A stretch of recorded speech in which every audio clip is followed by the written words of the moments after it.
Hello, Paranormal M Channel viewers. We're back again. Thank you so much for always supporting the channel and tuning in to our paranormal stories. And please don't hesitate to send us your own experiences too. Honestly, I love doing this, being here and sharing these eerie encounters with you all. Drop a comment below and tell me where you're watching from. Still having trouble sleeping? Let us help you sleep better. Don't forget to subscribe and turn on notifications. Alright, let's get into it. So, let me tell you about this one Saturday that still makes my skin prickle when I think about it. My roommates, Talia and Bree, and I were doing the most harmless, normal thing. We just wanted some cheap apartment decor. You know, thrift store candles, a funky lamp, maybe a crooked mirror we could pretend was vintage. We'd already hit a couple of regular spots, and we were honestly kind of over it, when we spotted this tiny antique shop tucked back from the road like it was trying to hide. From the outside, it looked almost abandoned. The sign was sun-bleached, the paint was peeling in long strips, and the windows were so clouded with dust you couldn't really see anything behind them. But we were like, why not? Because that's how every bad story starts, right? The second we opened the door, this smell hit us. Not just old dust old, more like damp basement mixed with something sharp and metallic, like pennies left in a wet coat pocket. We kind of glanced at each other, did that awkward little laugh people do when they're uncomfortable, and walked in anyway. And immediately, the vibe inside was wrong. It was dim, like the lights were tired. The aisles were narrow and cluttered, and the farther you walked in, the tighter it felt. Like the place was gently squeezing you toward the back. Every little sound seemed louder than it should have been. Our shoes scuffing, a hanger tapping, the soft creak of wood shifting somewhere overhead. The stuff in there didn't help. There were shelves lined with dolls that looked used up, missing eyelashes, chipped hands, one with a cracked porcelain cheek like it had been dropped and glued back together. A couple of old formal dresses hung from a rack, yellowed and limp, like someone had taken them off in a hurry and never came back for them.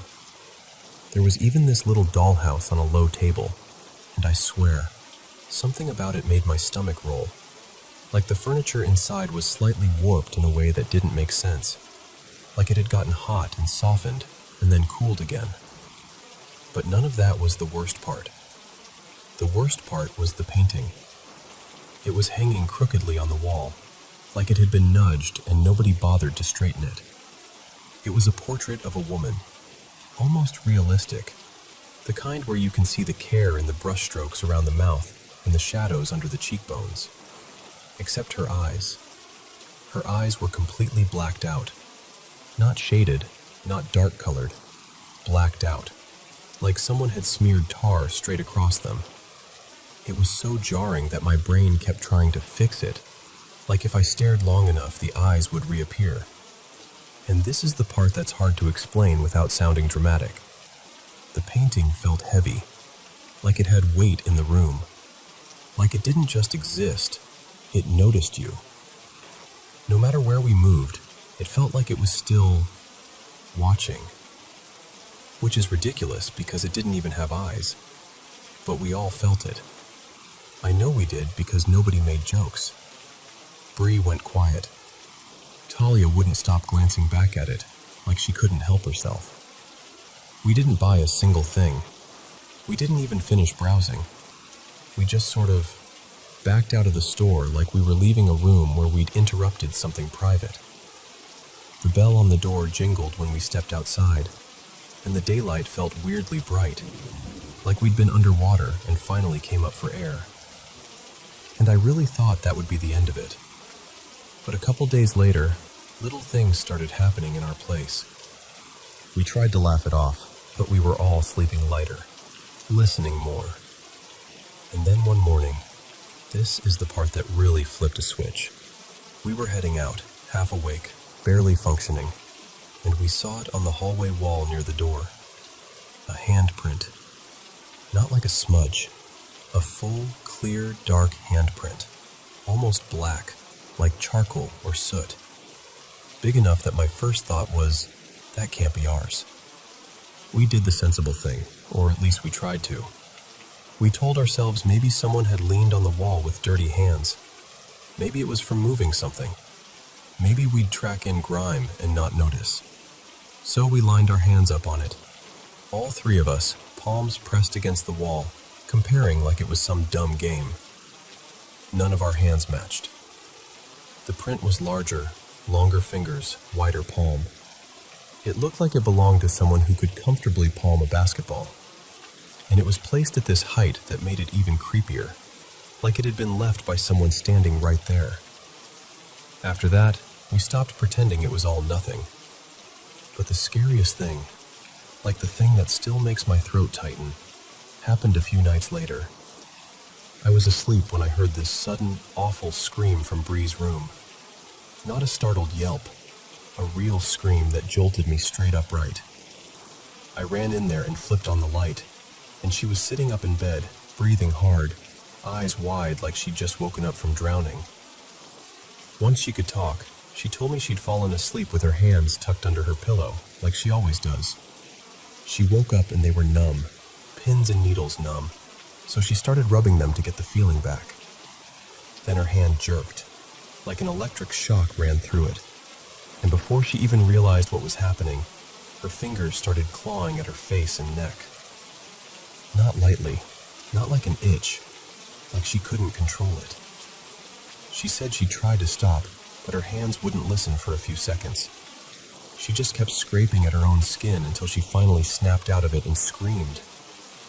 When I looked closely, she had these red marks along her jaw and down her neck. Not deep, but enough to prove she wasn't imagining it.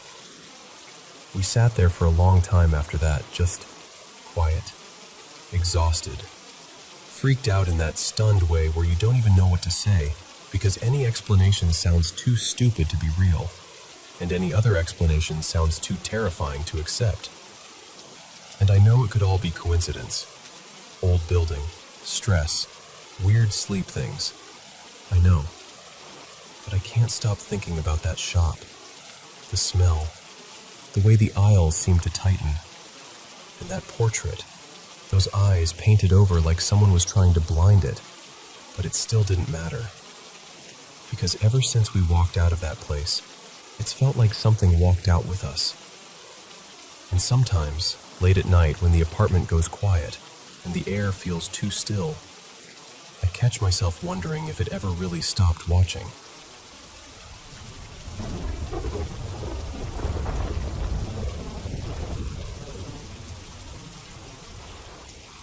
So, this happened when I was about 9, maybe 10.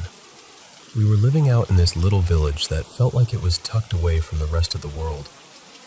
Our house was old and big, one of those places with hallways that seemed normal in daylight, but at night they stretched out and deepened, like the shadows were doing their own quiet renovations.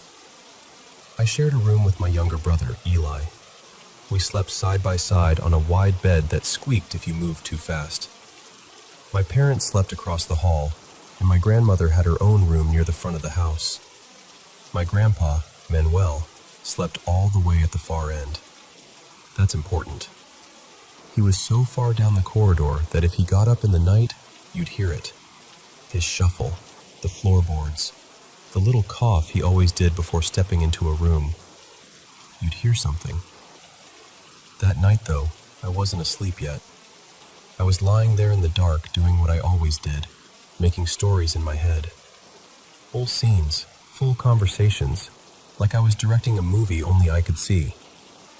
The room was dark, but my eyes had adjusted, and I could make out the dresser, the wardrobe, the outline of a chair in the corner. Eli was already out cold beside me, breathing slow and steady like he was practicing for a peaceful life. And then, at some point, I looked up. Someone was sitting on the edge of our bed. It was my grandfather. He was perched closer to Eli's feet, a little hunched forward, like he'd sat down just to rest his back for a moment. He wasn't looking at either of us. His eyes were angled down toward the floor, and his hands were still. But the first thing I felt wasn't surprise. It was anger. Not annoyance, not irritation, not that I'm disappointed kind of adult mood. I mean anger, raw, heavy, the kind that doesn't belong to someone you've known your whole life. And that's what made my stomach drop, because my grandpa wasn't that man. Manuel was the gentlest giant you could imagine. Broad shoulders, thick hands, a silver beard that made him look like a storybook elder. He was old, well into his 80s, and still stubbornly strong. He worked outside almost every day, moving like the earth still owed him something. He laughed when it was the right moment, and he could go quiet in a way that felt safe, not scary. We loved him like kids love the best part of a day. Whenever he came home, we'd run to him without thinking. So if this was really him, I should have felt comfort. Instead, something inside me just snapped. My skin went tight with goosebumps, like the air had turned thin, and it hit me in the same breath as the recognition. It looked like my grandfather, and it was not my grandfather. I whispered, barely moving my lips, "Grandpa?" No reaction. I tried again, a little louder, my voice shaking even though I was trying to keep it steady. "Grandpa?" He didn't turn, didn't lift his head, didn't even shift his weight like someone who's listening. I don't know why I did it, but I reached my hand out, slowly, carefully, aiming for his leg, just to prove to myself that he was solid, real, human. And my hand went straight through him. Not like a dramatic movie moment, not like I felt energy or got thrown back, just nothing. Like putting your hand through a patch of air that shouldn't be there. And the second that happened, every thought in my head became one thought. Run. I didn't plan. I didn't think. I just moved. I slid off the bed and bolted. I ran straight through him. I still don't have good words for what that felt like. It wasn't cold exactly. It wasn't warm. It was more like pushing through a shadow that had decided it could be heavy, like something was there and not there at the same time, and my body knew it was wrong before my brain could even describe it. I burst into my parents' room, tripping over my own feet, and I told them everything in one breath. That Grandpa was on the bed, that his face looked angry, that he didn't respond, that my hand passed through him. My dad squinted at me like I'd woken him up for something foolish. He said I should have been asleep, that when kids stay up too late, their minds start making things. Then, half irritated and half trying to scare me into obedience, he added something like, "If you don't listen and you keep acting up, your grandpa will come sit there again."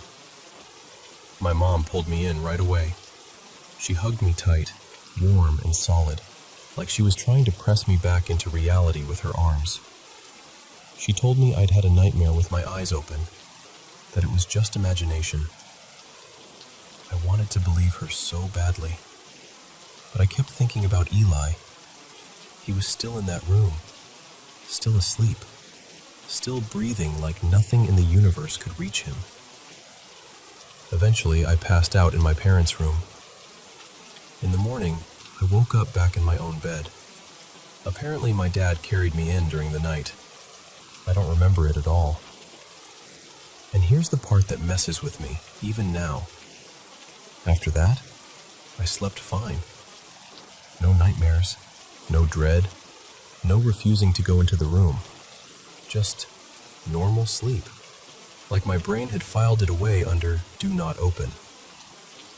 My grandfather lived for years after that. He stayed healthy, sharp-minded, steady, kind. He never turned into someone else. He never grew cruel. He never even raised his voice in a way that would match what I saw. And that's why, when I think back on that night, one detail stays louder than the rest. I had never seen my grandfather angry. Not before, not after.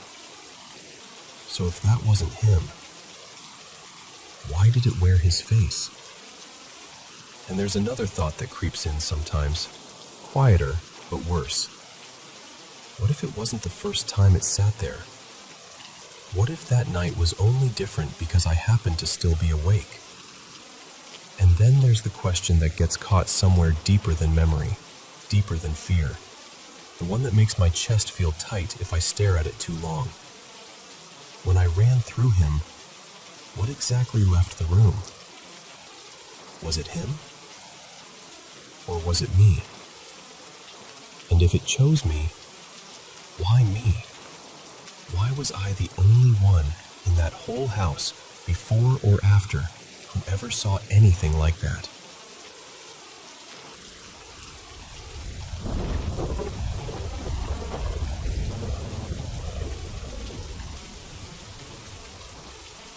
Okay, so I just jolted awake from one of those dreams that doesn't fade when you open your eyes. You know the kind? Where it sticks to you like static. In the dream, it's me, mid-20s, and my younger brother Mason. We're out at dinner with some relatives, and this new couple my family's been hanging around shows up. Everyone's doing the friendly greetings thing, and they've got a daughter with them. Her name's Talia, I think, around Mason's age. She introduces herself, all polite, and my brother doesn't even lift his head. Not like, I'm shy, awkward. Like, blank. Like he didn't hear her. And I'm standing there smiling too hard, trying to cover for him, doing that older sibling thing where you talk enough for two people. Hey, nice to meet you. All that. I even toss in a little joke on his behalf, like, sorry, he's still loading. Because that's what I'd say in real life. Mason's usually not rude at all. If anything, he's kind of charming in a goofy way, so it felt off. Dinner goes by in that dream logic way where you're not sure what you ate, but you remember the vibe. Then it's time to go home, and for some reason we're taking the bus. We're sitting there, and I start giving him a little grief, friendly style. Like, dude, you really just ghosted that girl to her face? I'm teasing, nudging, doing the whole big brother routine. He's annoyed, but it's that familiar annoyed, like we're actually on our way home from something in real life. We're bickering, half laughing, half pushing each other's buttons. It felt so normal. And then, something in my stomach drops. No warning, just this thick dread that comes out of nowhere, like the air changes. I look up toward the front of the bus and see the driver. He's this scruffy guy, maybe early 30s, long hair tucked behind his ears, the kind of dude who looks like he would say, chill, chill, while actively causing chaos. And he's driving like the bus is a sports car, like he's working it, swerving a little, accelerating, way too casual about it. And then, bam, we slam into the back of a small car. In my head it was a white hybrid, something compact. It fishtails and disappears out of view, and my brain expects the bus to brake, to slow, to do anything. But it doesn't. The bus keeps going. I turn and look at Mason, and his face is completely different now, like all the joking is gone. He looks genuinely terrified, eyes wide, shoulders up, like he's bracing. I snap back forward, and that's when I see it. An 18-wheeler. Not like, oh no, we're getting close. Like, the back of it is suddenly right there, filling the whole windshield. And in the dream, it feels like we're going insanely fast, like 90 miles an hour, and the truck is basically standing still. There isn't even time to scream. We hit it. Everything goes black, except it isn't instantly over. I feel it. I feel my body get thrown around like I'm a loose object in a washing machine. That's the only way I can describe it. Like being a tennis ball inside a dryer at the end of a cycle. Tumbling, slamming, spinning, hitting hard edges I can't see. And the whole time, the only thing I'm doing, like on repeat, like my brain got stuck in one groove, is saying, I love you, Mason. I love you, Mason. I love you, Mason. Over and over. Like if I keep saying it, it'll protect him somehow. Then I wake up inside the dream. Not awake in real life, awake in the wreck. It's quiet in that unreal, muffled way, like sound is far away. and I realize I can feel my body. And that's when it gets so horrifyingly real. And then I taste blood. I have never tasted anything in a dream like that before. Ever. But I can taste it, metallic and warm, in the back of my throat. And it makes me panic because it's too specific, too accurate. I call out, "Mason?" because he was sitting behind me. And I hear him. He's alive. He answers, but his voice is small and scared. He keeps saying he can't move. He keeps saying it like he's trying to make it make sense. I use my right arm, my only good arm, to drag myself, inch by inch, twisting around the seat. And it hurts. The pain is weirdly dulled, like it's behind glass, but it's still pain. Real enough that my brain is doing that thing where it wants to shut down just to escape it. I finally get turned enough to see him. He's slumped against the window, eyes on me, but he can't move his arms, can't shift his body, just stuck there, trapped in his own skin, and the look on his face. God, it was the worst part. Not screaming, not dramatic, just pure fear and helplessness. I start telling him it's okay.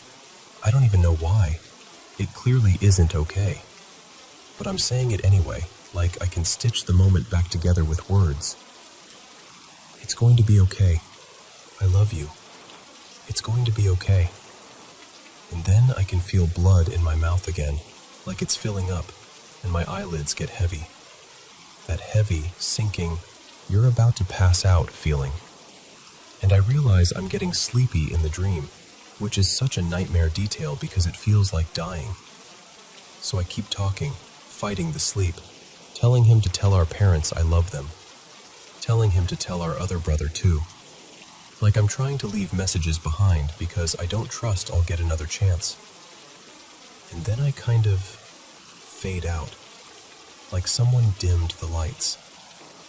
And that's when I actually woke up in my bed, heart pounding, chest tight, and for a second my brain couldn't accept that I wasn't trapped in twisted metal. Even after I was fully awake, my chest still hurt a little in real life, like my body remembered. So yeah, that's why I'm sitting here telling you this instead of going back to sleep. Because that was more terrifying than any nightmare I've ever had. Not because of monsters or anything, but because it felt possible. Because it felt sensory. Because I could taste the blood, feel the injuries, hear his voice. And now I'm just stuck with it. Writing it down helps a little. Not a lot, but a little. Still, there's absolutely no chance I'm closing my eyes again right after that. Not tonight. Not after that one.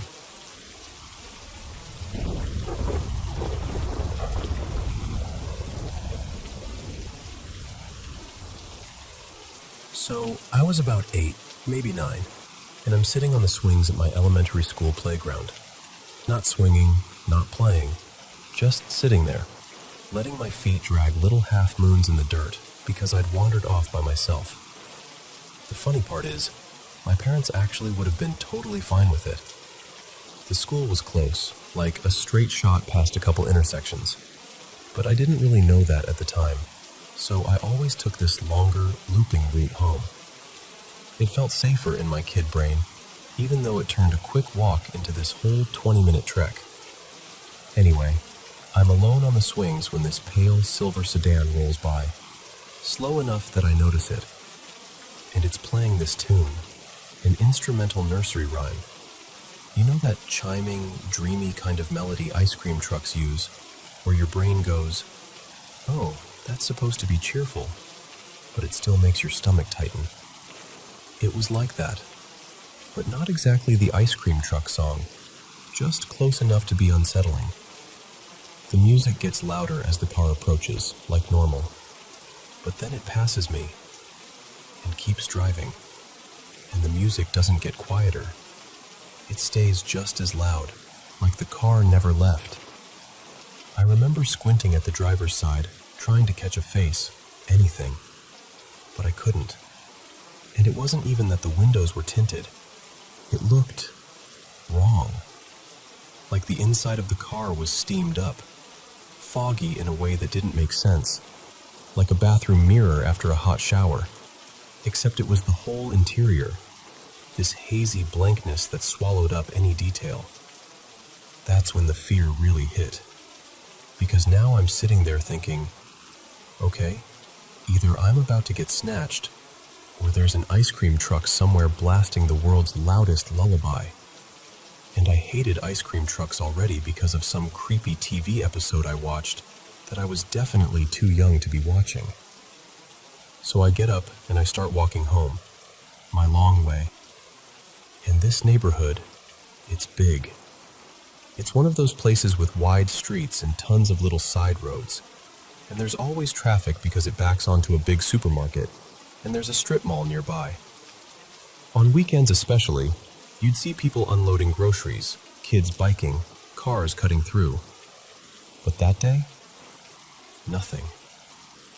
I walked and walked, down street after street, turning corners, crossing intersections, and I didn't see a single person.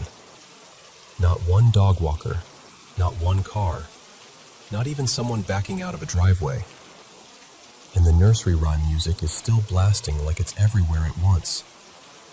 That's the part I still can't explain, because it wasn't like it was drifting in and out. It wasn't getting louder or softer like something moving around. It was just there, constant, filling the whole neighborhood like it was coming from the air. And then, because apparently my brain needed extra fuel for panic, I start hearing other sounds too. Mechanical sounds, like wood being cut, like a chainsaw or someone doing construction, that harsh grinding hum. But when I looked around, there was still nobody outside. And a lot of the houses had their curtains pulled or their windows covered, which made everything feel closed off, like the whole area had turned its face away. I swear I was checking behind me every few seconds, scanning driveways, peeking down side streets, trying not to run but also fighting the urge to sprint the whole way home. Then, finally, I turn onto my street, and the music starts to fade. And right as I step onto my front porch, right when my hand is reaching for the door, it stops completely, like it got cut off, clean, instant. I stood there for a second just staring at the door, kind of frozen, because I knew I wasn't imagining it. I didn't have a phone. I didn't have earbuds. There was nothing on me that could have made noise. And it's not like a real ice cream truck would be loud enough to follow me perfectly for 20 minutes without ever getting closer or farther. And I'm telling you, I never saw the car again. I never saw any car. No footsteps, no shadows, no sudden engine sound behind me. Just that song, hanging over everything until I got home. I've replayed it 1,000,000 times in my head, trying to force it into something normal, a prank, an echo, a neighbor's speaker, anything. But it never fits. I still don't know what happened that day. I just know it felt like something noticed me, like something followed me without actually being there. And even now, if I hear a nursery rhyme melody drifting through the air at the wrong time of day, my stomach drops every single time.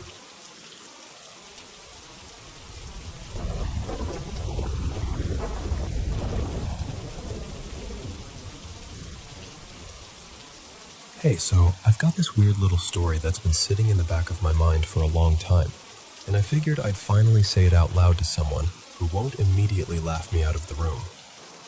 A while back, late night, doom scrolling, you know the vibe, I stumbled across this anonymous post on some grimy corner of the internet. Not even one of the cool corners. The kind of place where everything feels like it was typed under a flickering basement light. The post was about something called Varnock. Not a demon, not an angel, just described as a forgotten god. That phrase hit me in this oddly tender way, like, forgotten by who? And how do you even forget something that big? Anyway, I actually found the post again recently. It didn't vanish or get mysteriously scrubbed from the world or anything dramatic like that. It's still out there. I just can't tell you exactly where, because it's one of those things you don't bookmark when you're reading it at 2:40 a.m., with your heart doing that small, nervous gallop. What made the post feel different wasn't the name, it was the precision. It described an altar, and the instructions were so specific, they felt like they were written for someone who already knew the rules. It wasn't like, light a candle and say a prayer. It was more like, make a shape in the ground with lines about the length of your forearm, and if you build it with stone, the height has to land on a certain kind of counted measurement. No explanation, no reasoning, just this quiet insistence. It matters. And then there was the offering part. The post called it a sacrifice, but honestly, it sounded more like a ritual gesture, something symbolic. The example they gave was a simple clay pot, broken on the spot, either with your hand or with your foot, while something personal was sealed inside. Not anything violent or horrific, just something of you in the emotional sense, like a written secret, a confession, a tiny scrap of a photograph, some small piece of identity you wouldn't normally hand over to anyone. The post claimed that after that, you could speak to Varnock, or at least get something back. Not a voice booming from the sky, more like a response, a shift, a feeling of being answered. At first I rolled my eyes, I really did, but the name stuck to me like a burr, Varnock. I'd catch myself thinking it randomly while making coffee, or walking home, or staring at my ceiling. And the more I remembered the details, the strange geometry, the arbitrary-sounding rules, the more they stopped feeling arbitrary. They felt coded. Around the same time, I was messing around with altered states more than I should have been. Nothing glamorous, just that phase where your brain is trying to peel the wallpaper off reality and see what's underneath. And I'll be honest, in those stretched out, unsteady moments, my thoughts about Varnock got louder, more persistent. Like when you keep thinking you hear your phone buzz, even when it hasn't. And look, I know how that sounds. I know substances can make your mind desperate to connect dots that were never meant to meet. I'm not telling you this like it's proof of anything. I'm telling you because it's the honest timeline. Eventually, curiosity got the better of me. Not belief, curiosity. The kind that feels like an itch right under the skin. And nothing supernatural happened. No shadows moved. No whisper slid into my ear. No cosmic revelation. But afterward, something changed. Not outside me, inside me.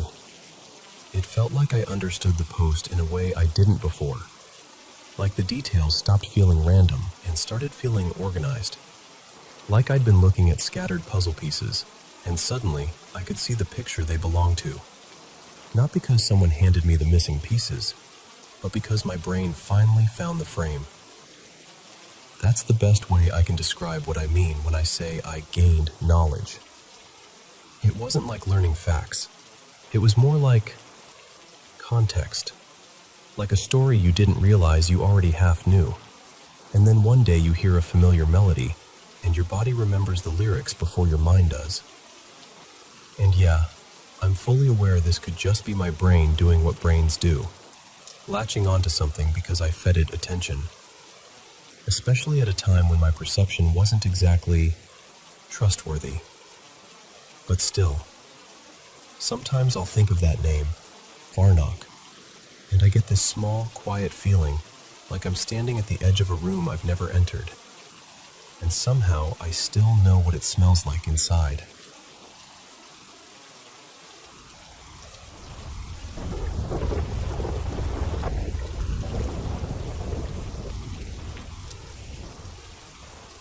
Okay, so I want to say this carefully because I know how it sounds.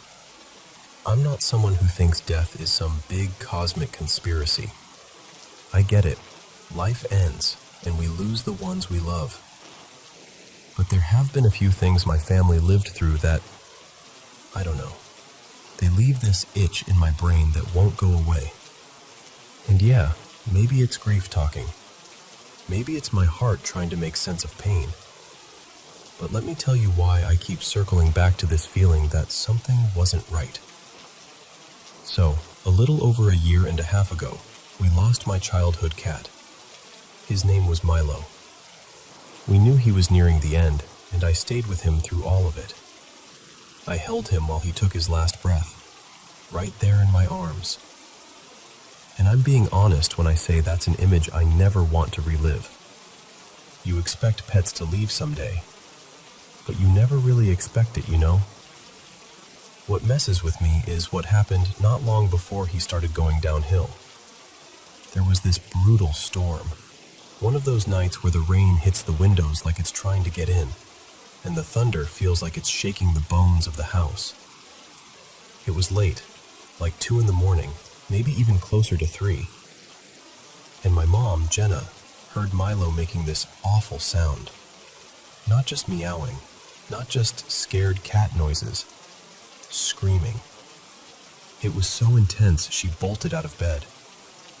When she came out, she found him planted in the middle of the living room, body stiff, eyes locked on the big front windows like he was staring straight through them. And here's the part I always hesitate to say out loud, because I'm still trying to decide if I believe it myself. My mom swears that night he was fighting something. Not like chasing a bug, not like spooked by thunder, like he was protecting us. Like there was something in the house, or trying to get into it, and he stood between it and us. My mom isn't religious. She's not a ghost stories person.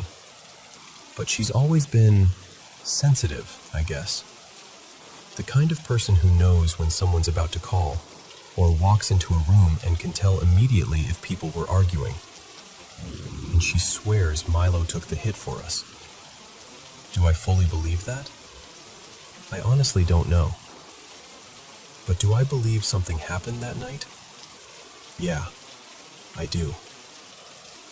Then, fast forward, December 18th, 2024. My younger cat, Luna, died suddenly. And when I say suddenly, I mean it still doesn't feel real. She'd had a clean bill of health not that long before. She was the kind of cat who had this confident little walk, like she owned the whole house. And then one day she was just gone. No long warning, no gentle transition, just ripped out of our world. At first I told myself it couldn't be connected.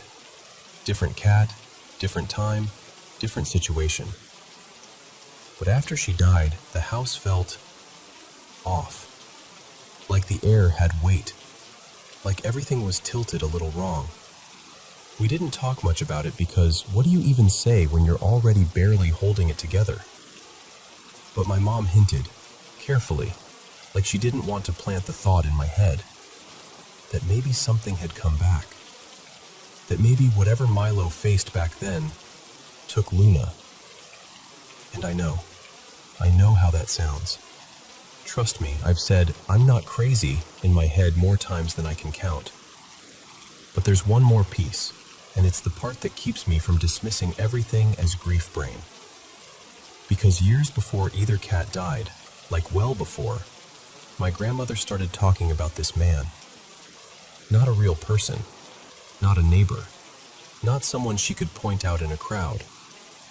An unseen man, a presence, someone she felt like was stalking her. She never described him clearly. It was always vague, like if she gave him shape, it would make him more real.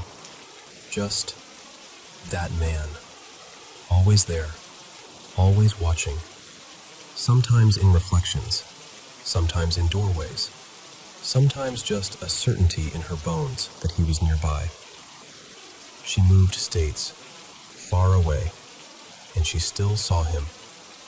For years. And yeah, I know the obvious explanation. She's older.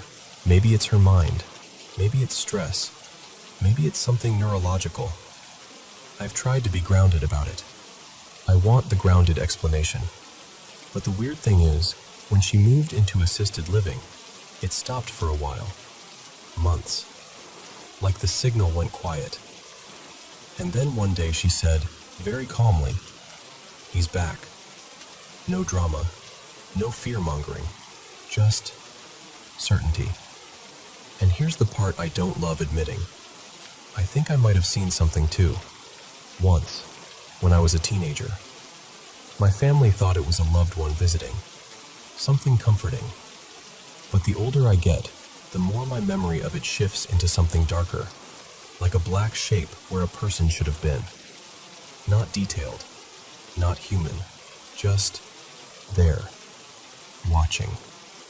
So that's where I'm stuck. What is this man? Is he connected to what happened to Milo during that storm? Is he connected to Luna's sudden death? Is he connected to what my grandma has been living with for years? Or is this what grief does? Does it pull random tragedies into a single storyline so the pain feels less pointless? If I'm being fully honest, I lean toward grief. I really do. Because grief is powerful, and it's creative, and it wants answers so badly, it'll build a whole universe to get them. But then I remember one thing that keeps me awake sometimes. This figure was in our story before the deaths ever started, and I can't shake the feeling that something about that matters.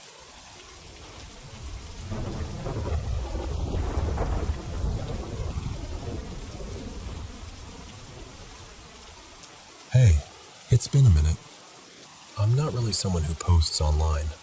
I'm more of a quiet reader, you know? But I've been sitting with this for a while, and I keep coming back to it. So, I figured I'd just tell it the way it happened. So, my partner Mara and I moved to Buenos Aires recently.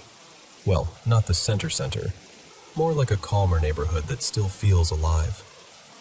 We came because it honestly feels like a place where young people can build something, and we were ready to start our life together for real. Nothing fancy, but steady jobs, decent pay, enough to rent a small 2-room place with a separate kitchen, which sounds like a tiny detail, but trust me, when you cook a lot, it matters. The building itself is old, like you can feel it in the walls. The kind of place where doors swell when it rains, and the hallway lights buzz even when everything's fine. It's not scary exactly, just aged. Lived in. When we moved in, the landlord mentioned the woman next door, an elderly neighbor named Elena. He said she was sweet, liked to chat. And yeah, she really does. I've always had a soft spot for older people. So many of them spend their days alone. Sometimes all it takes is 10 minutes of listening to make someone feel human again. Anyway, maybe 2 weeks after we settled in, Elena rang our bell and asked if I could help with her door. It was sticking. I went out, fixed it, and then she did what she always does. She talked. About the weather, the building, her knees, the city, her childhood, all of it. And then, kind of casually, like she was telling me the time of day, she mentioned the woman who lived in our apartment before us.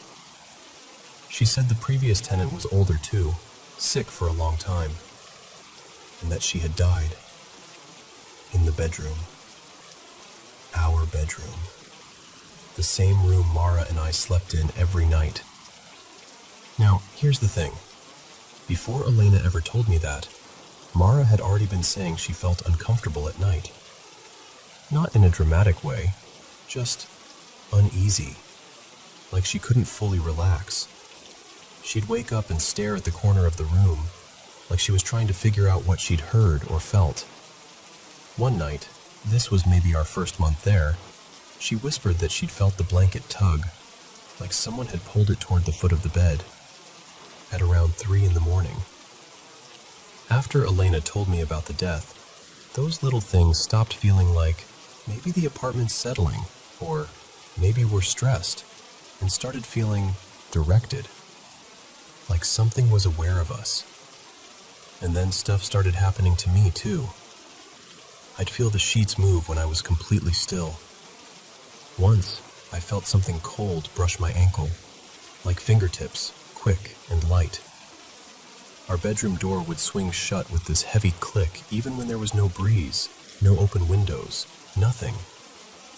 Not every night, but often enough that it became a pattern, and patterns mess with your head. This felt restless, like something stuck, like a person knocking on glass from the other side.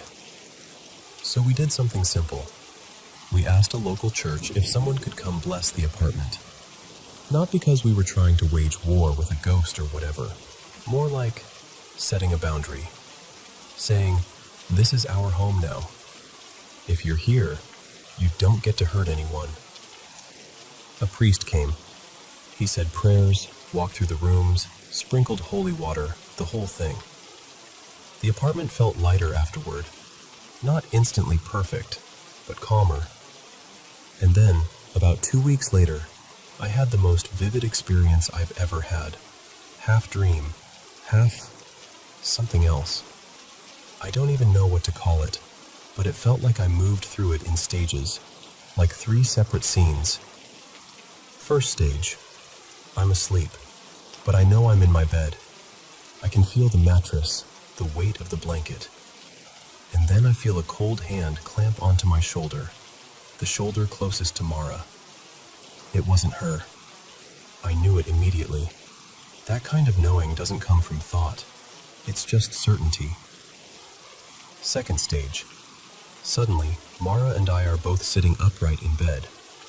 The room is dark, quiet, freezing. And I'm telling her, we need to cleanse. We need to wash it off. And then we're doing it, both of us, pouring water over ourselves like we're washing in the darkness. No talking, just that soft sound of water and breathing. It felt ritualistic, like something we were being pushed to do. Third stage. This is the part that still makes my stomach tighten. I'm upright again, in the same cold darkness, and I hear the building buzzer. In our place, the intercom is way back near the kitchen, so you have to cross the whole apartment to answer it. So I get up and start walking down the hallway, and as I pass the front door, I see her.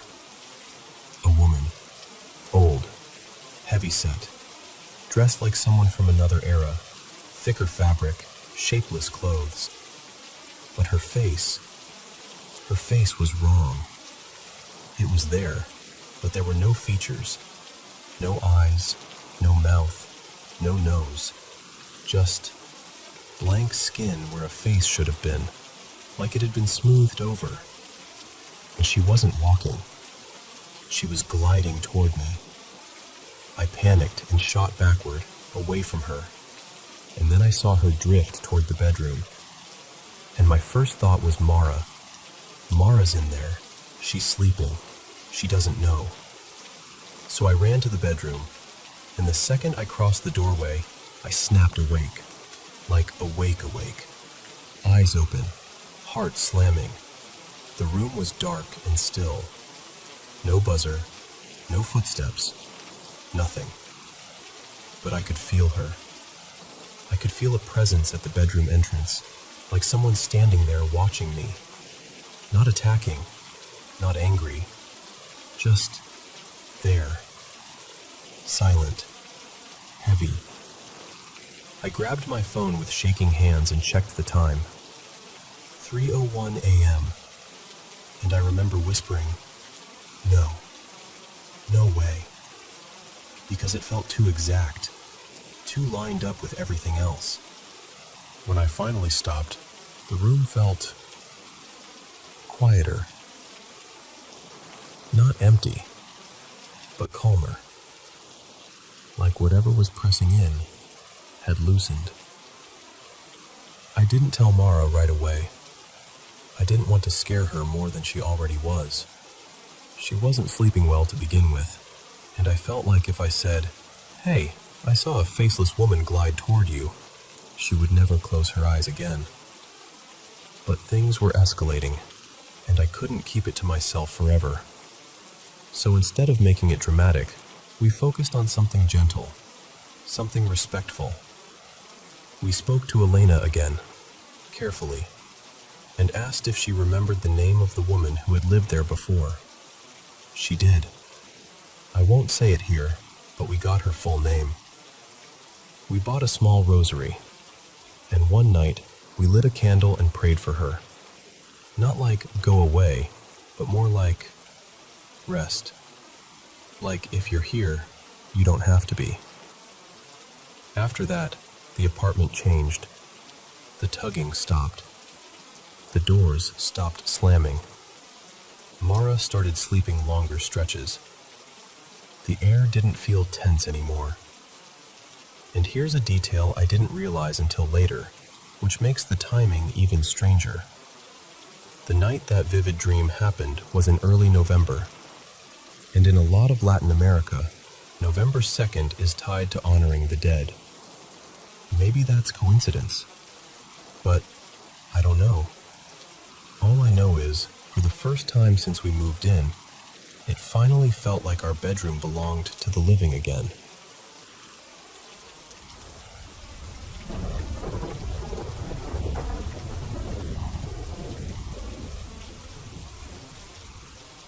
So before I start, I just want to say, I know this could have been nothing more than a deeply unsettling coincidence. I'm not religious, I'm not into anything occult, I don't mess with rituals or any of that. But what happened left me so rattled that I still get that tight feeling in my chest when I replay it. So, I'm just going to tell you exactly how it went down, and you can decide what you make of it. This was in December 2025, late in the month, like a random weeknight. I'd been fine, normal routine, decent headspace, no big stress spiral, no weird stuff going on at home. I take my meds the way I'm supposed to, and they've never done anything dramatic to me. I'm a heavy sleeper. I've never had sleep paralysis. My dreams are usually the boring kind that evaporate the second I open my eyes. But that night, I fell asleep like usual, and then it was like I dropped straight through the floor. The first thing I remember is this endless black space, like a void, with smoke curling around everywhere, thick and choking. And I'm not floating. I'm not standing. I'm pinned down on this slab of stone that is so hot I can feel my skin blistering against it. I'm screaming, like full-throat animal screaming. I'm naked. My arms and legs are restrained wide, spread out like I'm being displayed. And I just knew, with that horrible dream certainty, you know? I just knew I was about to die. Then the darkness shifts into a full-on hellscape. Flames everywhere. The air feels heavy and toxic, like breathing is a punishment. I'm burning, panicking, desperate, terrified of what comes next. And the sounds, I can still hear them in my head, like grinding metal, machinery shrieking, distant crying, other people, I think, screaming the kind of screams that sound like they'll never end. And then these disgusting wet noises, like slurping and growling, coming from all around me. That's when I realize I'm surrounded. Hundreds, maybe thousands of these small, devilish creatures. Not big, towering demons, more like 2 feet tall, maybe 3. They're crowded in tight, jostling like excited kids at a parade, except it's not cute, it's horrifying. And they're touching me, stroking my arms, my legs, my stomach, like they're waiting their turn, like they're thrilled I'm there. And then one of them climbs up onto my chest. It's calm about it, like it's done this 1,000 times. It pulls out a blade, short, ugly, sharp, and drives it into my throat right under my chin. And then it drags the blade downward, slowly, like it's unzipping me. It slices all the way down my body, straight through my abdomen, and I can feel it. I'm crying so hard I can't even breathe, and I'm begging, and it doesn't matter. I look down, still fully aware, like I'm awake inside my own nightmare, and my insides are exposed. And here's the part that makes no sense, but was so vivid it makes me nauseous. My ribs aren't normal. They peel open outward on both sides like they're unfolding, like wings. And they stretch so far, like ridiculously far, like long banquet tables running off into the distance. The weirdest detail is they don't even look like human ribs.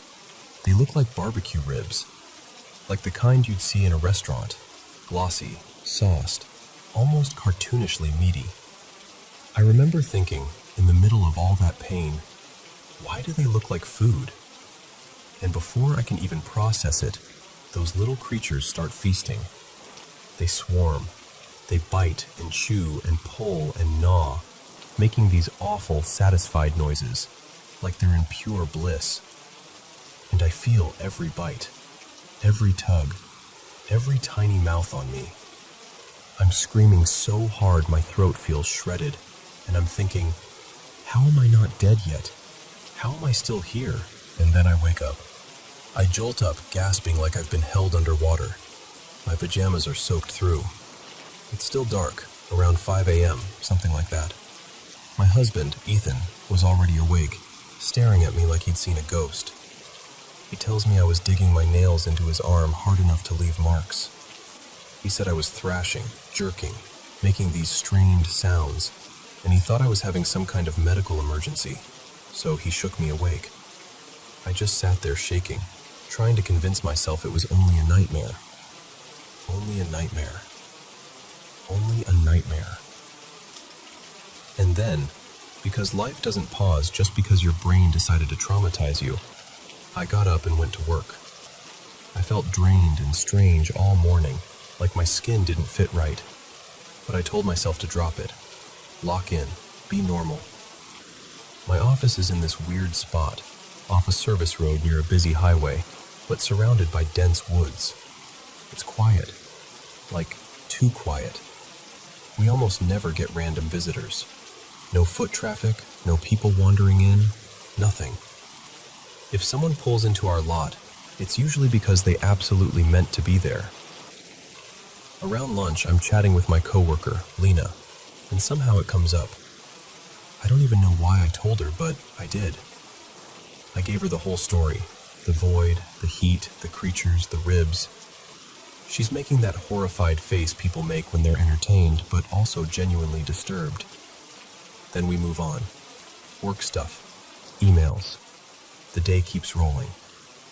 About an hour later, Lena looks out the window and goes, "Oh my God, no way, look." I turn my head, and I swear to you, a barbecue catering truck is pulling into our parking lot. Not even like a generic one. A real branded truck, clear as day, rolling right up like it belongs there. A woman in uniform comes in, super friendly, cheerful, holiday energy.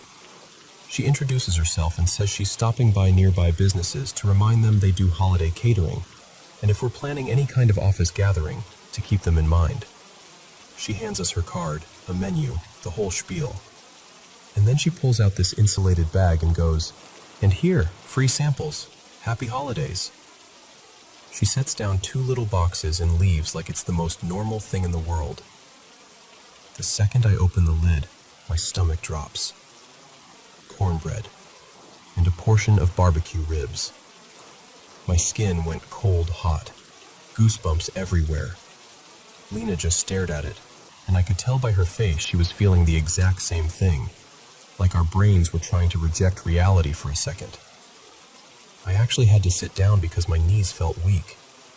It was like the dream reached out and tapped me on the shoulder in broad daylight. And that's it. That's the whole chain of events. I keep circling the same questions. Was my brain doing that thing where it turns stress into horror? Was it dredging up something I haven't dealt with? Was it trying to tell me there's something in my life that's eating me alive, and I'm ignoring it? Or was it genuinely just a coincidence so specific it feels personal? I don't know. I honestly don't. I just know I've never had a nightmare that detailed, that physical, that real. And I've never had the universe, fate, chance, whatever you want to call it, answer it back with a box of ribs at noon.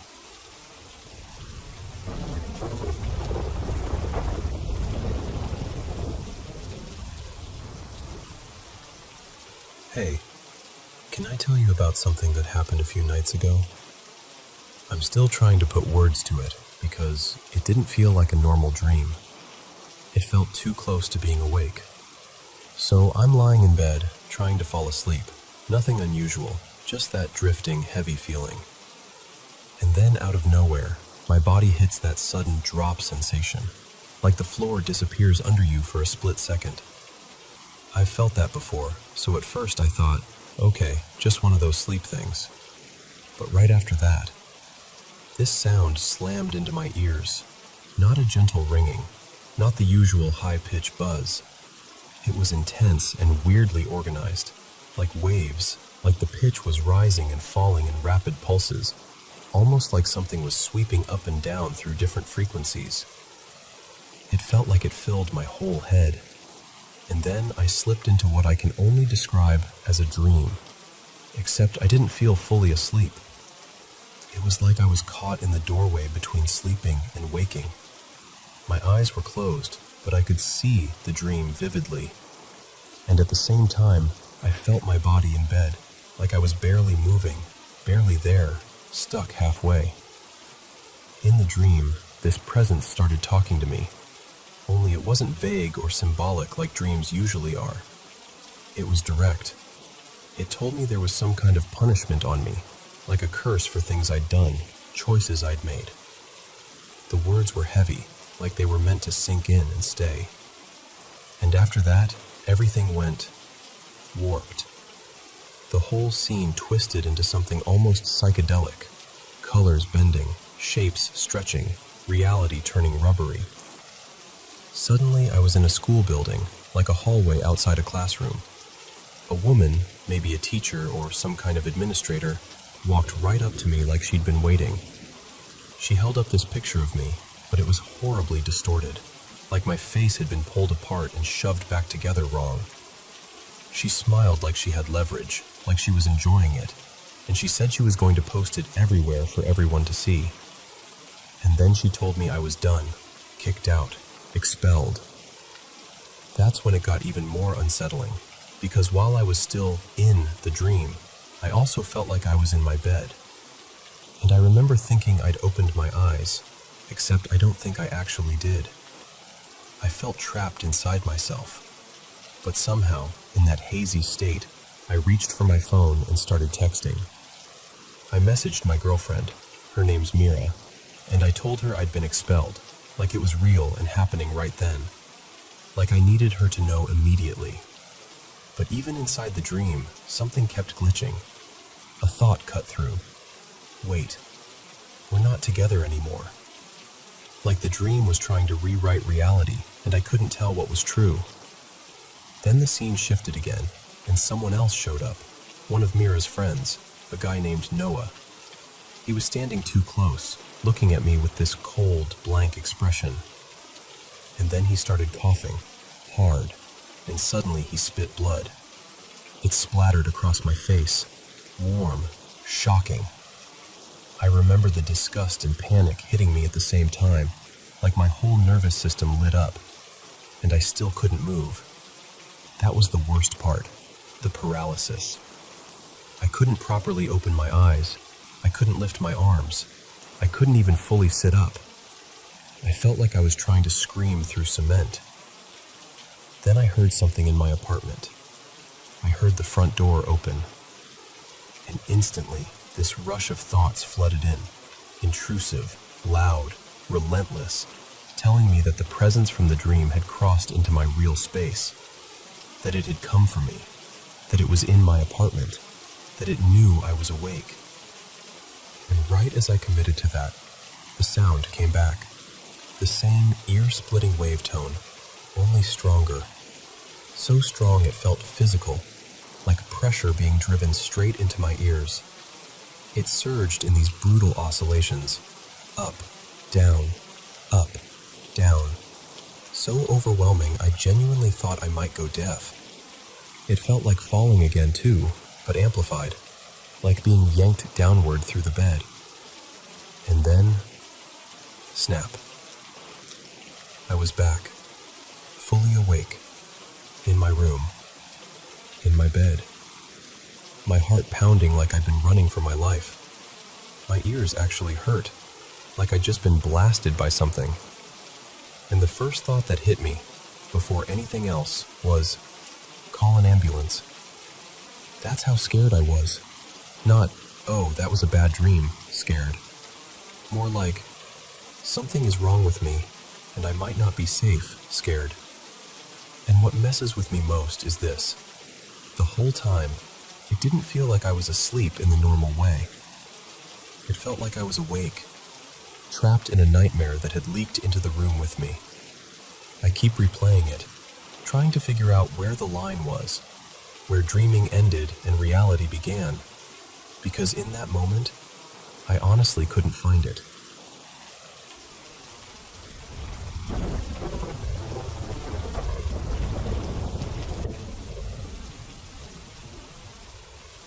So, before my great-grandparents passed away, they lived for decades in this quiet, kind of in-between place.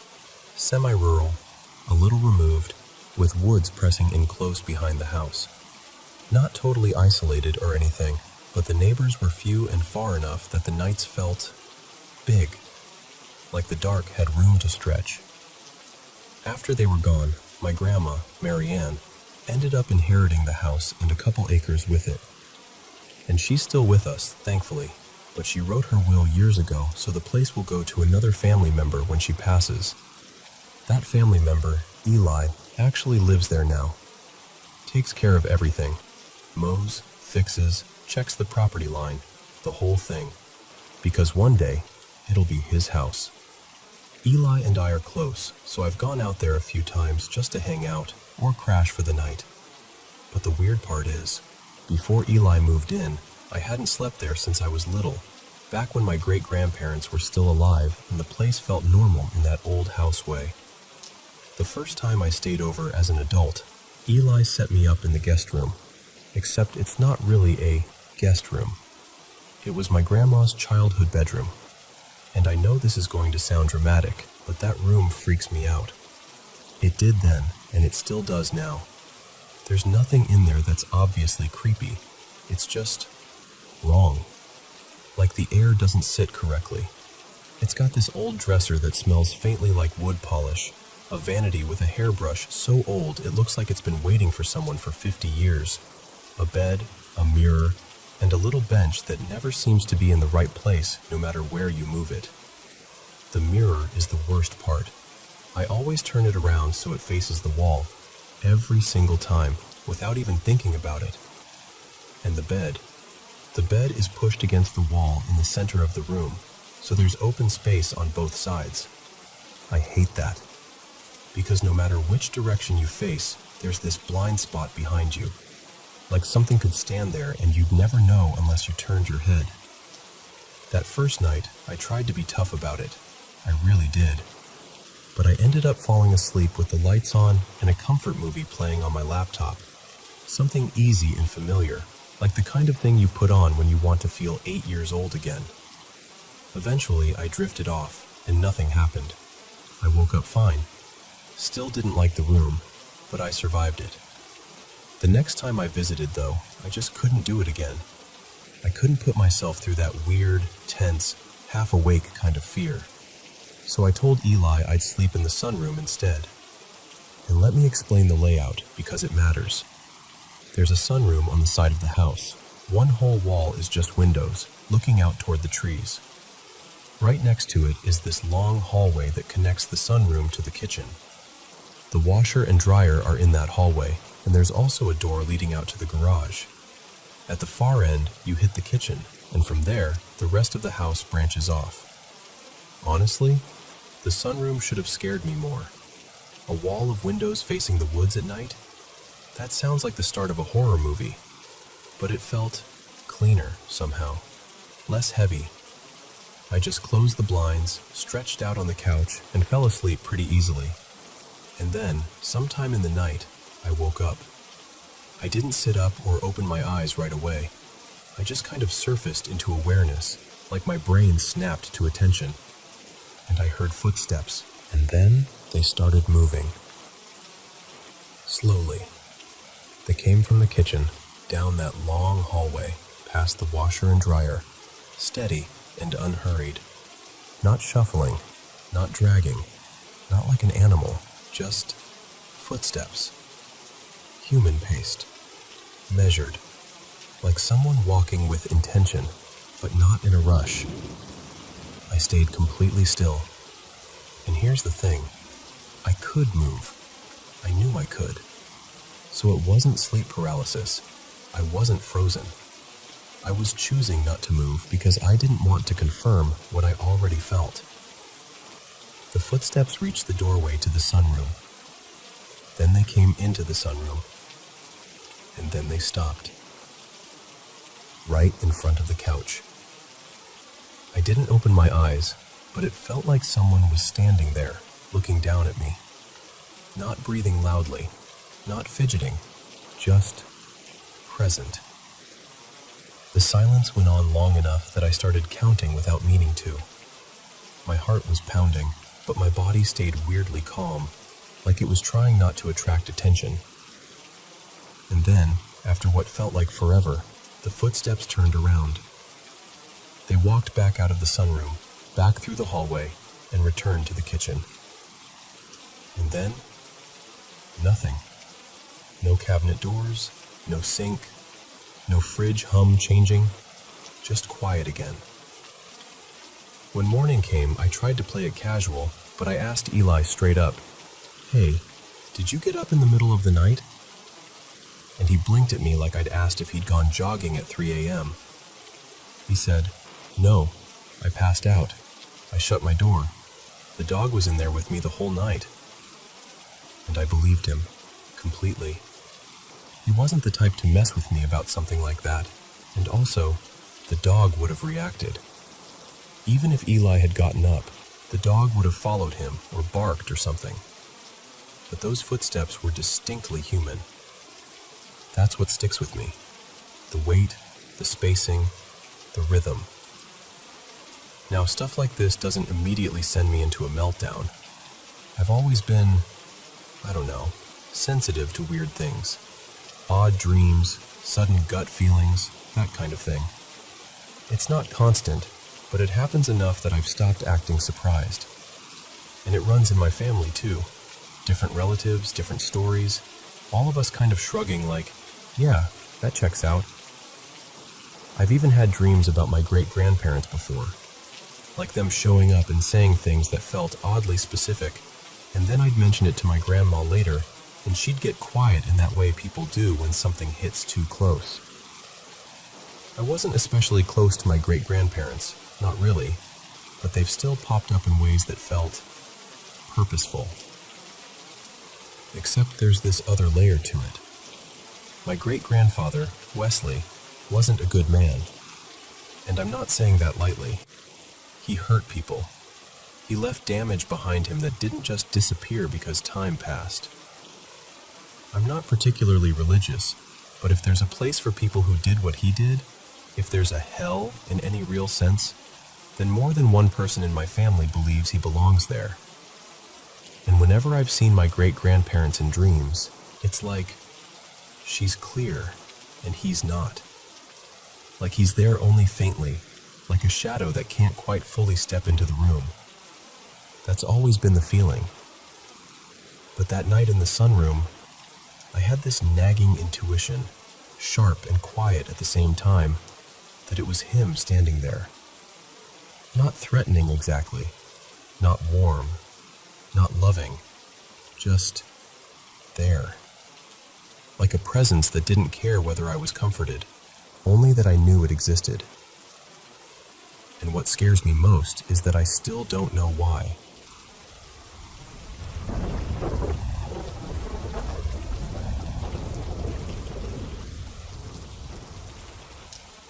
So, I've got to tell you about this house. It used to belong to my grandparents, and I swear, it has always had something in it. Not like movie jump scare something, more like a presence that's been living alongside the family for as long as anyone can remember. My partner, Eli, he's 29, and I'm 30, ended up inheriting the place last spring. And once we started actually living in it full time, it got weird. Not run for your life weird, just strange in a way that makes you pause mid-step. Here's some background that matters. My grandmother, Marisol, was the real deal. She practiced for years, and when I was little, she taught me a lot of what she knew. Quiet, respectful stuff. The house is still heavily protected because of her. Like, you can almost feel it. People come over and say it feels calm, even if they can't explain why. Both Marisol and I were always sensitive too. The kind of sensitive where you can walk into a room and instantly know if something is off, even if nothing is happening. And according to her, there was always this shadow in the house.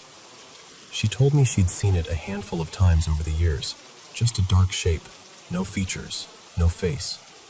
She never thought it was malicious. Actually, she always said it felt familiar. Like it reminded her of her older sister, Celeste, who passed away years ago up in Nova Scotia. But after my grandfather died in 2020, the house felt quieter in one way and louder in another. The first time I saw the shadow for myself was in 2022. I was in the main bedroom, stretched out on the bed with my grandparents' old dog curled against my legs. Eli and I were still pretty new back then, early relationship stage, when you're still learning each other's habits. He was across the room messing with his charger, half turned away, not really paying attention. And then I looked up. In the doorway, there it was, just black. Human-shaped, but not exactly. Like someone cut a person out of the darkness and stood it upright. No eyes, no mouth, no details at all. But I knew it was looking into the room. And listen, this is the part that always sounds unreal when I say it out loud. I didn't panic. I just stared right back, fully locked in, like we were in some silent little standoff. It lasted long enough for it to feel like time got thick, a couple minutes at least. Then it simply faded. Not like it walked away, more like it stopped being there, the way fog thins out. Eli finally turned and noticed me staring at the doorway like I'd been hypnotized, and later he told me, "That was the scariest thing I've ever seen you do. Please never do that again." Which, fair. After that, honestly, things stayed pretty calm for a while. Like the house had made its point, and we'd reached some kind of quiet understanding. Then we started moving in. It was late March, and I was alone in what we turned into an office, putting together a desk that came in about 1,000,000 pieces. I remember pausing with a screw in my hand because I suddenly got that feeling. The one you get when you're not actually alone, even though you are. It didn't feel threatening, not even creepy, just present. Like someone had entered the room and stood behind you, waiting politely. And I didn't speak out loud. I didn't want to. But in my head I thought, really clearly, let me finish this, and then I'll head out for the night, okay? And I'm not exaggerating. Whatever it was, it just left. The air changed. The pressure lifted. Like it understood the boundary and stepped back. The next time I saw it was months later, in September. I was in the bathroom washing my face. I felt something beside me and assumed it was Eli or one of our cats brushing past my ankles. Totally normal feeling. Same shadow, same blankness, same quiet, observant stillness. And again, my body didn't react like it was in danger. It was more like, you again. Like seeing a neighbor you don't hate, you just don't fully understand. So I met its gaze, if you can call it that, for a few seconds, let out this little, tired sigh, and then I went right back to rinsing my face like I was finishing a chore. Now, here's where it gets even stranger. Lately, it's been copying sounds. Not voices, not calling names, not pretending to be one of us, thank God. But it's mimicking the everyday noises we make without thinking. Eli has this habit of flicking his lighter open and shut when he's distracted. Just the click, click, click. And I'll hear it. from the hallway, when he's not even home. I'll hear the soft shuffle that Marisol used to make, the exact pace she had. Slow, careful steps that scrape just slightly on the old floorboards. And then I'll remember she isn't there anymore, and I'll get this cold little pinch in my stomach. Our roommate Jace has a heavier step than Eli, more heel than toe. And sometimes I'll hear Jace's exact gait crossing the living room when he's upstairs with the door closed. And I have this stupid little thing I do, where I tap the wall lightly with my fingertips when I walk down the hall. I've done it since I was a kid, like a nervous rhythm. Every once in a while, I'll hear those same tiny taps, but I'm standing completely still. It's not escalating, it's not slamming doors or throwing things. It's not trying to scare us. If anything, it feels like it's learning us, repeating us. Like the house is recording the people inside it and playing them back when it feels like it. And that's what confuses me, because we've never invited it in. We've never spoken to it directly. We've never named it, never asked questions, never responded when we hear the sounds. We don't acknowledge it out loud, even when we both notice something at the same time. We keep our boundaries very clear. We do joke sometimes, mostly to keep it light, that maybe it's my grandfather checking in. But the longer this goes on, the less sure I am. It doesn't feel evil. It doesn't feel angry. It doesn't even feel lonely. It just feels present. Like it's been here longer than we have, and it's going to be here after us too. So now I'm at this point where I'm planning to do some quiet, protective work away from the house. Nothing dramatic, nothing confrontational. Just enough to get a better read on what this is and what it wants, if it wants anything at all. But yeah, that's the house. Protected, peaceful, and full of memories that sometimes walk around on their own.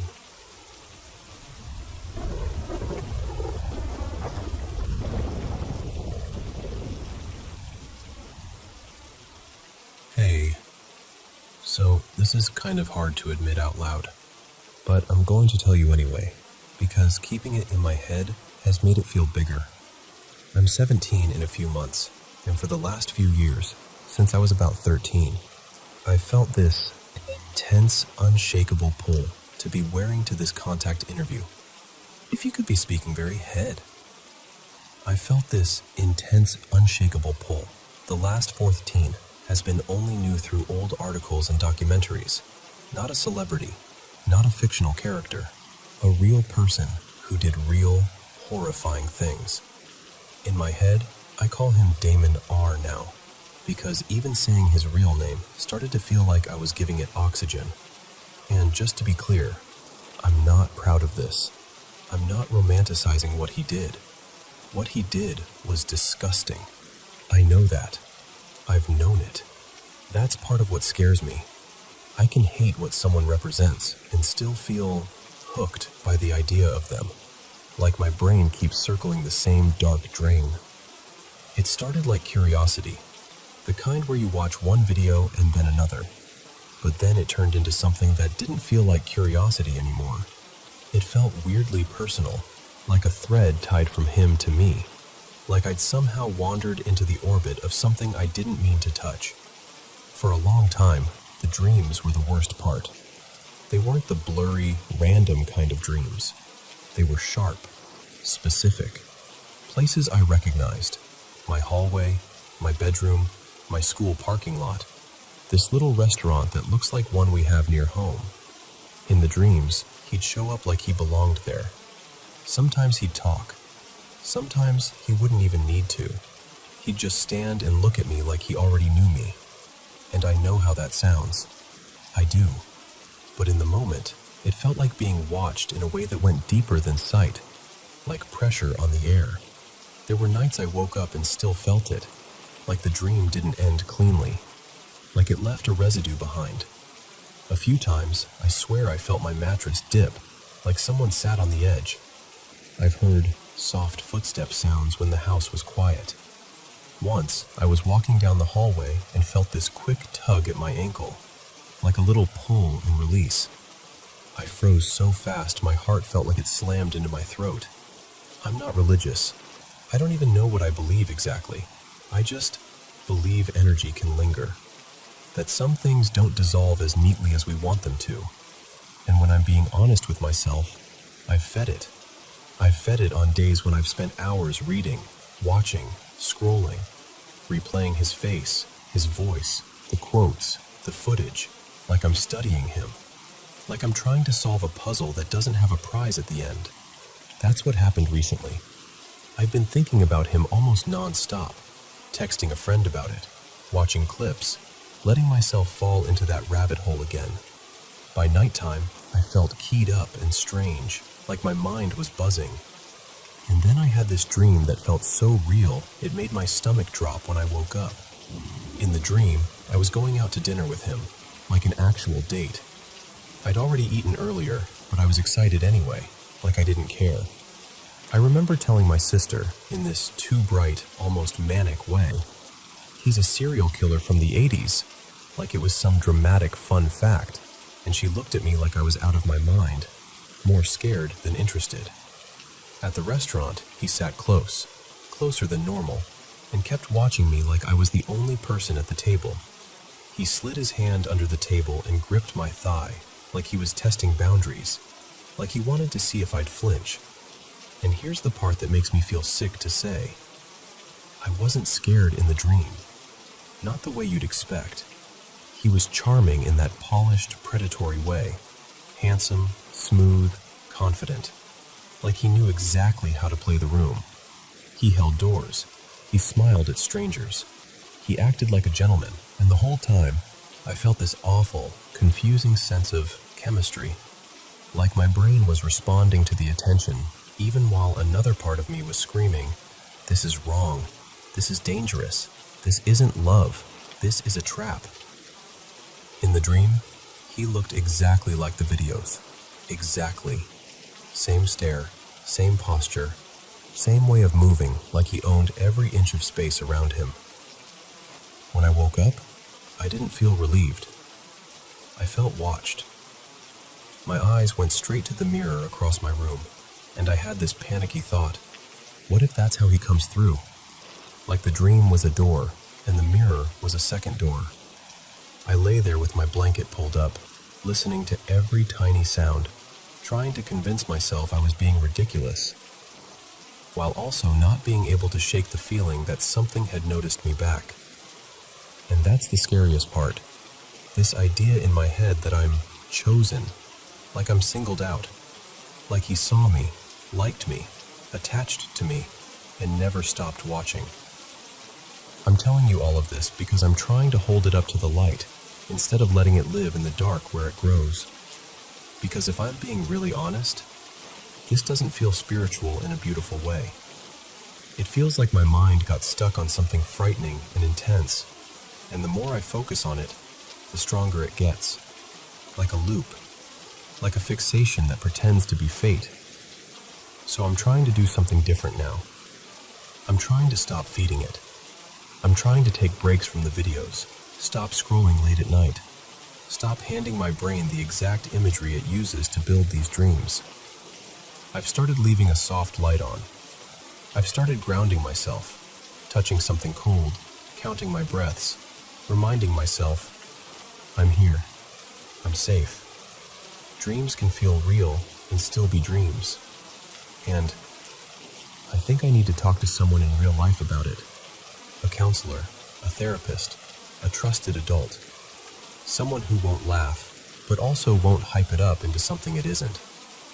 Because whether it's anxiety, fixation, stress, or my brain mixing fear with attention, I don't want to feel like I'm living under someone else's shadow.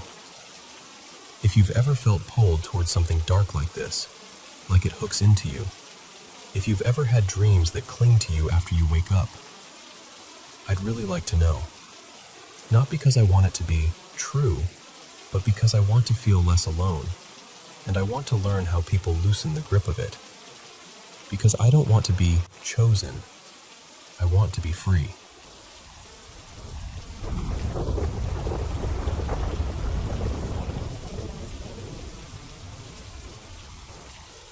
So this happened at some ridiculous hour, somewhere around 3:25 in the morning.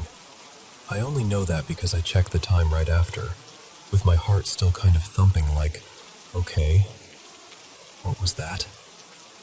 Lately, I've been in this really reflective headspace, thinking a lot about spirituality.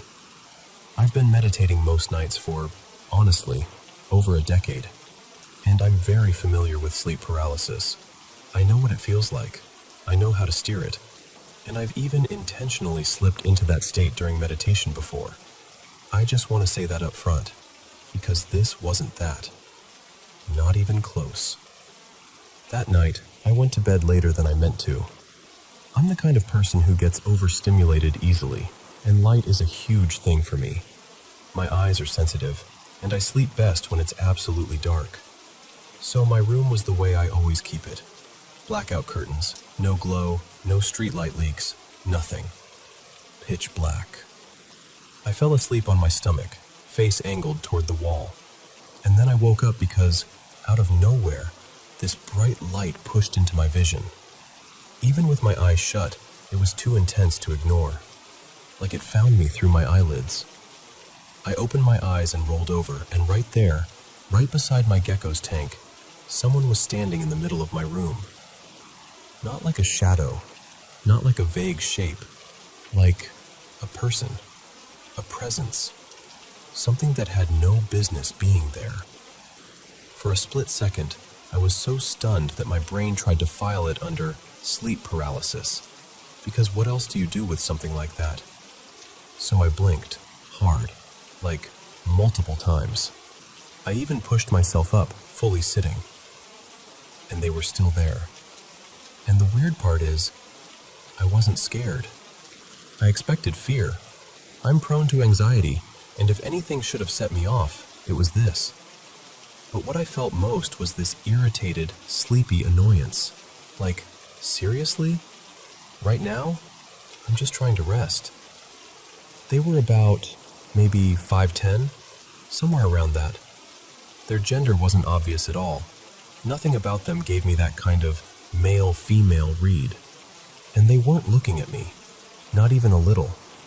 No dramatic turn of the head, no stare, no acknowledgement.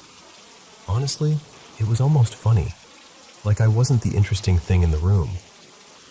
They were focused on whatever they were holding.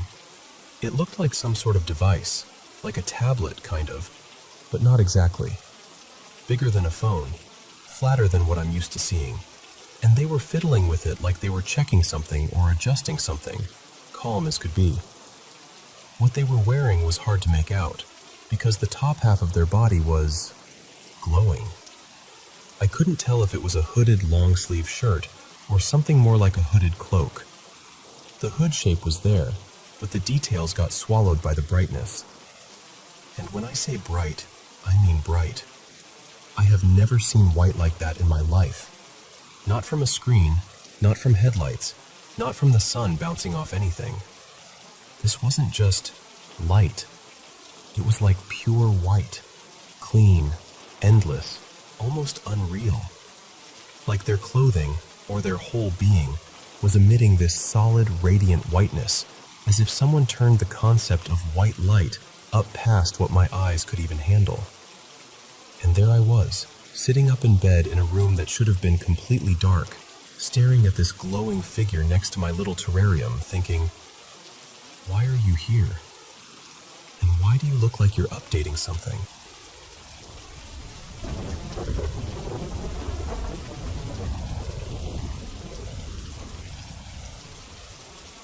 So, we rolled into the Sphinx Resort on Friday, January 16th, and I'm not even kidding. I'd already convinced myself it was going to be weird. I did so much research before booking it. Reviews, old forum posts, people saying the place felt outdated, like it swallowed light. And then there were the stories, the tragedies people swear happened there over the years.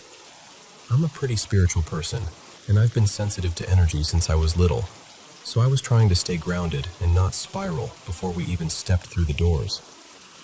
At first, when we walked in, I didn't feel anything dramatic. I just noticed how dim it was, kind of tired looking, like it needed a full reset. But I told myself, whatever, it's a hotel. We're here to have fun. Me and my boyfriend, well, I'll call him Ethan, we got checked in, went up to the room, and everything seemed normal at first. Temperature was fine too, which mattered because I'd read a bunch of complaints about rooms being either freezing or boiling. We go downstairs to gamble for a bit, maybe 40 minutes, and that's where things started to shift for me. I had wandered a couple machines away from Ethan, playing a slot by myself, and this weird uneasiness just slid over me. Like that feeling when you're sure someone's behind you. I kept looking over my shoulder, even though there was no logical reason. And then I hear this sound, like a quick swish, right by my ear. Not in the distance, right there.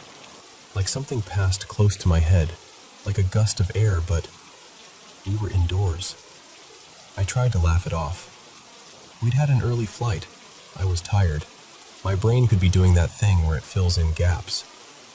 But then, a few minutes later, I hear a man call my name. Like clearly. Not a whisper. More like someone I knew, like a friend or a cousin, calling from just a couple steps behind me. And my name isn't common. Like, I almost never hear it out in the world. So I turn around immediately. And there's nobody. Not even like, oh, maybe I missed them. No, there wasn't a single person anywhere close. It was this open pocket of space around me, like 30 feet in every direction, and I'm standing there with my stomach suddenly ice cold. That was the first time I thought, okay, something is off. I tried to brush it aside again because what else do you do? We head back upstairs later, and when we open the door to our room, it hits us like a wall. Hot. Like sauna hot. I look at the thermostat and it's set to 85. I swear it wasn't like that earlier. And I remembered reading posts about thermostats mysteriously changing in that hotel. And I hate admitting this, but I started doing that thing where you try to talk yourself out of your own instincts. Like, maybe I hit a button. Maybe housekeeping did something. Maybe it defaulted. Anything to make it make sense so I could sleep. The next day we weren't in the hotel much. We were out doing stuff, so it was easier to ignore. But we were staying high up, somewhere in the 20s, in one of the towers, and the floor was silent, like unnaturally quiet. We barely saw anyone. No doors opening, no footsteps, nothing. Which sounds nice, but it made it feel empty in a way that didn't feel peaceful. More like abandoned. And I dreaded leaving the room alone. I'm being so serious. The hallway felt dim and heavy. The elevator rides were the worst. Every time I stepped in, I got this sensation like I wasn't alone, even when I was. And in those quiet pockets, hallway corners, waiting areas, the little stretches where it's just you and the hum of the building, I would get overwhelmed by this negative energy that felt almost physical, and then my emotions started getting unpredictable. I would feel dread for no reason. I'd get homesick out of nowhere. I cried over things I normally wouldn't even blink at. Ethan started changing too. He was irritated, edgy, like everything was getting under his skin. We argued more in those couple days than we had in months. And it didn't feel like normal couple tension. It felt like we were being pushed into it, like the room amplified every anxious thought and turned it into a fight. At night, I couldn't sleep in the dark. I left the lights on, which I never do, and I kept hearing these little clicking noises, like a light switch being pressed, or buttons on a landline phone. Little mechanical sounds. Not constant, but enough that every time I'd start drifting off, it would snap me back awake. And the creepiest part? One morning I woke up before Ethan, super early, everything quiet, no TV, no noise, and I heard the same button press sounds again, like something was interacting with things in the room. My mom was staying in another section of the hotel, using a different elevator bank. She told me later she swore she saw a man in a white hat standing near an employee-only area behind a cafe. She looked away for a second, then looked back, and he was just gone. And that space was supposedly off-limits, like not somewhere a guest would casually be. By the last full day, me and Ethan both looked exhausted. Not just tired, defeated. Like something had drained us. He admitted something that honestly scared me. He said he'd never been suicidal in his life, but while we were there, he kept getting this intrusive, hopeless feeling, like a dark voice pushing him toward the edge. He even said, "It feels like this place is trying to break us up." And I remember just sitting on the edge of the bed, feeling this thick heaviness in my chest, like a dark blanket had been dropped over me. I've never felt that kind of energy in a building before, ever. It was immediate, almost like my body recognized it before my mind could explain it.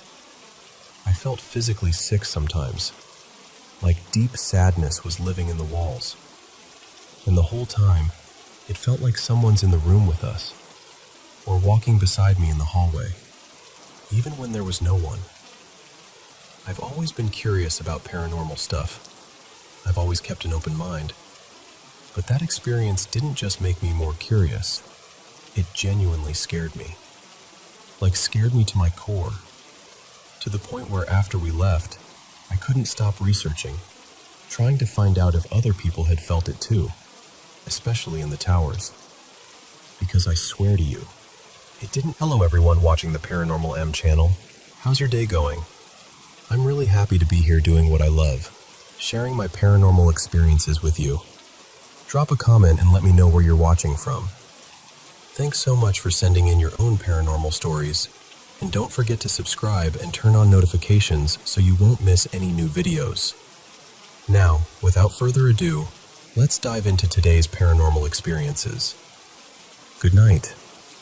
Okay, so I don't tell this story often, because it sounds like something you'd hear around a campfire and roll your eyes at. But it happened to me, more than once. And not in some vague, dreamy way, in a clear, I know what I saw kind of way.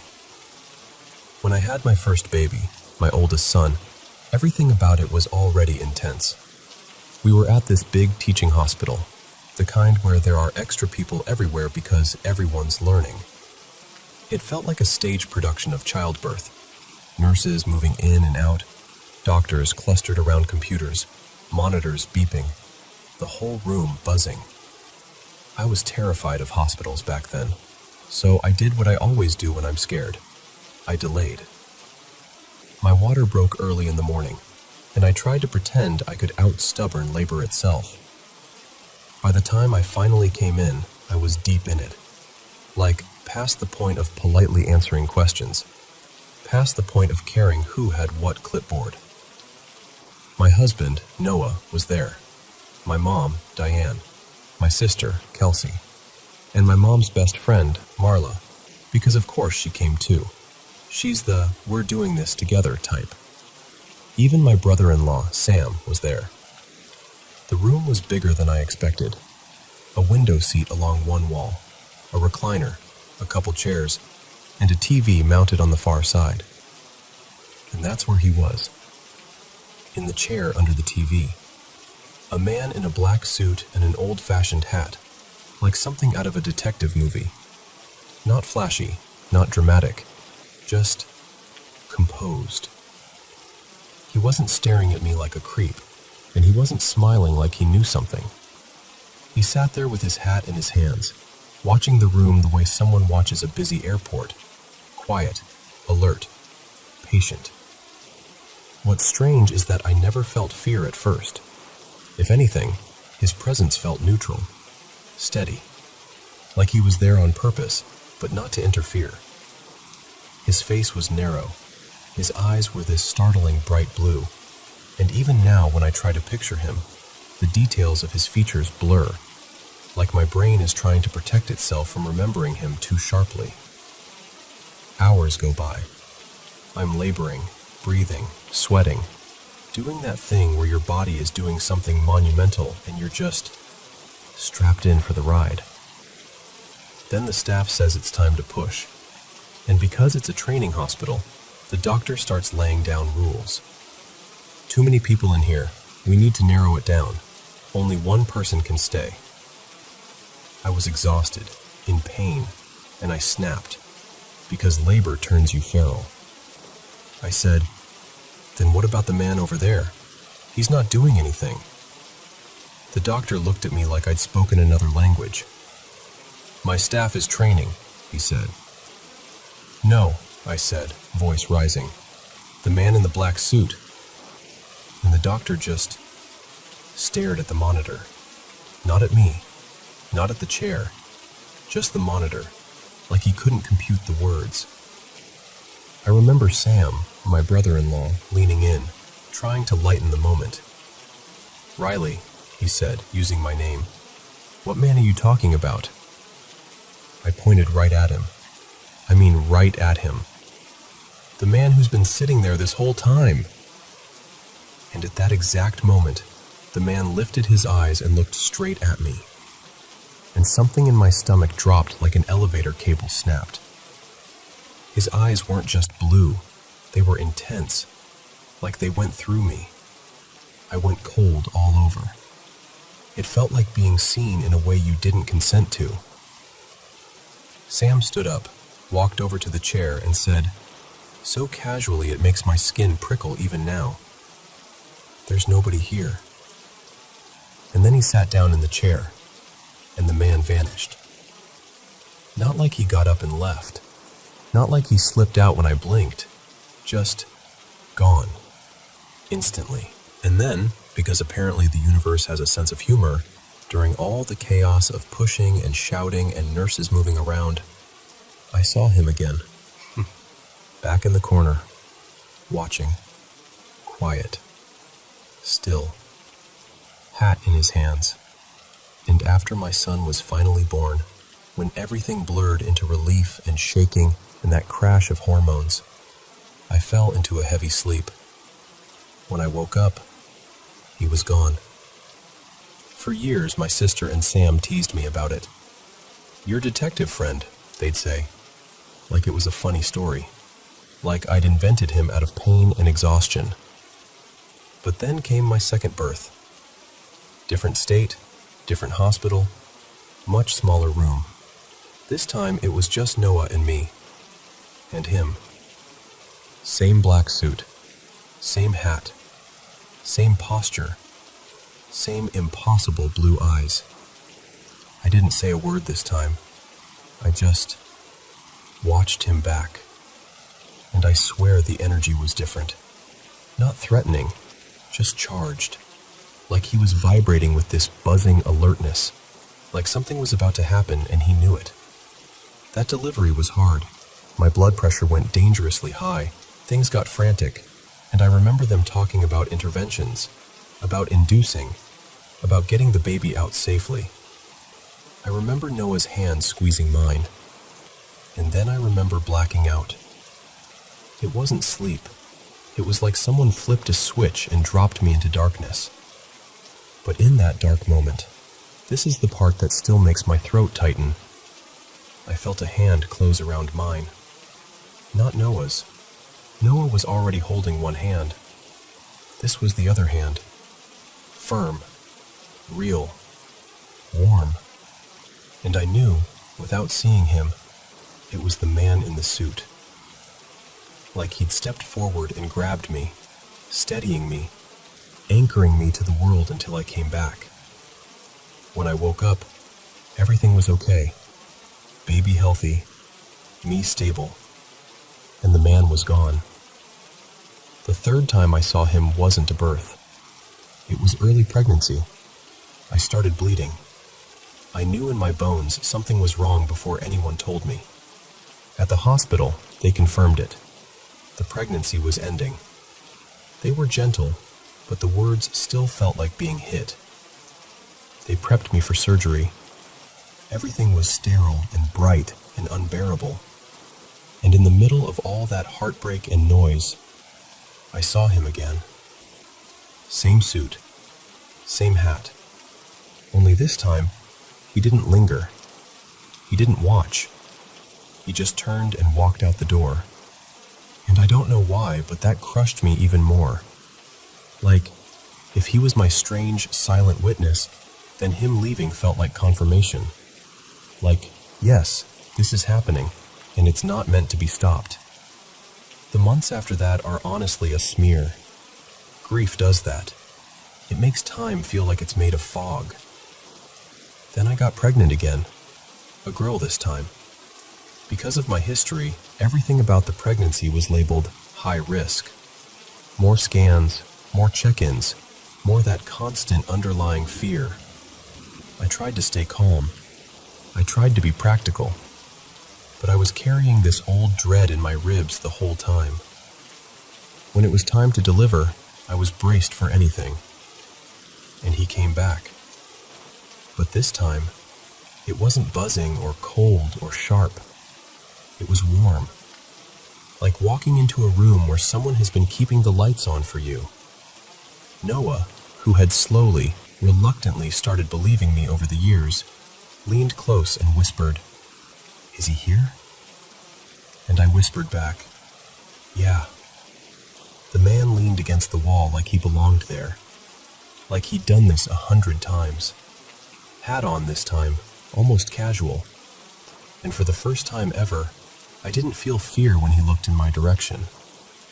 The delivery was smooth, almost peaceful considering everything. Afterward, my daughter lay in that clear plastic bassinet beside my bed, tiny and perfect and astonishingly calm. He stood right beside her like a guard, like a proud witness, like someone quietly saying, "You made it. She made it. This is okay." He looked down at her with those bright, piercing eyes, only now they didn't feel like knives. They felt like light. And then he was gone. Not just gone from the room, gone in the way you know something has ended, like a final page turning. I've tried to explain it 1,000 ways. I've asked my mom if we had some long-dead relative who dressed like that. I've dug through old photo boxes, looked at faces until my eyes blurred, hoping to find his. Everyone jokes. Everyone laughs. Everyone says exhaustion, stress, hormones, anything but what I know in my gut. And I'm not even claiming he was an angel. Honestly, if you told me to picture an angel, I wouldn't pick a man who looks like a vintage detective holding a fedora. But I never felt evil from him. Not once. Mostly it felt like presence, witness, protection. Like he wasn't there to change anything, just to make sure I wasn't alone in the moments that split my life into before and after. So I'm left with the question I always circle back to. Has anyone else ever seen someone like that? Someone who shows up during the biggest moments, stands quietly in the corner, and somehow feels like they've always been part of the story.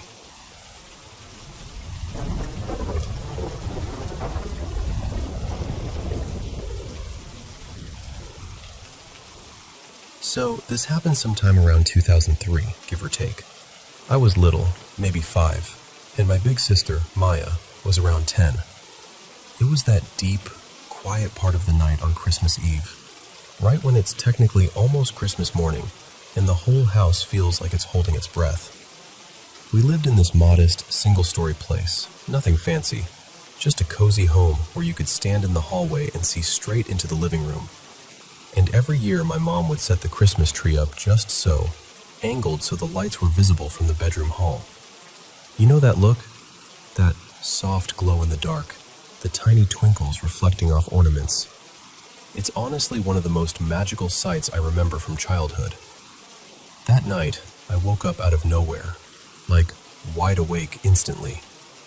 I remember climbing out of bed and padding into the hallway because I was going to go to my parents' room.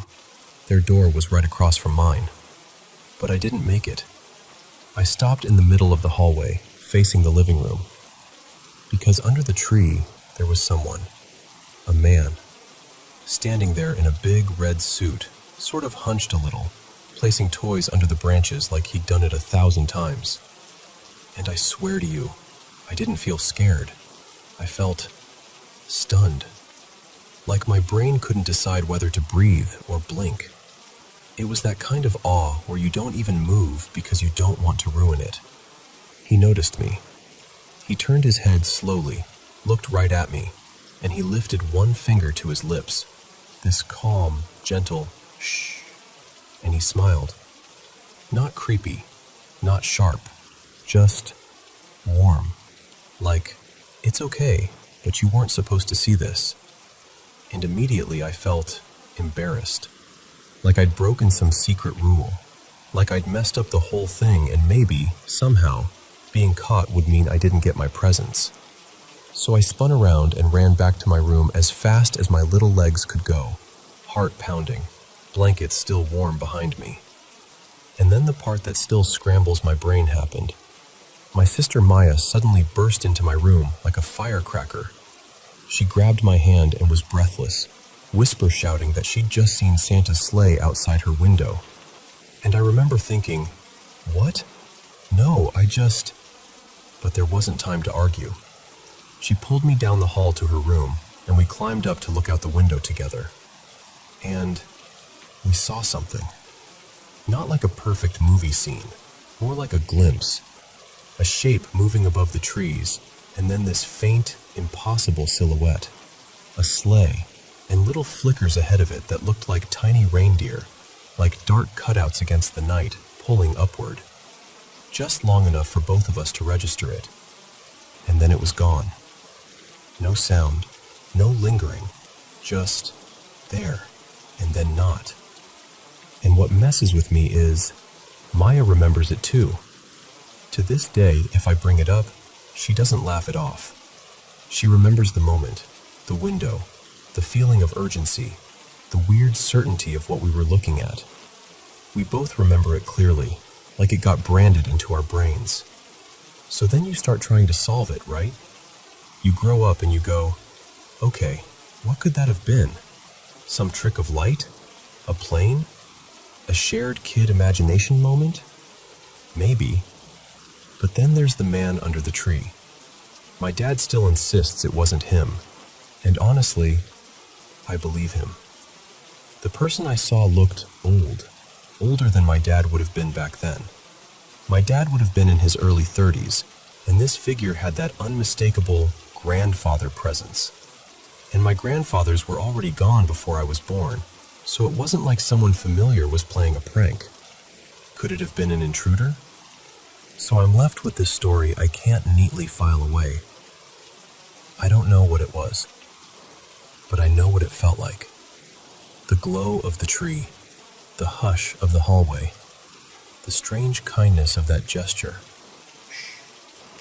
And the two of us, side by side at the window, watching something impossible rise into the dark and disappear. And I'll be honest, I still wonder. If you've ever had something like that happen, something you and someone else both remember, but you can't explain, I'd genuinely love to hear it. And if you've got a theory that doesn't feel forced, I'm open.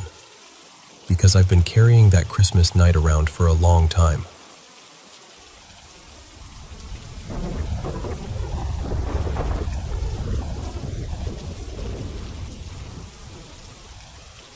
Hey, so I've been sitting on this for a while, and I finally need to tell someone who'll just listen without laughing it off. It happened earlier this year, right at the tail end of summer. Those days when the heat hangs around even indoors.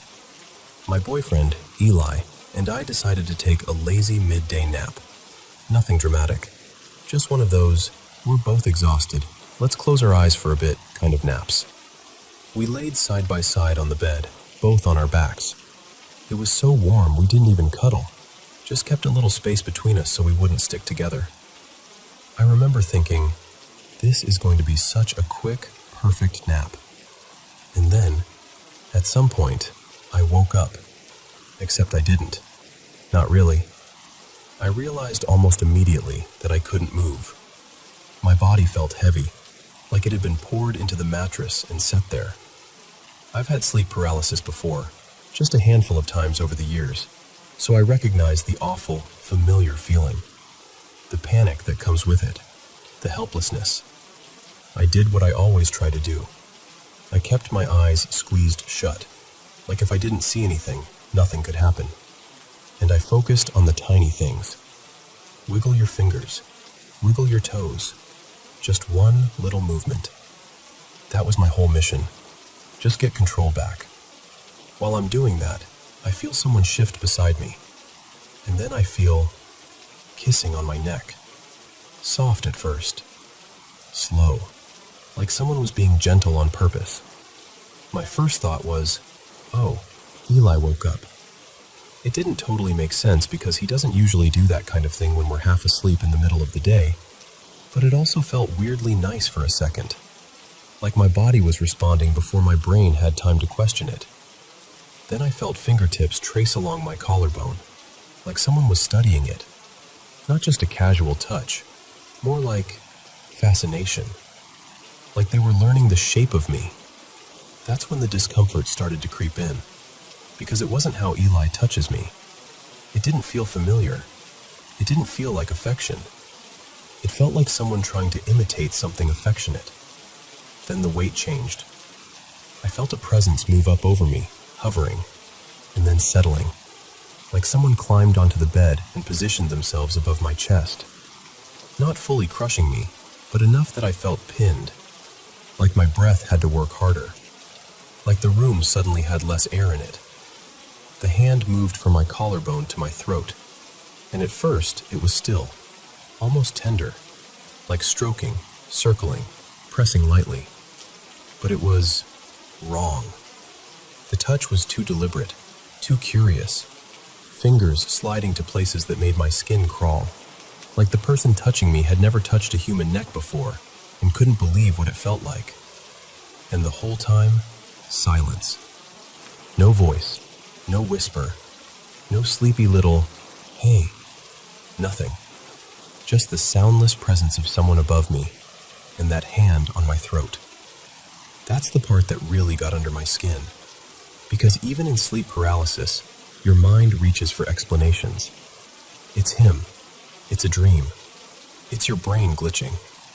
But the longer it went on, the more my stomach dropped with this certainty. That is not Eli. The instant I fully admitted that to myself, like the moment my brain finally said, no, that's not him. The hand tightened.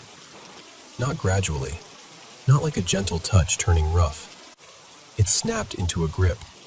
Fingers clamped down on my throat, firm and purposeful, like it had been waiting for me to notice, like it didn't want to pretend anymore. And then I heard it. The pressure on my throat increased, and I panicked so hard I thought my heart would burst right out of my ribs. I tried to scream. Nothing. Tried to jerk my arms. Nothing. My whole body felt trapped, except my mind, which was absolutely losing it. It lasted maybe 10 seconds, maybe less, but it felt like being held under dark water. Then I snapped awake, like someone cut a cord. I shot up, gasping, sobbing immediately, full body crying, the kind where you can't even catch a breath between tears. I turned to Eli and shook him awake because I needed him grounded and real in front of me. I needed him to speak, to move, to be human. He sat up, confused and sleepy, and pulled me close while I cried into his shoulder like I'd been chased. And I swear to you, this happened. I know how it sounds. I know people will have opinions about what it really was. But I'm telling you as honestly as I can. It felt like something tried to wear my boyfriend's presence for a moment, and the second I recognized the lie, it got hostile. That's why it stuck with me. Because I've had sleep paralysis before, and it was terrifying, but this was different. This felt personal. It felt like something noticed me noticing it, and I've been trying to make sense of that ever since.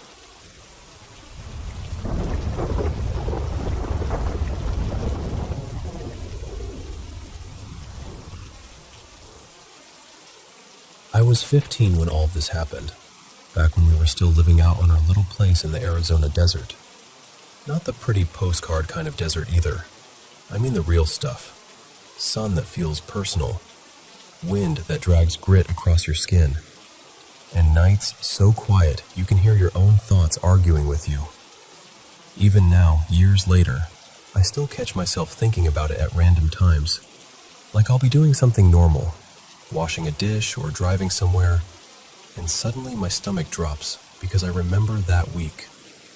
That stretch of days where the desert stopped feeling empty and started feeling occupied. So we had a small spread outside town. Goats, a few stubborn rows of drought-tough crops, and enough distance from neighbors that it felt like we lived on the edge of the world. The closest town was nearly an hour away, and honestly, we liked it that way. The first sign something was wrong wasn't a sound or a shadow. It was the dogs.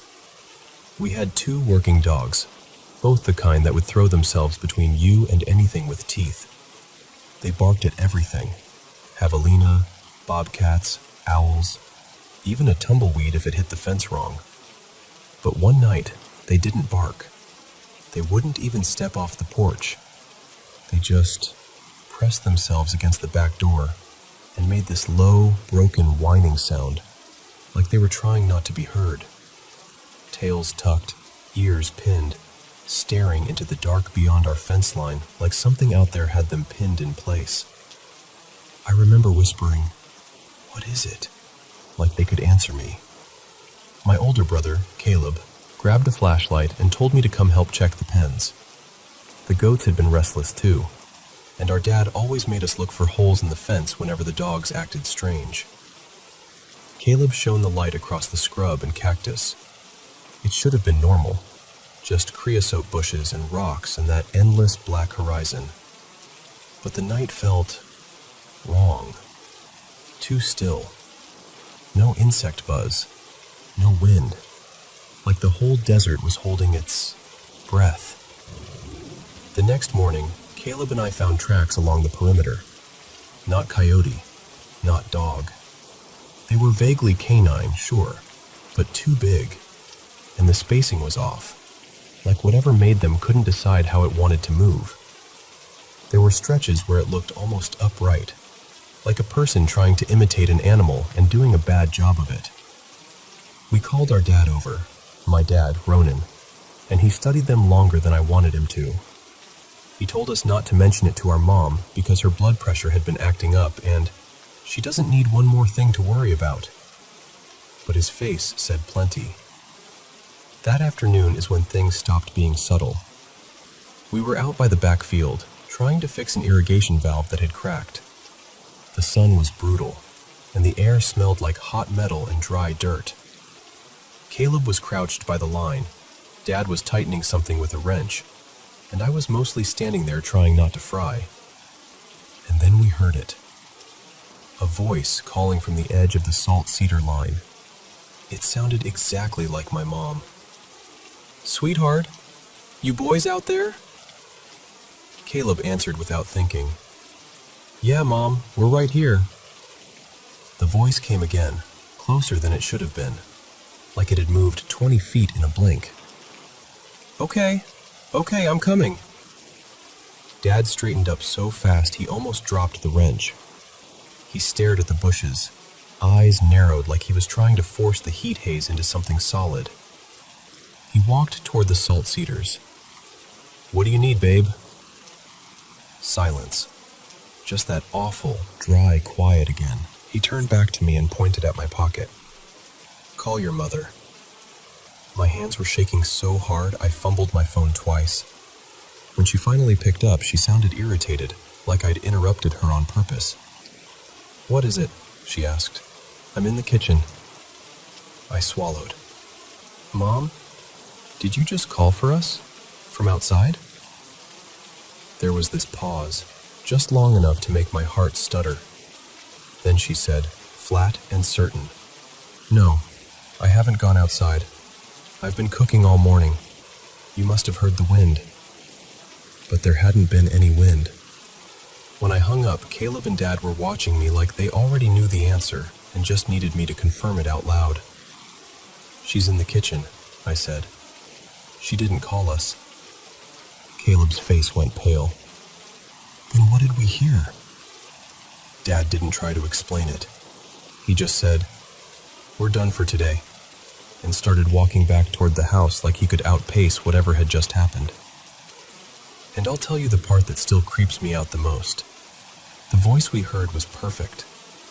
Too perfect.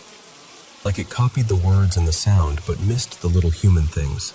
No strain, no breath, none of my mom's outdoor holler, none of the tiny cracks she'd get when she raised her voice. It was smooth, like it came out of nowhere already polished. A few days later, one of our goats disappeared. One of our strongest young bucks. A dark-coated one we'd named Jet. He was sturdy, mean in the way bucks can be, and not the kind of animal that just wanders off and gets lost. Caleb and I volunteered to go find him. Dad let us take the rifle, which should tell you everything about how uneasy he already was. By late morning, the heat was climbing fast.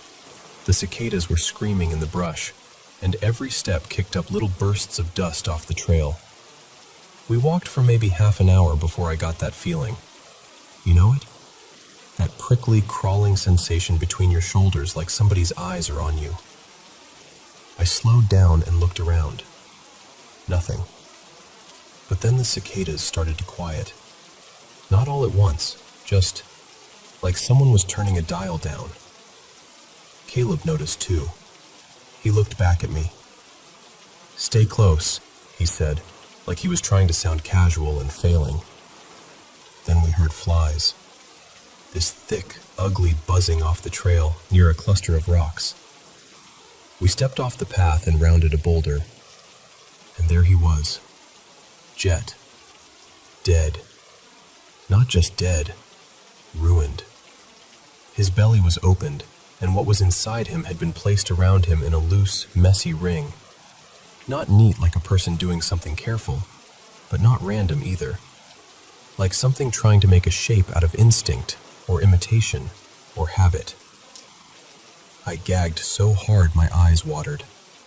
Caleb put a hand on my back and whispered, "Oh my God," like he couldn't say anything else.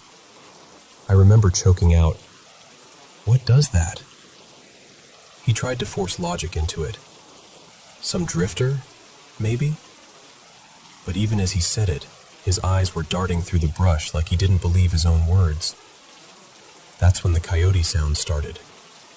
Yips at first, far away, then closer, then coming from everywhere.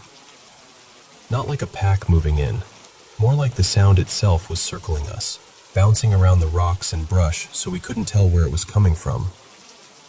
Caleb grabbed my arm. "We're leaving. Now." We ran back down the trail, boots pounding, throat dry, heart smashing against my ribs. And the whole time, those coyote cries followed us, layered and wrong, like someone playing them too loud and too close. We passed between two boulders that sat like gates on either side of the trail, and something in me made me look back. I wish I hadn't. There was a figure on one of the rocks, long dark hair spilled out beneath it, and it looked, at a glance, like a woman. But the longer my eyes were on it, the more my brain started rejecting it. The proportions weren't quite right. The stillness wasn't human, and when it opened its mouth, that sound, that same coyote chorus, but too strong, too controlled, too wrong, came pouring out like it was using the noise as a weapon, like it was meant to confuse us, turn us around, separate us. Then it moved. It dropped off the rock and shifted in this horrible, fluid way, like it was folding itself, rearranging how it walked. One moment it looked upright. The next it was running on all fours like it had always belonged there. And it was fast. Not normal fast, not animal fast, impossible fast. I screamed. I couldn't help it. It was closing the distance like it was gliding, not running. Caleb spun and fired without even stopping.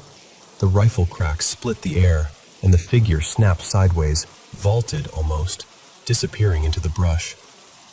But it didn't crash through the bushes like anything real would. It didn't make sense. It turned back once and shrieked again, that awful sound, and then it was gone. Caleb was breathing like he'd been underwater. "I hit it," he kept saying, half disbelief, half panic. "I hit it." I looked down and saw droplets on the dirt. Blood. But even that looked wrong. Reddish when the light caught it one way, almost black when I shifted my head. We didn't stop to follow it. We didn't stop to think. We ran until we saw the shape of our house in the distance, and even then, I didn't feel safe until the door was shut behind us. When we told our parents, my mom went strangely quiet and walked back into the kitchen like she needed something to do with her hands. Dad sat at the table and stared at nothing for a long time.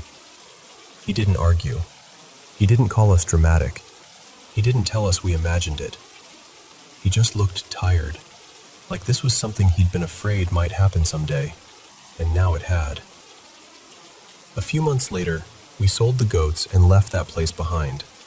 No big speeches, no long goodbyes, just packed up and went like the desert had finally asked us a question we didn't want to answer. And we never went back. My parents wouldn't talk about it after that, not once. If Caleb or I brought it up, Dad would shut it down immediately, like speaking about it might invite it into the room.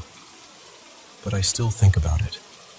About the dogs frozen in fear. About my mother's voice coming from the bushes. About that figure wearing something that wasn't just clothing. And sometimes, this is the part I almost hate admitting, sometimes I wonder if it was even chasing us that day, or if it was just making sure we understood we'd been noticed.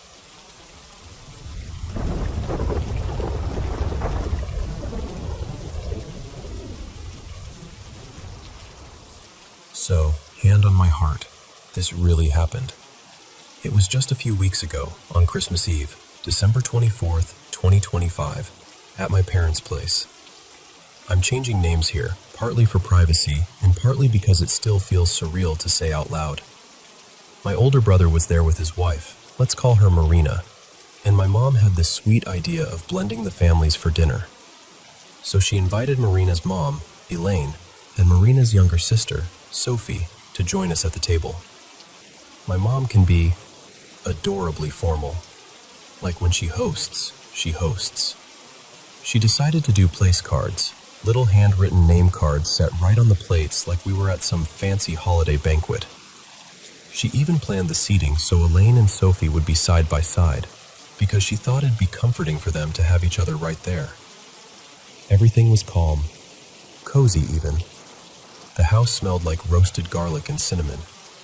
You know that warm, twinkly kind of Christmas Eve feeling where the night feels soft around the edges? And then it got weird. Later, my mom told us that when she wrote Sophie's card, she has no idea why. Her hand just didn't write Sophie. She wrote Lily. Just like that. Like it was the most natural thing in the world.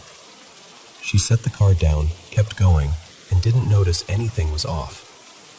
So we all sit down, plates clinking, chairs scooting, everyone doing that polite little shuffle of, "Oh, I'm here. Where are you? Are we switching?" And Elaine looks at the place setting next to her. She sees the card that says Lily, and she just breaks. Not like a dramatic, attention-grabbing thing, like real, instant, involuntary grief. Her face crumpled, and she started sobbing right there at the table. And for a second, nobody even moved, because we didn't understand what we were seeing. We thought maybe she was overwhelmed, or something about the holiday hit her suddenly.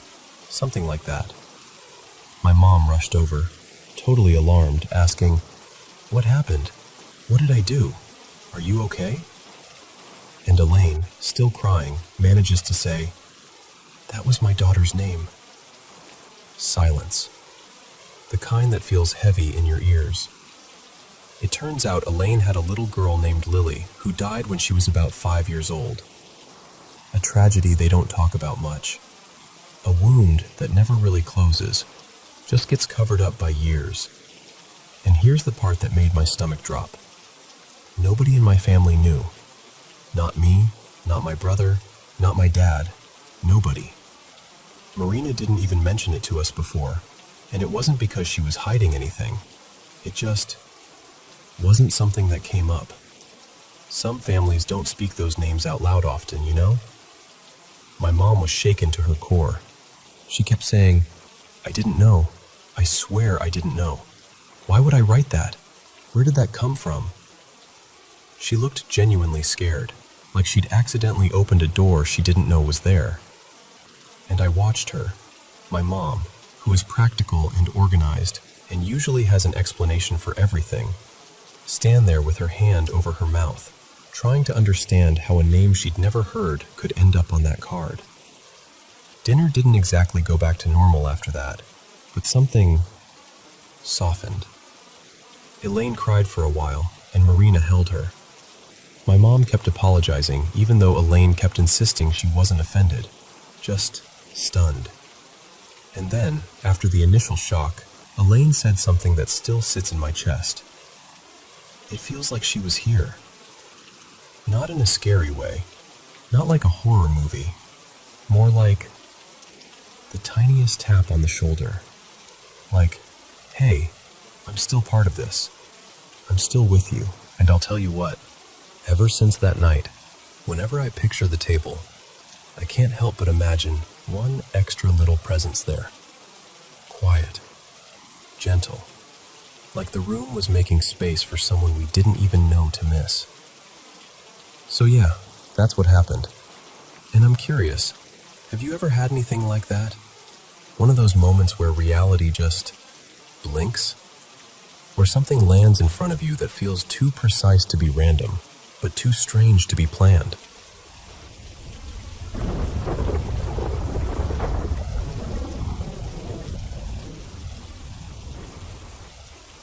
Okay, so I've never really known how to explain this without sounding a little weird, but I'll just tell you the way it's always felt to me. Like something's been stitched into my life for as long as I can remember. It actually started with my mom, Marisol. She used to casually mention seeing shadows in the corners of rooms, like a person-shaped darkness that didn't belong to anybody. And for years, she didn't even think of it as scary, more like a thing that happened. It wasn't until someone got in her head and said, "What if it's something evil?" that she suddenly got spooked. She told me she stood in the kitchen one night, feeling ridiculous but determined, and said out loud, "You're not welcome here. Leave." And after that, it stopped, just like that.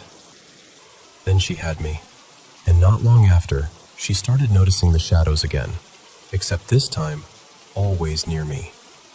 She didn't tell me right away, not when I was little, but she said she'd see that same shape linger in doorways behind me, or glide past the hall mirror when I'd walk by. She did the whole leave thing again, and for a long time, it was quiet. Fast forward to when I'm older, maybe 8 or 9 years ago now, and I start noticing it myself. Not every day, not even every week, just enough to make you pause. You know when you think you see someone in your peripheral vision, and you turn and there's absolutely nothing there? That, but heavier, darker, like the room briefly gains an extra presence. Back when I still lived with my mom, we'd hear this sound at night that still makes my stomach clench when I think about it. Like heavy footsteps, almost stomping, moving fast down the hallway. Sometimes it sounded like a full-on sprint, and then it would stop right outside her bedroom door. Every time. I was down the hall in the little spare room, and I could hear it so clearly, like the floorboards were complaining under someone's weight. Then, nothing. Just silence, like it wanted us to know it could. What's strange is, when I moved out, my mom stopped seeing it. Like the second I left, it left with me. At my first place, friends started noticing things before I even brought it up.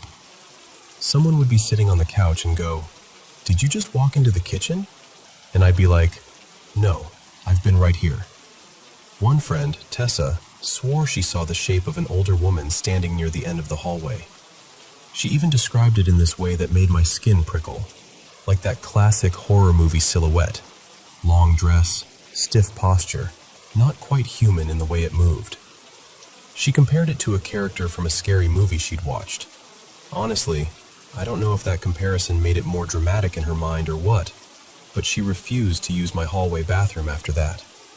She'd literally wait until she got home. I tried to be practical about it. I got one of those motion-sensing cameras. Nothing fancy, just something that records when there's movement. And it would always start recording in the laundry room at night when no one was in there. Not once or twice, constantly. No pets in there, no drafts, nothing.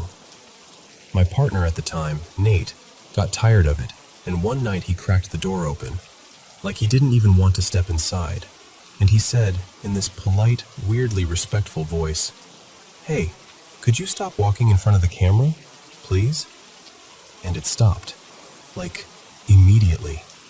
The camera went quiet after that, like whatever was triggering it just decided, okay. Then I moved in with my friend Jade, and that's when things ramped up. Jade has her own situation. She's told me for years she sometimes sees something that imitates people. It'll take the shape of someone she loves, or sometimes even me, and she'll watch it walk into another room, but only when she's home alone. Like it wants privacy, like it doesn't want witnesses. One night we were just hanging out in my room, talking about nothing, and suddenly Jade flinched hard, like someone yanked her hair. And I swear to you, I saw her head jerk back, not like she moved it herself, but like something tugged her from behind. She grabbed the back of her neck, wide-eyed, and she said, calm but firm, "No, don't do that." And it stopped. And then, this is the part that still makes my throat go tight. We both saw something move under my bed, like an arm reaching out into the open. Long, thin fingers, too long, and these black, hooked nails, claw-like, shiny in the dim light. We froze, and then we snapped on the lamp so fast I almost knocked it over. Nothing. Absolutely nothing under the bed. Just dust bunnies and a forgotten sock. After that, my boyfriend Eli started having experiences too. If he's alone in my room, even for a few minutes, he'll get poked in the back, like a single finger jab. Or he'll see something peek up from the side of the bed, just barely visible, like it's watching him and waiting to see if he reacts. Eli's approach is to pretend it's not happening. He'll literally look straight ahead and go, "Nope," and change the subject like he's refusing to give it the satisfaction. I felt it too, when I'm alone. Sometimes it's like a touch at the crown of my head, gentle, almost curious, and then it slides outward along my hairline, like hands framing my face. Not squeezing, not hurting, just there. When that happens, I usually shift around, sit up, turn the light on, do something to break the moment. And after that, it'll stop for the night. Jade has told me she's heard my door handle jiggle when I'm not home, like someone trying to get in. And the cats, this is the weird part. The cats will stick their paws under the door like they're playing with someone on the other side. They don't seem afraid at all. But sometimes the dogs refuse to go near my room, like there's an invisible line they don't want to cross. They'll stand in the hallway, stare, and then back away with their tails low. And through all of this, the main thing I can't shake is the feeling of being watched. Not necessarily threatened, just observed. Like I'm sharing space with something that's been paying attention for a long time. Here's the part that makes people look at me like I've lost it. Lately, I've started talking out loud to the room. Not full conversations, more like announcements. If I'm leaving for the weekend, I'll say, "Okay, I'm heading out. Be good." If I'm going to work, I'll say, "Bye, see you later." And sometimes when I walk in, I'll jokingly say, "Boo," like I'm trying to keep it light. And for me, it doesn't feel oppressive. It doesn't feel like my space is unsafe. But anyone else who goes into my room eventually says it feels heavy, like the air gets thicker, like they can't fully breathe until they step back into the hallway. I also have a sleep recording, one of those apps that records if you talk in your sleep, and there's this moment where something clearly says my name. It's not me. You can hear me breathing right after, like I'm still asleep. That clip still gives me chills because it's so casual, like someone said it just to see if I'd respond. And honestly, the strangest part is that I'm the calm one. I'm the one who can live with it. And that makes Jade nervous because she's like, how are you not terrified? And I don't have a good answer. It's just familiar. Like it's been circling my life for so long that my body has learned how to carry it. So yeah, that's my story. Something followed my mom, then found me, and it's been trailing behind me through different homes like it's stubborn, or attached, or maybe just interested. I don't know what it is. I don't even know what I believe it is. I only know what I've seen, and what I've felt, and the way it never seems to fully leave.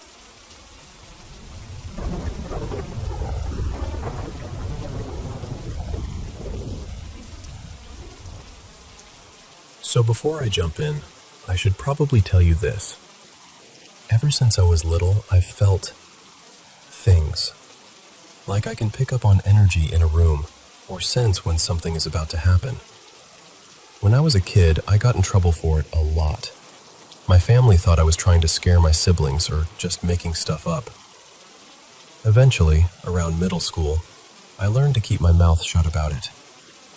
I told myself I was being dramatic. I tried to be normal about it. But then this happened. It was my junior year of high school, and my mom, well, Marisol, and her husband Derek and I had just moved into this new apartment. Nothing fancy, 2 bedrooms. We had 2 dogs, their dog, Nala, and my dog, Biscuit. Biscuit was glued to me, always. My room was kind of tucked away behind the living room, like its own little corner. When you walked in, straight ahead was Biscuit's crate. My bed was along the far wall to the right of that. If you turned right, you'd see my desk first, and then my closet right beside it. The closet was the closest thing to my desk. That detail matters. We'd been moving a lot, so I was doing online school at the time. Most days I'd be planted at my desk with my big over-ear headphones on, music loud enough to drown out the world, and Biscuit stretched out on the floor next to my chair like my little bodyguard. And my mom, Marisol, was strict. The kind of strict where you learn to sense her presence before she even speaks. I don't know how else to explain it. Even with my headphones blasting, I could usually tell when she came home. And sometimes she'd come into my room and just stand behind me, silent, waiting for me to notice her, like it was some test. One afternoon, Marisol and Derek left to run errands, and I was rushing to finish this project I'd procrastinated on. I had my music up high, head down, trying to focus. Except I kept getting this strong feeling that my mom was standing right behind me. It was so specific, like I could feel her there. I took off my headphones and turned around. Nothing. Then I did it again. And again. I think I checked 4 times.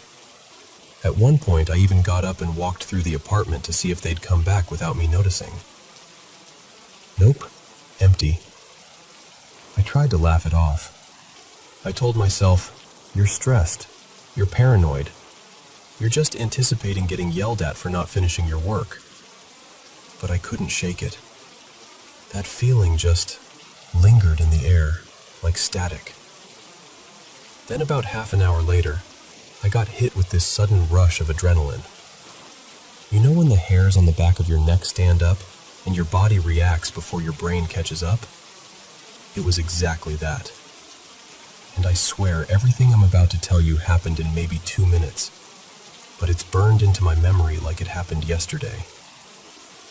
I grabbed my phone off the desk with one hand, and with the other, I lifted one side of my headphones off my ear. And that's when I heard Biscuit. He was growling. Not his normal warning growl. This was low, deep, like it came from somewhere older inside him. I'd never heard him make that sound before, I spun around, half standing up, and there he was behind my chair, stiff as a statue, staring straight into the open closet. At the exact same time, I heard Nala in the living room, barking like crazy at my closed bedroom door. Aggressive, frantic barking. And my brain went, "Someone's in the closet." I yelled, "I have a weapon!" Which, just to be clear, I did not. I stepped into the closet, heart pounding, and leaned around the doorframe, checking behind hanging clothes, scanning the corners. Nothing. And I remember this split-second thought in my head, this tiny little voice going, "What the hell?" And then a suitcase on the shelf to my left fell. It didn't slide. It didn't gently tip. It dropped like someone had shoved it. It hit the floor hard and landed so close to me, like inches. Close enough that if I'd been one step over, it would have clipped my leg. Both dogs lost it completely. Biscuit went from growling to barking and jumping, like he was trying to get between me and the closet. Nala was still going wild at the door. And that was it. Every rational thought left my body. I yanked Biscuit by the collar, threw my bedroom door open, and we bolted out of the apartment so fast, I'm pretty sure I made some awful squeaking scream without realizing it. We were outside for maybe 5 seconds before my brain caught up and went, "Nala." I had left her inside. I whipped back, flung the door open, and thank God, she was already sprinting after us. I grabbed her collar too, and that's when I realized my phone was gone. I must have dropped it in the scramble. But I didn't care. I just ran down the stairs with both dogs, hands shaking, heart hammering so hard it felt like it was rattling my ribs. When I hit the bottom, I just stopped and stood there, like my body didn't know what to do next. No leashes, no phone, just me and 2 terrified dogs.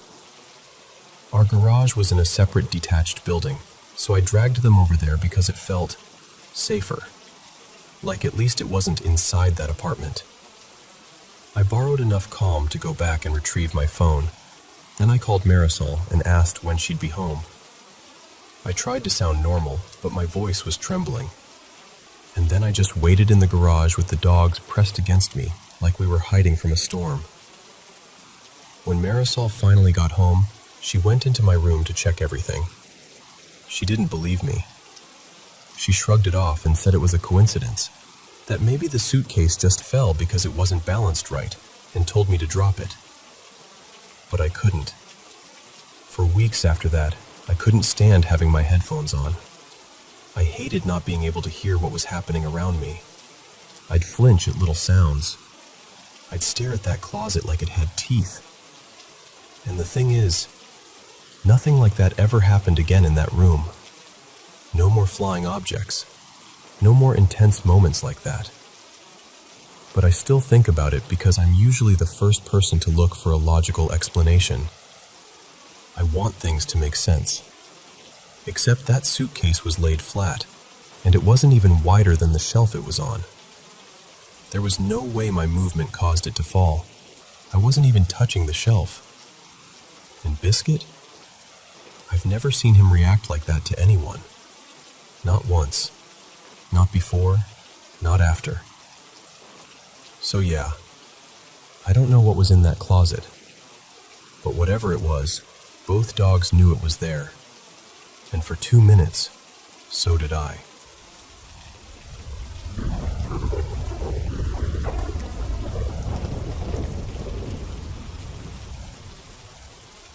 So, this was back when we lived in Berlin, and I'm pretty sure it was 2009-ish.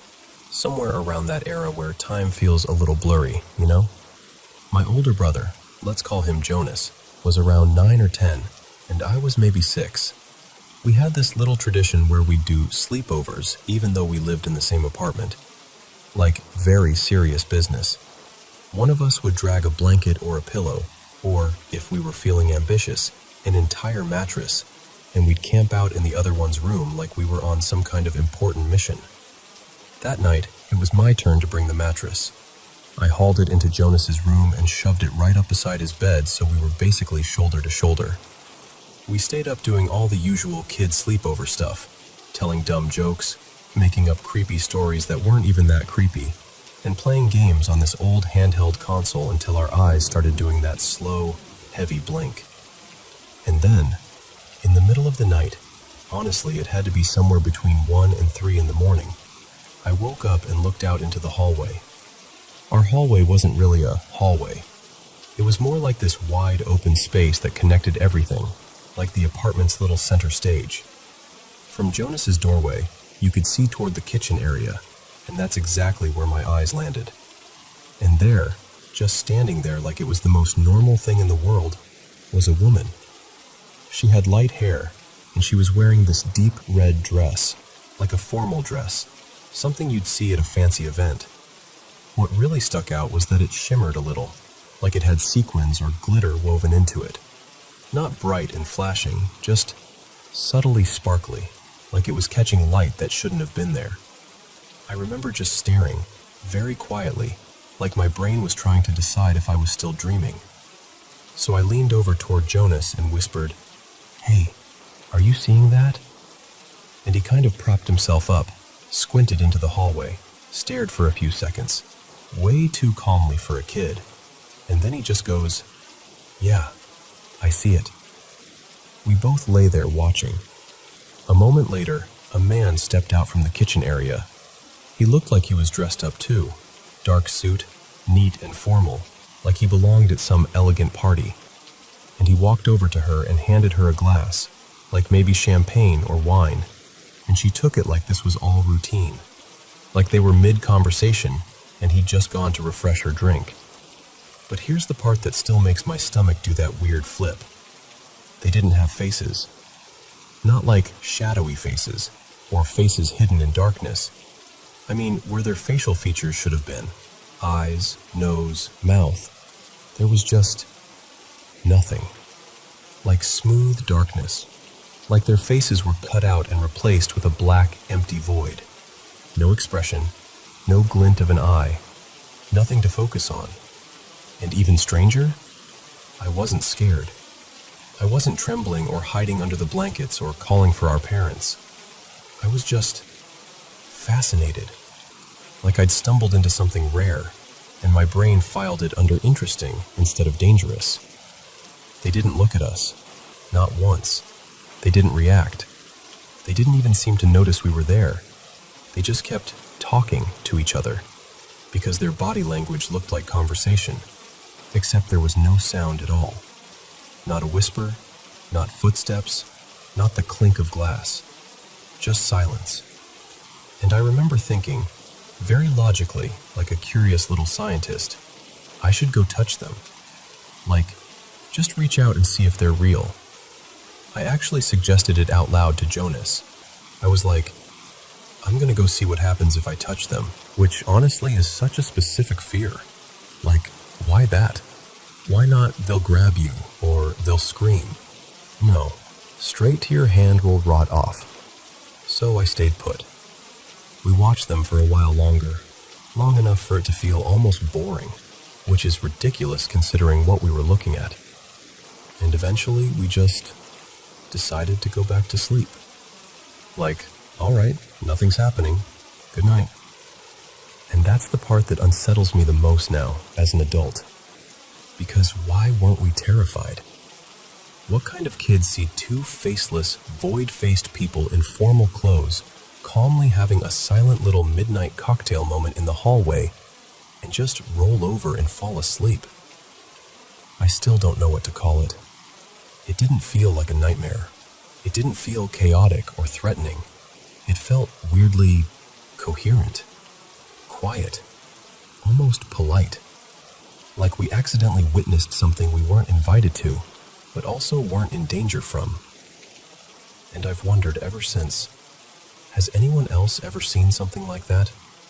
Something that didn't feel like shadow people exactly, because this wasn't frantic or scary. It was calm, almost normal. Just impossibly normal.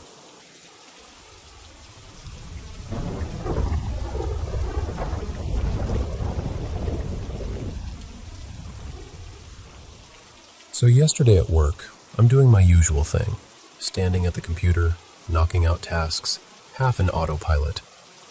A customer I'd been helping, this woman named Marissa, makes small talk while I'm finishing up. Super friendly, calm energy. At some point she goes, really casually, "Can I ask you something kind of weird?" And I'm like, "Sure." She asks if I've ever had anything paranormal happen to me. And honestly, not really. I tell her, no, nothing personal. But I also add that I'm not one of those people who immediately shuts it down. Like, I've watched the shows, listened to the podcasts, read the stories. I'm interested in it. I just haven't had my own moment. She gets really still for a second, like she's deciding whether she should say what she's about to say. Then she leans in a little and goes, "I'm not trying to scare you. I feel like I should tell you something." Already my stomach drops a little. She gestures toward this big mirror we have at the job, one of those oversized ones where you can see half the room behind you. And she says that for a split second, in the mirror, she saw something standing right behind me while I was facing the computer.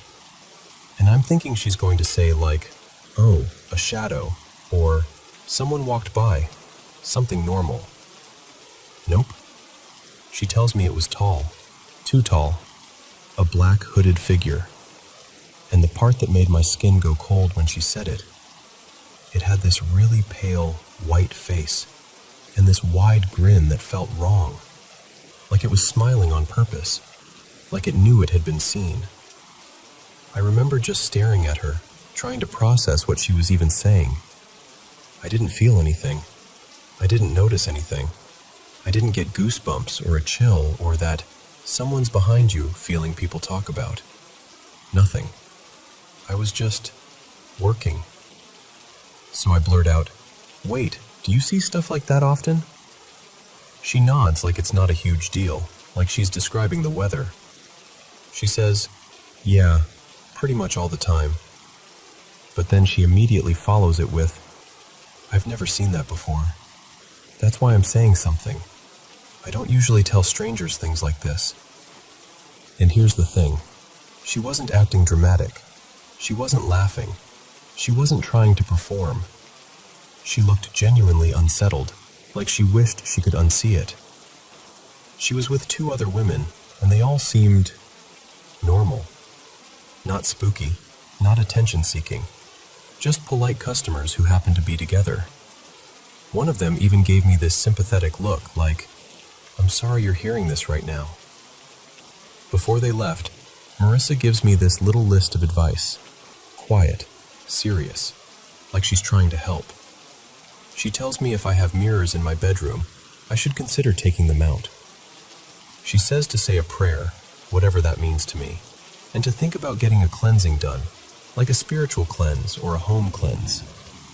And after they walk away, I'm just standing there at the computer, feeling stupidly exposed.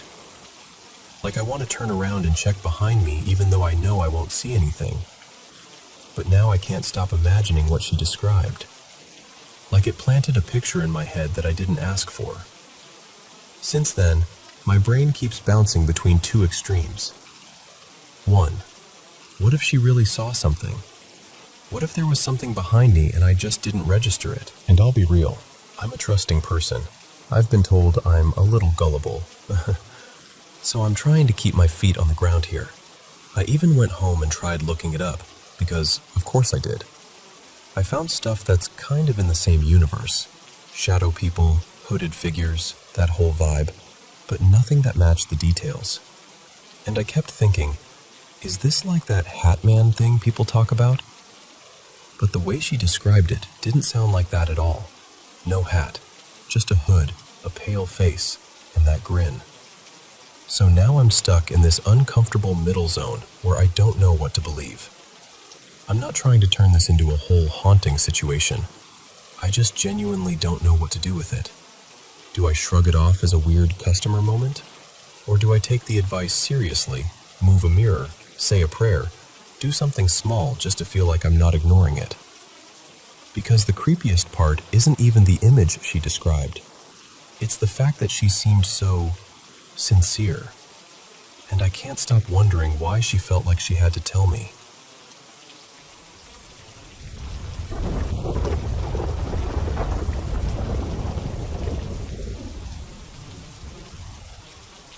So, I've been doing a bit of digging on my own, trying to make sense of what's been happening, and I ended up stumbling across this old post from a few years back that felt way too familiar. And before I even get into it, I think it matters that this house is old. The kind of old where the floors complain when you breathe too hard. And there's history here too, like heavy history. I've heard stories about tragic accidents that happened in the house a long time ago, and even though I try not to fixate on it, it sits in the back of your mind once you know. I live here with my boyfriend, Elliot, and his family. We've been here a little over 2 years now. They've lived in this place since, I want to say around 2020, something like that. It's one of those details that gets fuzzy because the days blur together when you settle into a house. The first time something happened, I brushed it off so fast. It was early last year. I was downstairs and I swear I saw Elliot's sister Talia come out of her room and head toward the staircase like she was going down. It was just a quick glimpse. Nothing dramatic, nothing movie-like. Just normal. Except she hadn't even been home that day. Not for hours. So it couldn't have been her. Still, you know how it is.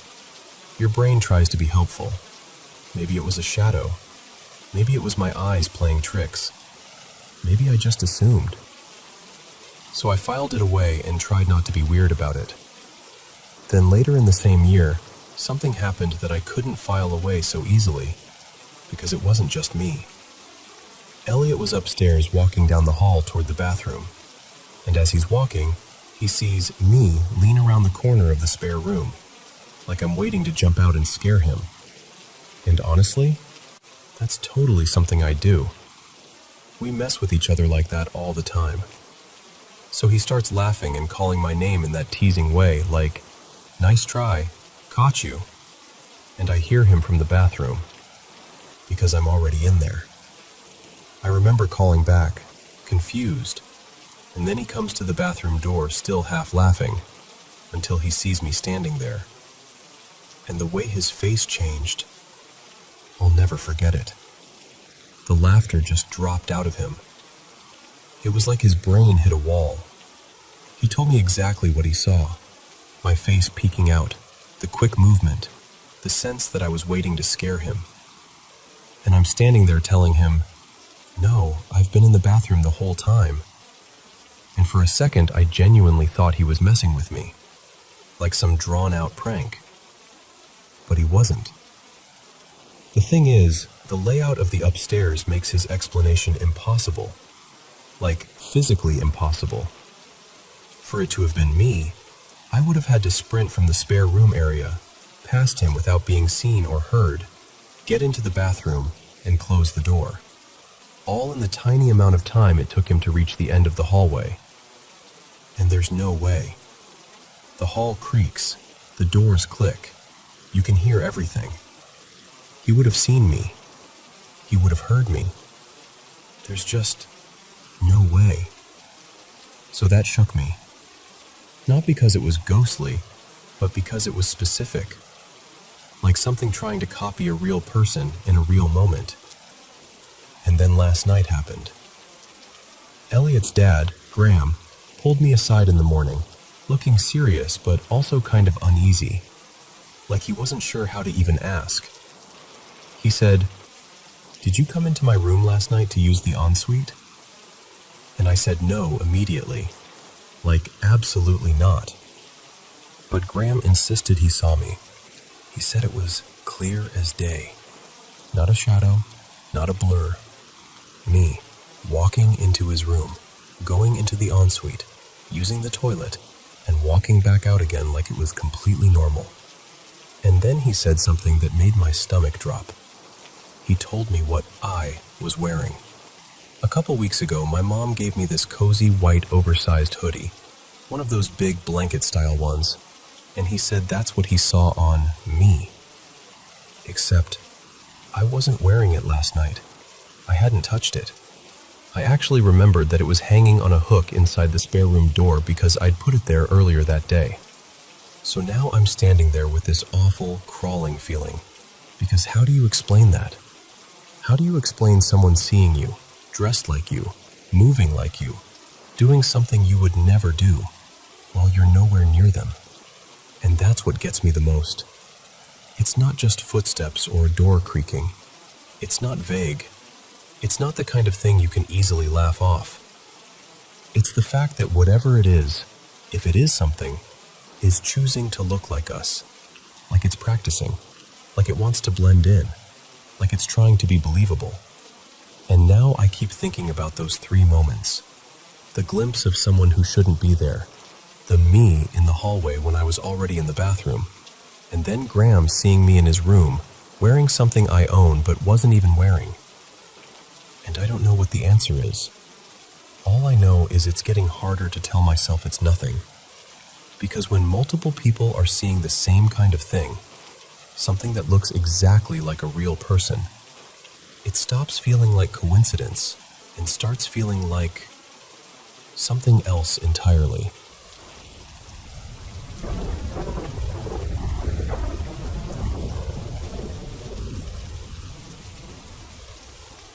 Hey, so let me tell you something that still gives me that weird little chill when I think about it. This happened back in 2020, around the height of the pandemic, when everything felt quieter than it should have been. I'm originally from Caracas, but at the time I was staying with my family in the mountains, at my grandparents' place in the state of Mérida. I was there with my mom, Mariela, and a bunch of relatives who all kind of moved through the house like we were sharing one long, anxious breath together. My grandparents' house had this higher spot, almost like a rooftop lookout, where you could actually catch enough signal to get online. So late at night, when everyone was asleep and the house felt too still, I'd sneak up there with my phone. There was also this small little room up top, like a mini house within the house, that used to belong to my Uncle Rafa, who passed away years ago in an accident. Nobody really used it anymore. It always smelled faintly of dust and old wood, and it had this feeling like time had gotten stuck in the corners. One night, really late, like around 2:40 in the morning, I was up there alone. The air was cold in that thin mountain way, and the moon was bright enough that everything looked silver at the edges. I had my headphones in, watching random videos, scrolling, trying not to think too much. And then, bang! Something hit the roof. Not like a little twig falling. This was heavy, sharp, loud enough that my whole body tensed up before my brain even caught up. I froze, staring at my phone like it could explain what I just heard. Then came the second part. Footsteps. The roof was those big metal sheets, tin, zinc, whatever you want to call it, and the sound traveled. I could hear it clearly. Slow, deliberate steps moving across the roof above me. I remember whispering to myself, okay, it's probably just a bird. It's always a bird. But then it happened again. Soft tapping. Not stomping, not scratching. Tapping. Like someone politely knocking. And listen, I know how this sounds, but it didn't feel random. It felt intentional. Now, I'm not proud of what I did next, but I also kind of am.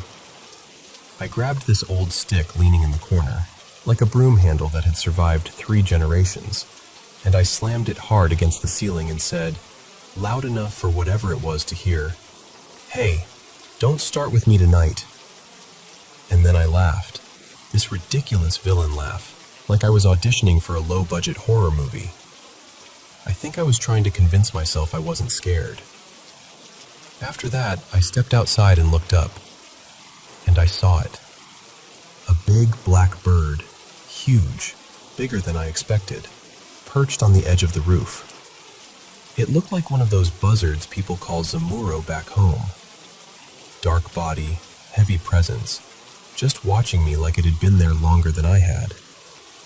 I actually said out loud, "What is that?" And then, this is the part that surprises even me, I didn't run. I just turned away slowly and walked back inside like I was the one in control. In my head, I kept thinking, "Don't show fear. Don't show fear.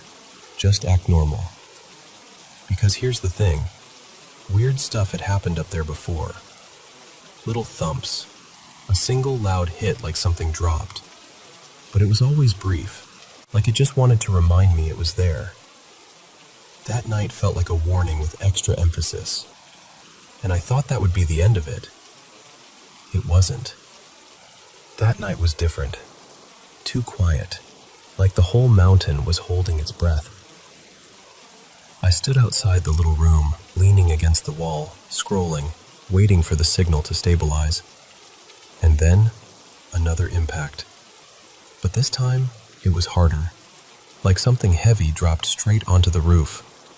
Immediately, the footsteps started again, faster, circling, pacing, back and forth, like it was patrolling. My stomach sank, my hands went cold. I could feel my skin tighten the way it does when fear hits you before your mind can make a plan. And I remember telling myself, almost like an order, "Don't even think about running." So I stayed. I just stood there, trying to breathe normally, pretending I wasn't a person alone in the dark under a roof that suddenly had company. The steps moved, slower now, more focused, like whatever was up there had made a decision. And then it walked until it was directly above me, right over my head. And I felt pressure, like it was poking at the roof, testing the metal. Tap, tap, tap, right above where I stood. That was it. That was my limit. I turned my phone off, like the glow was making me a target, and I walked back to my grandparents' house as calmly as I could manage. It wasn't far, maybe 15 meters, but it felt like a whole desert. I didn't look back. I didn't run. I just walked fast, with my heart practically punching my ribs from the inside. After that, I stopped going up there. I didn't want answers badly enough to keep inviting whatever that was. Signal wasn't worth it. Curiosity wasn't worth it. But I'll be honest with you, I've never stopped wondering. People in that area always talked about witches, about things that roam at night, about signs you shouldn't ignore. I don't know what I believe. I'm not even saying it was something supernatural, but I am saying this. It didn't feel like coincidence. So, if you've ever heard of anything like that, if you know what it could have been, or why a huge black bird would act like it owned the roof above my head, tell me. Because I've carried that question around for years, and it still feels like unfinished business.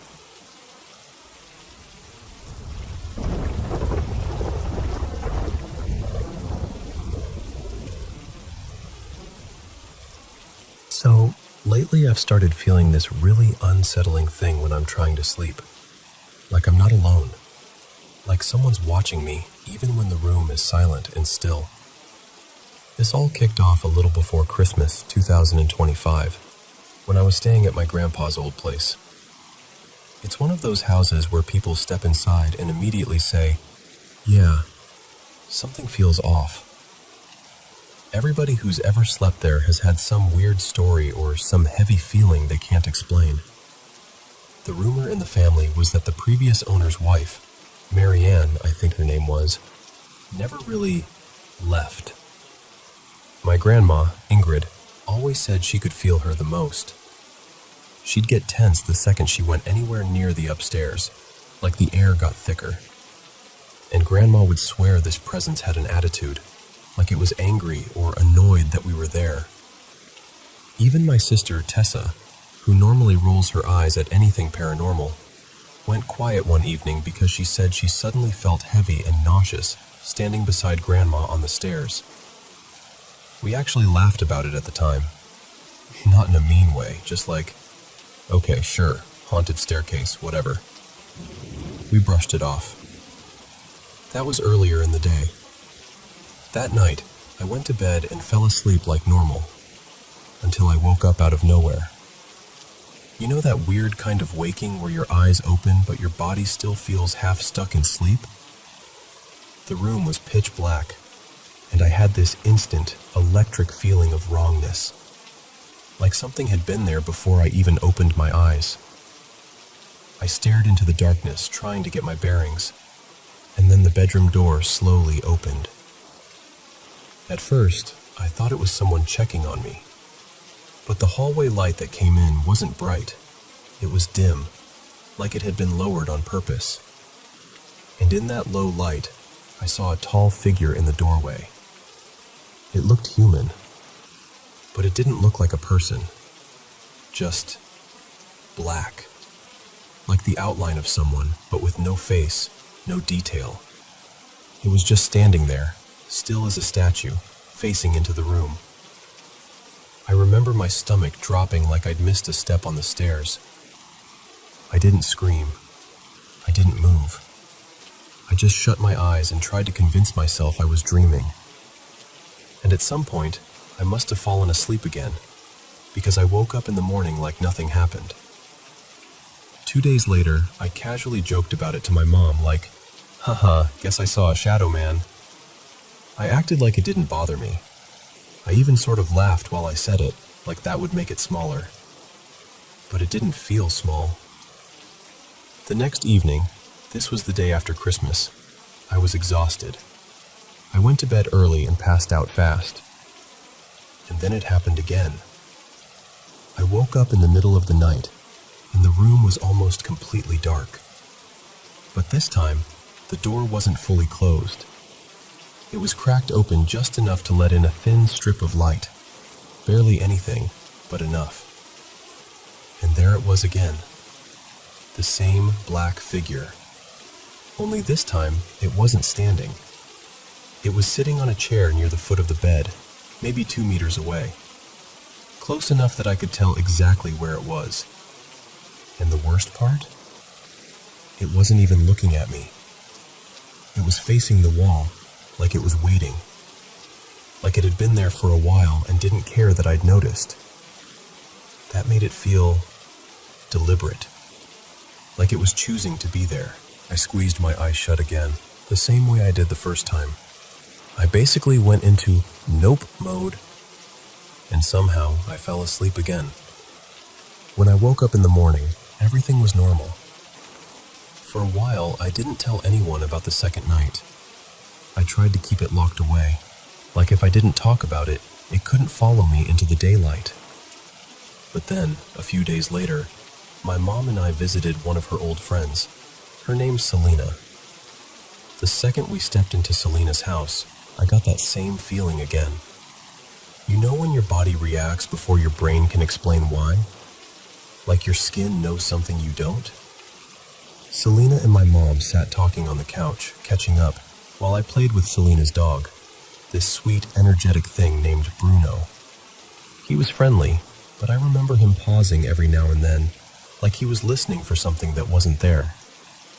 And somehow, the conversation drifted toward weird experiences. I don't even remember who brought it up first, but my mom mentioned what I'd told her, and I added a few details. That's when Selena went quiet and said, "Wait, hold on." And she pulled out her phone. She showed us a video of Bruno barking at a blank wall. Just barking and barking like someone was standing right in front of him.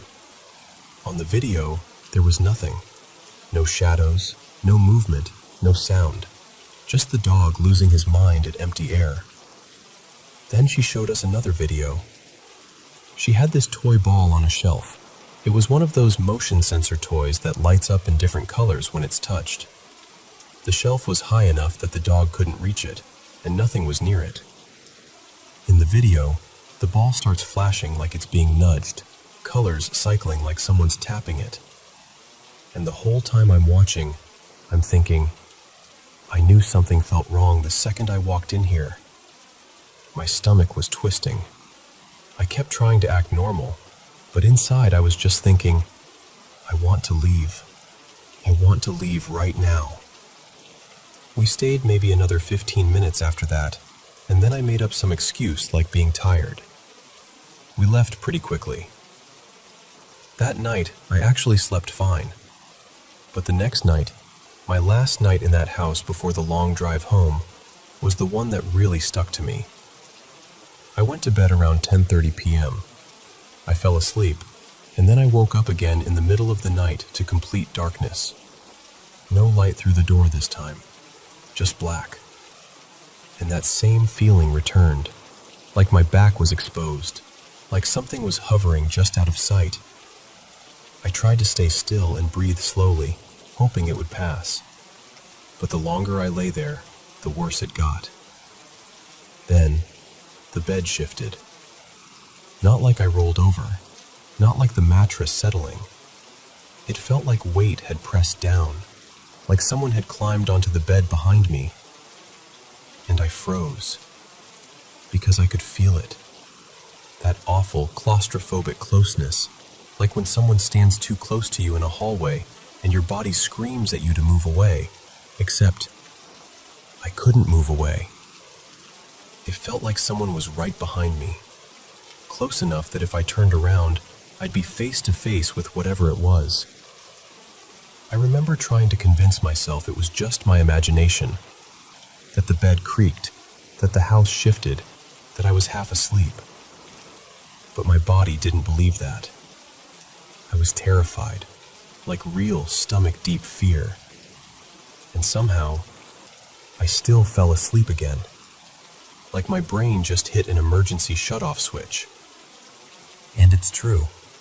I haven't seen the figure again. But the feeling? That lingering sense of being watched when I'm trying to sleep. It never fully went away. Even now, sometimes I'll be lying in bed in a perfectly normal room, in a perfectly normal house, and my body will suddenly react like it's back there again. Like something is standing just out of sight, waiting for me to open my eyes.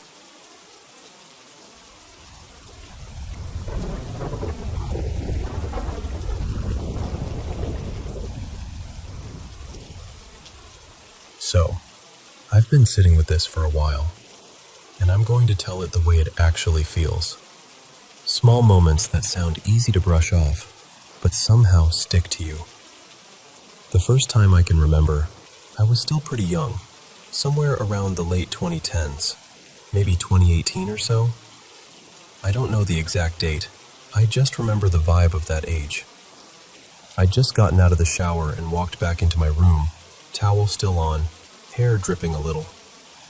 And on the carpet near my desk, there was this thin little instruction sheet from a toy set, like one of those big kid building blocks. And I swear to you, the second I stepped into the room, that paper shifted. Not like a slow slide, more like a quick, twitchy little jerk, like someone had flicked the edge of it. I froze, because nothing else moved.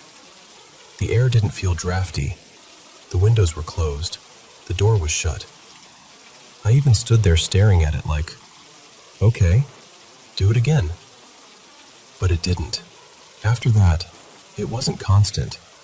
It was more like occasional weirdness. My bedroom door would sometimes ease open on its own, even though I know I'd pulled it closed. Not violently, not like a horror movie. Just enough to make you look up and go, wait, what? And then, honestly, things went quiet for years. Like it all just stopped. Or at least, I stopped noticing anything. But then, more recently, maybe starting last year, little things came back, and it felt more frequent. A door that was definitely closed ending up slightly open. A light being on that I don't remember turning on. And the biggest part isn't even the doors or lights. It's this feeling that creeps in sometimes, like I'm not alone in the room. And I want to be really clear. I know how that sounds. I'm not saying I'm being haunted, and I'm not even claiming any of it is real in a supernatural way. I'm fully aware that stress, sleep, attention, lighting, anxiety. Your brain can do a lot. But the feeling is specific. It's like there's something just behind me, close enough that if I turned too fast, I'd bump into it. I catch myself glancing over my shoulder for no reason. A couple of times, I've had these quick visual moments too. It's hard to describe. It wasn't a full shape or a person, just this split-second, milky blur, like a smudge passing through part of my vision. It happened a few times across different days, always super brief, like my eyes couldn't quite focus before it was gone. And every time, my brain immediately tries to explain it away. Floaters, light glare, tired eyes, whatever. But it still rattled me. And then there was this one moment that really got under my skin, because it didn't feel like it was only in my head. About a week ago, I was on a video call, FaceTime, with my partner Maya. I was sitting on my bed, phone propped up, just talking like normal. And at one point, I glanced at the screen, and in the camera view, behind me, there was this shape for a fraction of a second. It looked like a head, like something leaned in and then vanished. What makes all of this confusing is that it doesn't always happen when I'm primed for it. Like, sometimes I'm not thinking about anything spooky or paranormal at all. I'm just living my life, and then something small happens, and my body reacts before my logic can catch up. And then the logic arrives and starts listing possibilities. Drafts, hinges, electricity, memory lapses, expectation effects, tired eyes, stress. All of it makes sense. And still, it leaves this uncomfortable little question mark. There's one more thing that might matter, or might mean nothing. My mom, Elena, has told me she's had intense experiences in the past. She doesn't like talking about it. But years ago, she once admitted she used to feel like something was after her. And the way she said it wasn't casual. It sounded heavy, like it genuinely scared her. I don't know details, and I don't push, because it clearly upsets her. But part of me wonders if that's relevant, or if I'm just connecting dots that don't belong together. I am religious, and that gives me comfort, but I'm not using faith as a catch-all explanation here. I'm actually trying to stay grounded. I want rational ideas, environmental stuff, psychological stuff, neurological stuff. Anything I might be overlooking, like sleep issues, stress responses, vision quirks, wiring, old doors, airflow, even subtle things like routines and memory. I guess what I'm really asking is, has anyone else had a string of experiences like this? Not a single spooky incident, but this slow accumulation of small moments that make you wonder if you're just noticing more, or if something in your environment, or your brain, is changing. Because I'm not trying to convince myself of anything. I just want to understand what could cause it, and why it feels so real when it happens.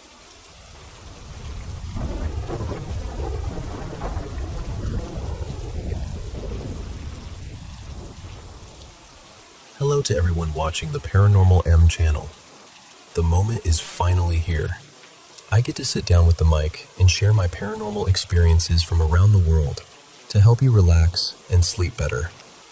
And I'm still reading your comments, so don't forget to leave one and tell me where you're from. Thank you so much for sending in so many of your own paranormal stories. Now, let's listen to these experiences and wish each other a good night's sleep.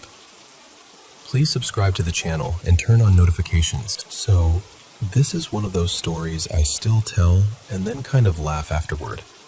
Like, what was my life for that stretch of time? For a few months, almost every single night, I'd have this presence show up right when I was turning off the last light in the living room, like clockwork.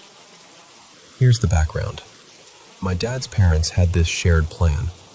Both of them wanted to be cremated, and then their ashes were supposed to be combined pretty quickly. But it was 2020, And not for any big, dramatic headline reason. Just one of those years where everything kept getting delayed and plans kept falling apart. My grandpa, let's call him Eddie because that name fits the vibe, ended up not getting handled the way he'd asked. His ashes were sitting in this large, matte black container, kind of like a tall canister with his name printed on it. It wasn't even an urn. It was more like a temporary holding thing. And because no one quite knew what to do next, it got stuck in the back room with a bunch of random storage junk. Not dumped out, not moved along, just parked. And honestly, at first, it didn't feel like a big deal. Like if Eddie was around, he didn't seem to care. Until the day he did care. There was supposed to be a pickup or drop-off, something that would finally move things forward. And then it got canceled at the last minute. I wasn't even home when it happened, so I didn't find out until later. But apparently Eddie found out immediately, because that night, I turned off the final lamp, and someone was just there. For a split second, my brain did the normal thing and went, "Oh, that's Dad getting up for the bathroom." Except it wasn't Dad. It was taller than me, but not hugely. Definitely a masculine shape. And it wasn't see-through or wispy or like in movies. It was a solid black silhouette in the dark, so dense it blocked what little light was coming in from outside. Like a person standing right in front of you. And the feeling coming off him was unmistakable. Furious. Not at me, though. Just angry in general. Like someone who'd been disrespected and was done being patient. I didn't even fully understand what I was seeing at first. I just froze, staring like, why is there a man-shaped shadow in my living room? And then I did the most awkward thing possible. I kind of spoke out loud and went, "I can't do messages." Because here's the thing. I hate the whole tell so-and-so this business. It's weird. It's uncomfortable. You're basically walking up to a living person and saying, "Hi, I know this sounds insane, but your dead relative wants me to tell you something." No, thank you. So I tried to just sidestep around him, like he was a grumpy stranger blocking the hallway. And then, without warning, he shifted, like instantly, right up against me, chest to chest, close enough that if he'd been physical, I would have bumped him. I didn't have time to stop, so I just walked through him. That part is hard to describe. It wasn't cold exactly. It was more like stepping through a dense patch of air that shouldn't be there. And it was awkward in this hilariously human way. Like both of us were thinking, well, that was weird. Nothing hurt. It didn't feel dangerous, just startling and oddly personal, like someone trying really hard to be noticed. And then he kept doing it. Night after night. Same timing. Last light goes off, and there he is. Sometimes right in front of me, sometimes a couple feet away. Always angry, always very present. After that, he stopped blocking me. He still showed up, but he'd be off to the side, like a man pacing in a room, simmering. Just looming there, while I went about turning off lights and trying to pretend this was normal. And then, this is the part that still makes my eyebrows go up. My dad's sister came to visit. Let's call her Brenda. I stayed out of her way because we do not get along, and I didn't want the drama. I barely spoke to her. I had no idea what she did while she was here. But that night, I turned off the last light like usual, and the living room was just a living room. No silhouette, no pressure in the air, no angry pacing man made of shadow. Just darkness. Normal darkness. And I remember standing there for a second thinking, oh, so that's what the room feels like when it's just a room. The next morning, I mentioned it casually, like it was the most normal sentence in the world. I said something like, "Hey, I've been seeing this angry ghost guy every night for months, but last night was the first time he didn't show up. And someone, very calmly, goes, "Yeah, Brenda took Eddie's ashes yesterday." That was it. Mystery solved, apparently. He never did the nightly angry visitor thing again. He has shown up a couple times since then, but it felt completely different. Lighter, calmer. Like whatever the problem was, it got fixed. Like he finally went, "Okay, thank you. That's all I wanted." So, yeah. Just a strange few months where the living room came with a built-in angry shadow man, until somebody finally moved the container like they were supposed to. Honestly, I get it. If I were stuck in a back room in a canister after making very clear plans, I'd probably haunt somebody too.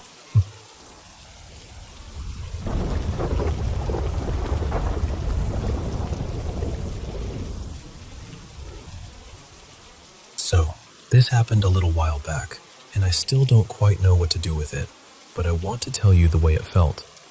A few years ago, I lost a friend of mine really suddenly. His name was Evan. He was only 22, and it was the kind of loss that doesn't fit into your brain no matter how many times you turn it over. After he passed, I had a couple dreams where he showed up, but they were always harmless. Silly even. Like we were all kids again, messing around, laughing at nothing, the way we used to. Nothing heavy, nothing that stuck. Then late December rolled around, and my body started doing this weird thing. It started as just feeling off, like the beginning of a cold that never fully became one. But within a few days, it got worse. I had this fever that would come and go, and my joints ached in this deep, all-over way that made me feel twice my age. I found swollen lymph nodes along my neck that kept getting more noticeable. I'm 27, and I remember thinking, this is not normal. This is not just tired. I did what you're supposed to do. I went in. I got blood work. I got tested for everything they could think of. COVID, mono, Lyme, autoimmune stuff. Even the scary ones you hope never come up in conversation. And every single time, the results came back. Negative. No answers. Just more waiting. Eventually, my doctor got more urgent about it and scheduled imaging, an ultrasound of the lymph nodes, because they weren't shrinking.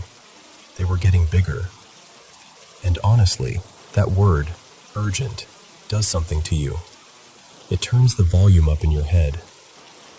The night before that appointment, I had a dream about Evan again.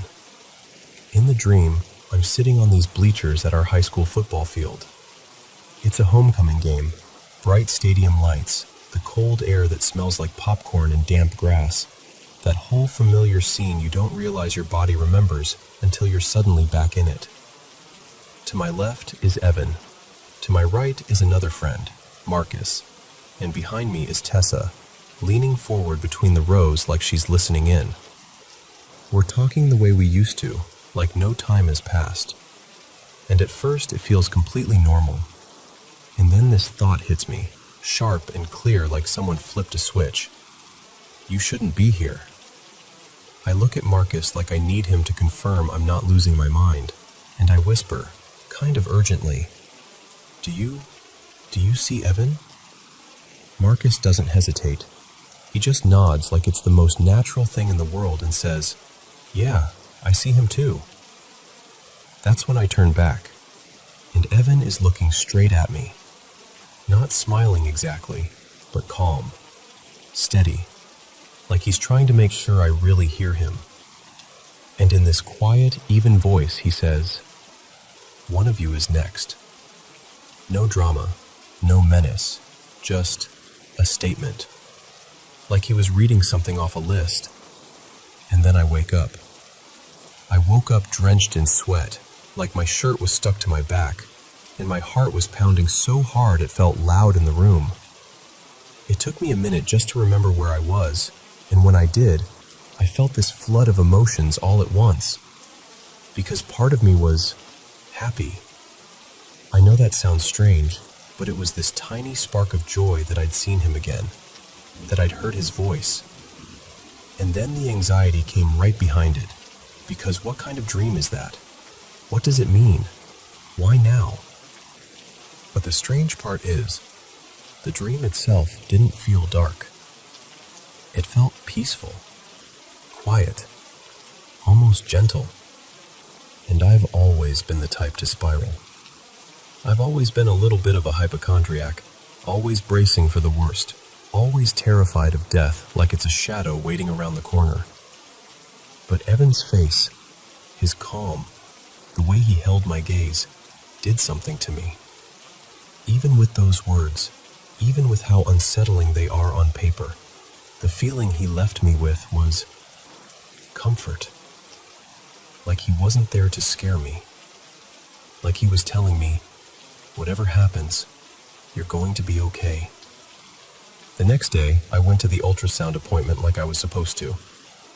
And then I was back in that horrible in-between space, waiting for results, waiting to be told what's next, waiting to find out if there's a name for what's happening in my body.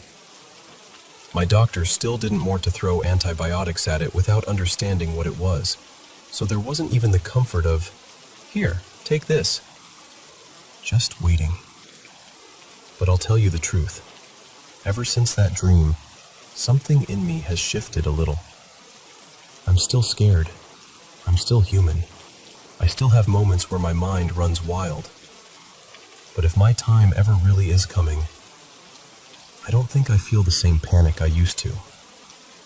That dream didn't answer my medical questions, but it softened something in my chest. It made the idea of the unknown feel just slightly less unbearable. And I don't know why that happened. I don't know what dreams are, or if they mean anything, or if grief just finds weird ways to visit you when you're vulnerable. I just know that, for the first time in a long time, I felt a little more peace than fear.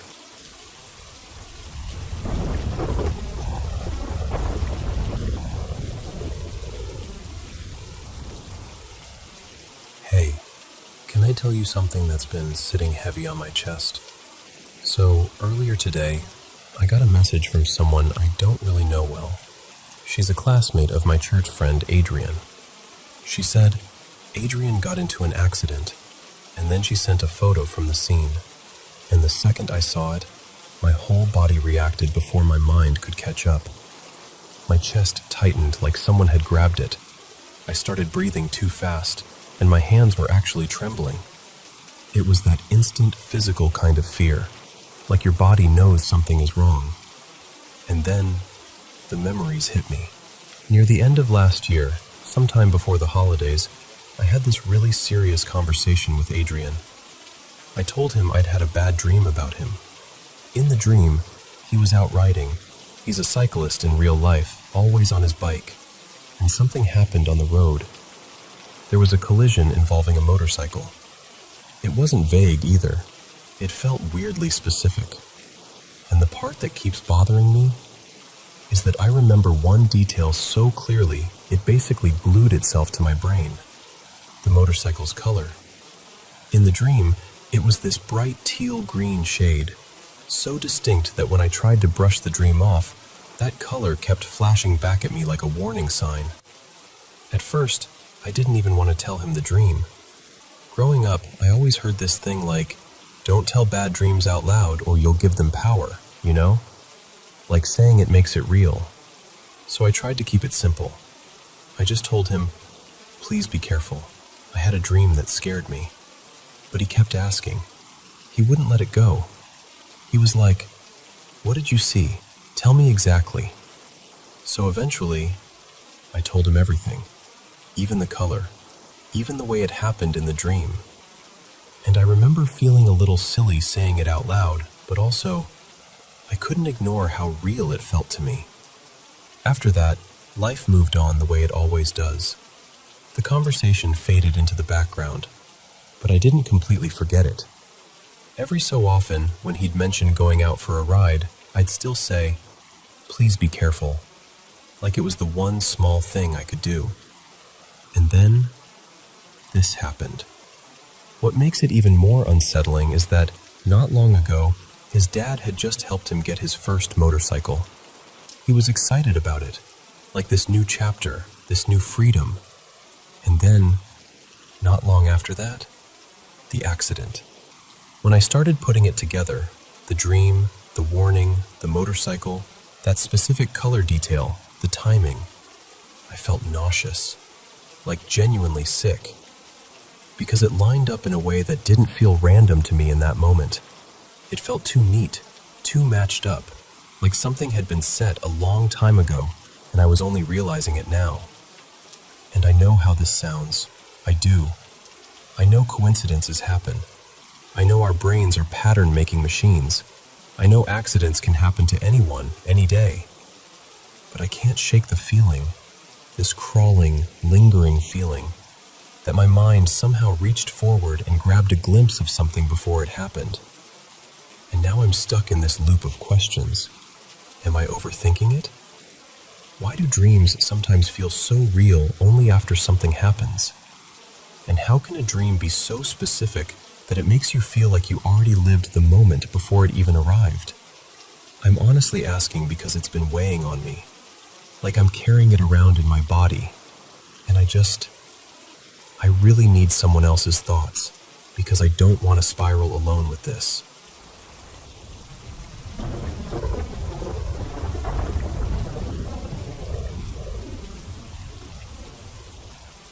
So, this happened to me years ago, and I can still feel it in my chest when I think about it.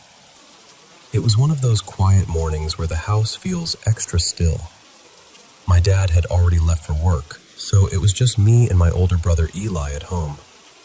He was in his room doing his own thing, and I was in the kitchen putting the kettle on, just making tea, nothing special.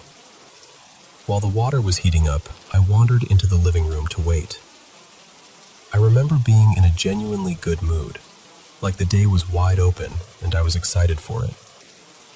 The house was chilly, older house, drafty windows, so I grabbed this throw blanket off the back of the couch and wrapped it around my shoulders. But when I flicked it up, it slid over my head for a second, like a hood. And the second I pulled it back down, everything changed. I was still in my dad's house technically, but it didn't look like his house anymore.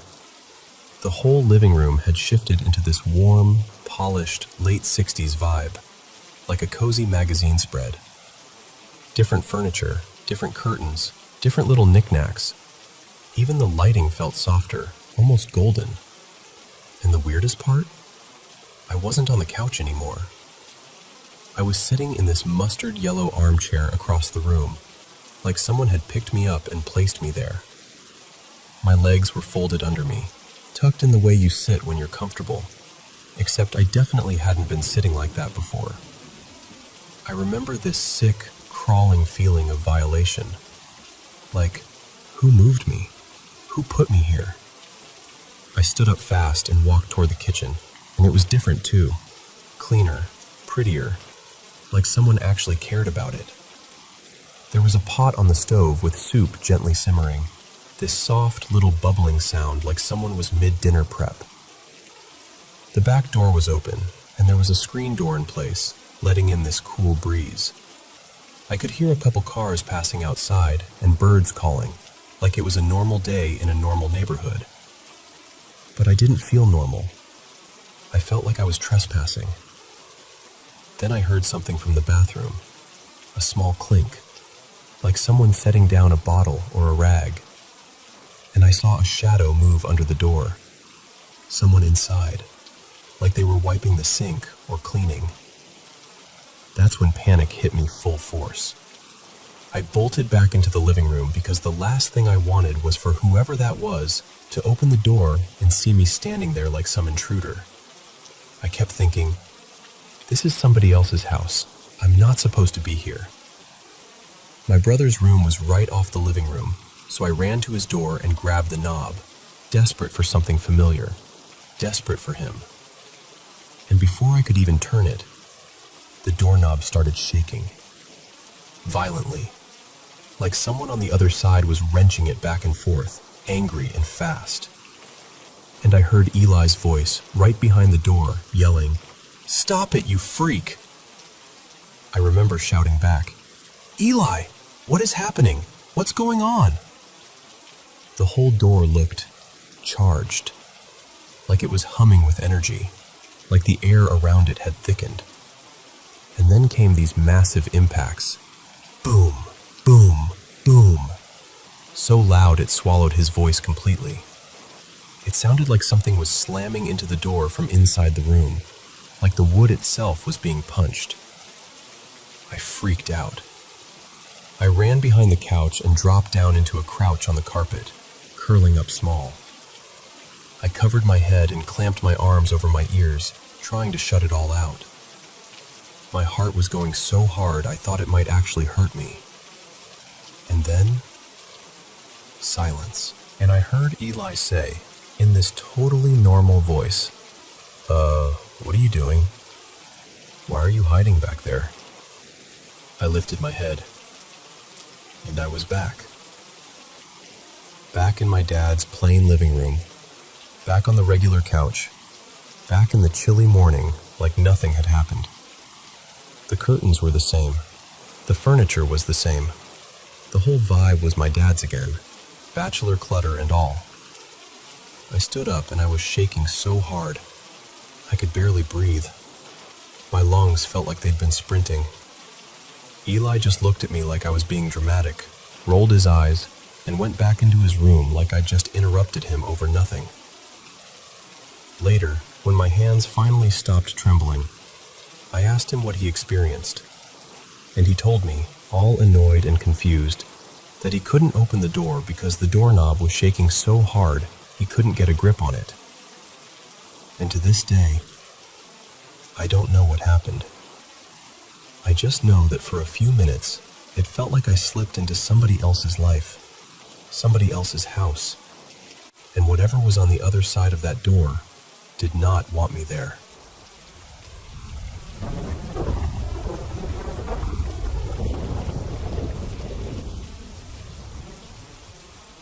So, let me tell you about the house we moved into.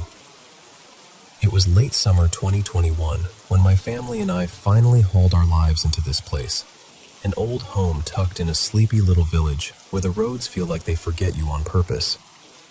You know the kind of place. Quiet in a way that's almost too quiet. On move-in day, we did the usual wandering around with boxes thing, trying to get a feel for everything. And that's when we got to the garage. The previous owners had always kept it locked whenever we came to view the property. They'd apparently used it as a play space, so it was off limits. We didn't think much of it at the time, until we opened it. The garage was 2 stories. The first level looked normal enough. Dusty shelves, old hooks on the walls, that faint smell of oil and cold concrete. Typical garage vibes. But upstairs? Upstairs felt wrong. The second floor had these smeared handprints all over the walls, except they weren't little kid handprints. They were big, like full-grown adult hands. And there were shoe scuffs across the floor, heavy and uneven, like someone had been pacing up there in work boots. We stood there for a minute, staring, trying to make it make sense. And eventually we did what people always do when something doesn't fit. We shrugged and told ourselves it must have been from years ago, maybe before it became a kid's play area. Old house, old marks, whatever. Except, it didn't stay whatever for long. About a month later, weird things started happening at night.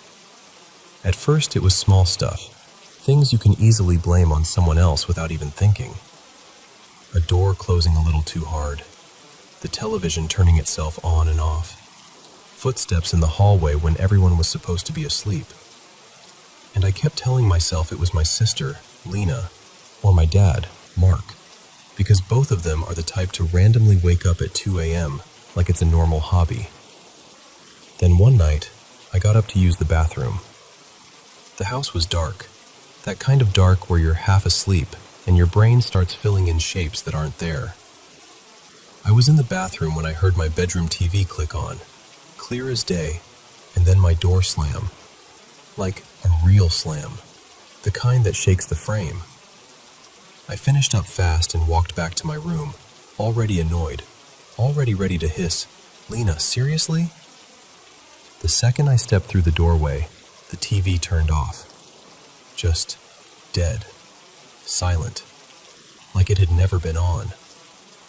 I stood there for a second, blinking, trying to force logic onto it. Power glitch, loose connection, maybe a draft caught the door.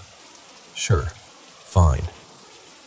So I got back into bed and rolled onto my side, facing the wall, trying to settle my heart down.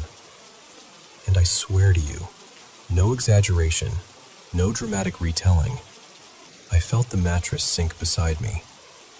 Not like a little bounce, not like the house settling, like someone sat down. Then I heard this slow, tired sigh, right next to me. My whole body went cold. That instant electric fear that makes you feel like you've forgotten how to breathe. I didn't even think. I just bolted upright and basically launched myself out of the room to go find my sister, because the only thing my brain could grab onto was, please let it be Lena messing with me. And as I'm stepping into the hallway, I see my dad leaving my parents' room. He looks at me, pale, wide-eyed, and before I can even speak, he goes, "Did you just feel the bed move?" And then he tells me, calm voice but shaky, he felt the exact same thing. Mattress dipping, a presence, a sigh, like someone had sat down right beside him too. That was the moment it stopped being weird noises and became something else entirely. After that, it kept happening. Not every night, but often enough that we couldn't pretend it was nothing. Sometimes we'd hear sighing, loud, clear, like it was right inside the room with you. Once or twice it sounded like soft laughing, not cheerful laughing either. More like someone amused or mocking, like they were reacting to us. And the worst part is how normal everything would look in the daylight. Sun through the windows, kettle boiling, everyone acting like a regular family. But at night? At night, it felt like the house had a second set of lungs. Eventually, I started digging into the property's history. I figured if the village was as old as it felt, there had to be a story underneath it. Old deeds, old records, anything I could find. And what I found made my stomach flip. Years ago, way back during World War I, the house and the surrounding land had been used as a temporary holding site for German prisoners of war. Not just, someone stayed here once, history. Real, heavy history. The kind that sinks into wood and stone and doesn't fully leave. So yeah, call it whatever you want. But after everything we experienced, after hearing the sighs, feeling the mattress dip, watching doors move on their own, it stopped feeling like a bunch of coincidences. It felt like we weren't alone in that house.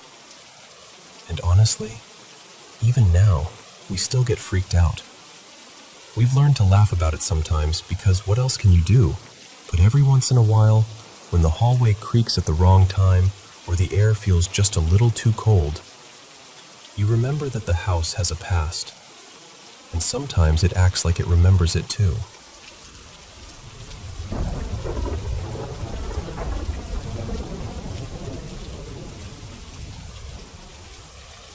So, this happened a lot of summers ago, back when I was around 9 or 10, and my little sister was maybe 7.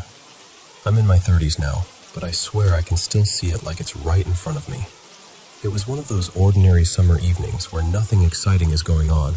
Just dinner on the table, everyone tired in that warm weather way. And then the phone rang mid-meal, which already felt dramatic, you know? It was my mom's youngest sister, Aunt Renee, and she was all keyed up because she'd been looking at a possible investment property not far from where we lived. She wanted my mom to come by after dinner and give her opinion, like, "Do you think this place is worth it?" My mom loved that kind of thing. She was instantly interested. And here's a detail that mattered. My mom's other sister, Aunt Valerie, happened to be over too. She visited constantly back then, so it became this whole little family field trip without anyone even meaning it to. We all crammed into my mom's minivan after dinner and drove maybe 10 or 15 minutes to the address. The light was starting to soften. Late sun, long shadows, that golden kind of glow that makes everything look calm. When we pulled up, it looked like a tidy, older bungalow, like late 70s or early 80s style.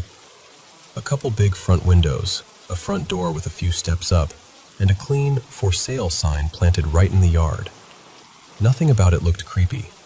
If anything, it looked cared for. Aunt Renee had mentioned there was a really nice garden out back. Apparently the realtor had talked it up, so the grown-ups were immediately focused on that. They got out and started circling around toward the backyard like they were inspectors or something, pointing at things, talking about potential and curb appeal. My sister, Maddie, and I, being kids, were like, "Perfect, this is our moment." We peeled off and ran to the front of the house instead, because of course we did. And I'll be honest, I was feeling mischievous. I sprinted up the steps and started ringing the doorbell, more than once, like rapid fire. Because we'd been told the place was vacant, and in my kid brain that meant it was basically a harmless prank. Maddie was giggling behind me. I was laughing too, and then I happened to glance sideways, through those sheer, old-fashioned lace curtains, like the kind you'd see in a house from another decade. I saw someone standing right at the edge of the window. An old man. He had white hair and this straw hat on, like a cowboy hat, worn soft from use. He was dressed in faded work clothes, like old coveralls with a plaid shirt underneath. And he wasn't looking at me. He wasn't reacting at all. He was just staring out. Not even angry, not startled, just empty, heavy. What hit me wasn't fear at first. It was the sadness in his face. His eyes looked like they were waiting for something that wasn't coming. Like he was listening for someone to pull into the driveway. Like part of him still believed someone would open that door and walk in. It was such a specific kind of expression that even as a kid, I felt it in my stomach. I froze for half a second, then my whole body snapped into panic. I bolted down the steps, grabbed Maddie, and we ran straight around to the backyard, talking over each other like, "There's someone inside. There's an old man in there. The house isn't empty." My mom and aunts immediately went from casual to alarmed, and all four of us hustled back to the front. We stopped outside the gate, kind of hovering there like we didn't know whether to leave or to apologize. But he didn't. No door opened, no footsteps, no voice, nothing.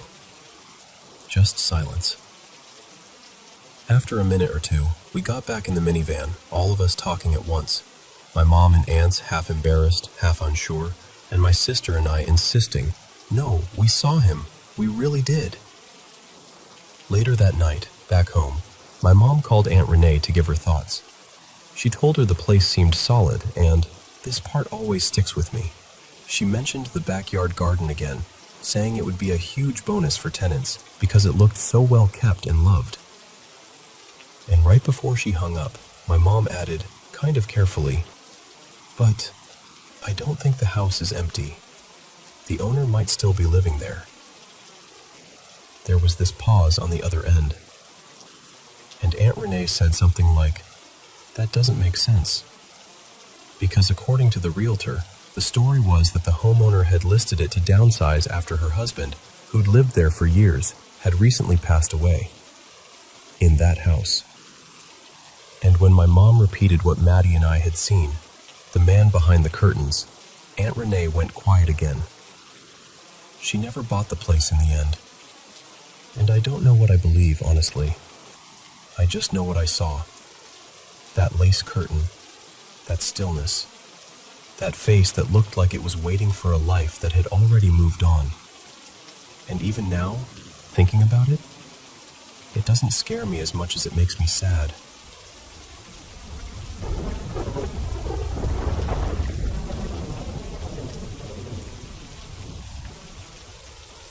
So before I tell you what's been going on, I want you to know where I'm coming from. I've always had this quiet interest in paranormal stuff. Like, I'll watch the videos, read the stories, get that little chill down my spine. But I'm not the type to swear a place is haunted just because a floorboard creaks.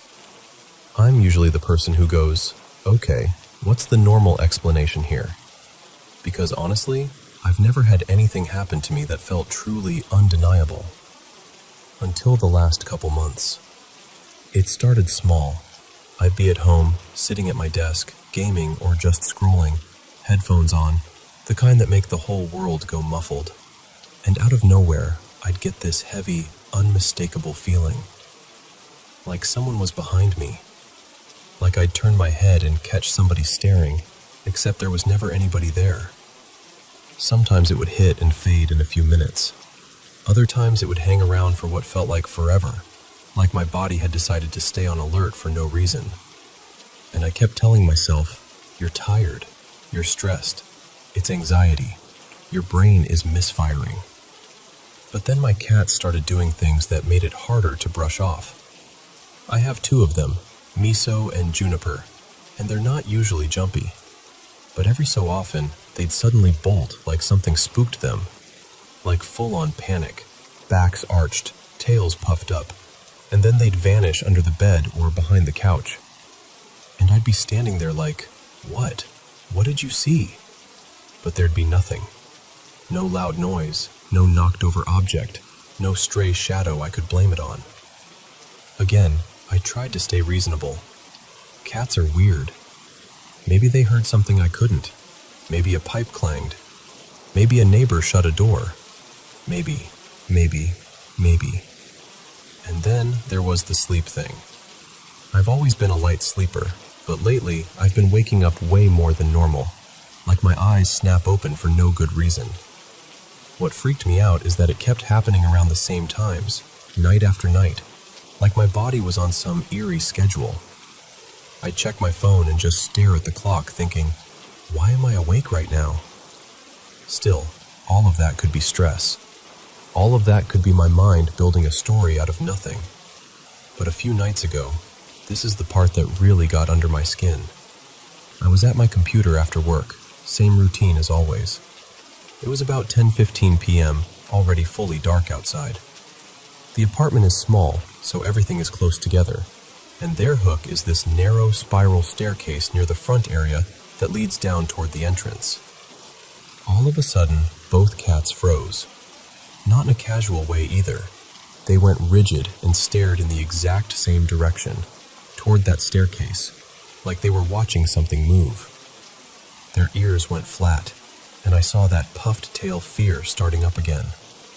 They looked locked in, like whatever had their attention was real enough to keep them from even blinking. And that's when I noticed it. The front door was open. Not wide open, just partially. Like it had been pulled inward and left there. Enough to see the dark gap, enough to feel that immediate drop in your stomach. I swear, my whole body went cold. I got up so fast my chair practically skidded. I went down the stairs and checked the doorway, then stepped out and looked around. Nothing. But it was quiet. Empty. Like the place had been holding its breath. I went back inside and checked everything. Windows, locks, the whole routine.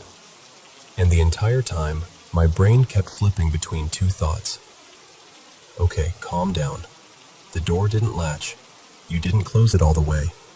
Maybe there was a draft. And then... But why did the cats react like that? Why at the exact moment the door was open? Why does this keep happening now, when it never used to? Because that's the thing. None of this, none of it, was happening before. Not the someone's behind me feeling. Not the cats freaking out like that. Not the constant wake-ups at night. It all started only recently, like something shifted a couple months ago, and now my brain can't settle. So I'm telling you all of this because I genuinely don't know what to make of it. Do you think I'm just getting in my own head? Like subconsciously scaring myself and connecting dots that aren't really connected? Or does this sound like the kind of situation where something is actually off?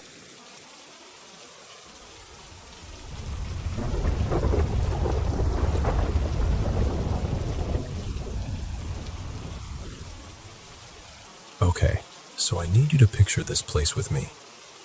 It's a restaurant now, but it used to be a house. One of those original, creaky old homes from the 1800s that somehow survived long enough to get repurposed.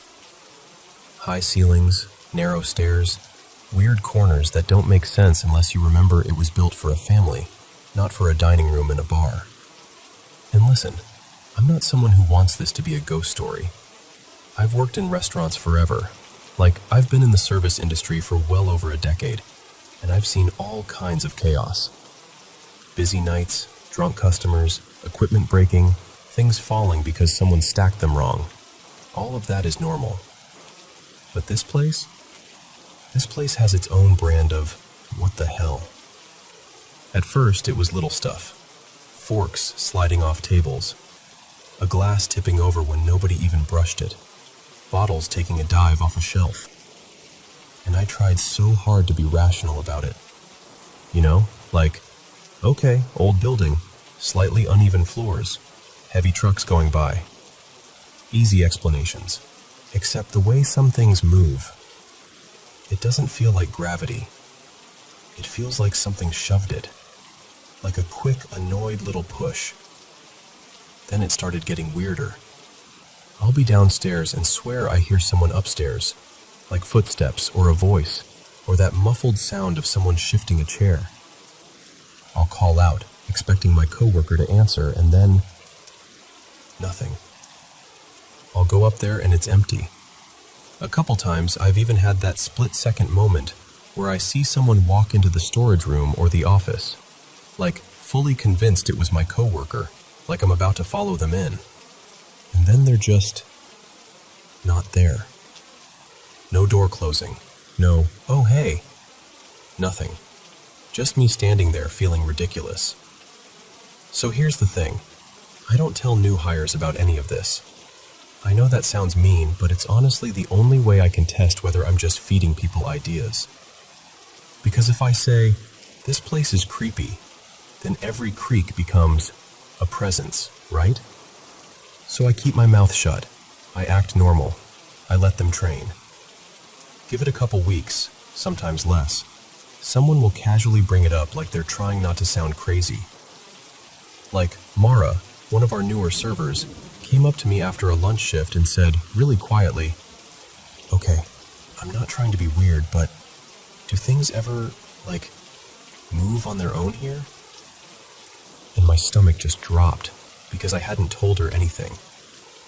Another guy, Devin, asked me if we had some kind of prank thing going because he watched a spoon flip off a table like somebody had flicked it.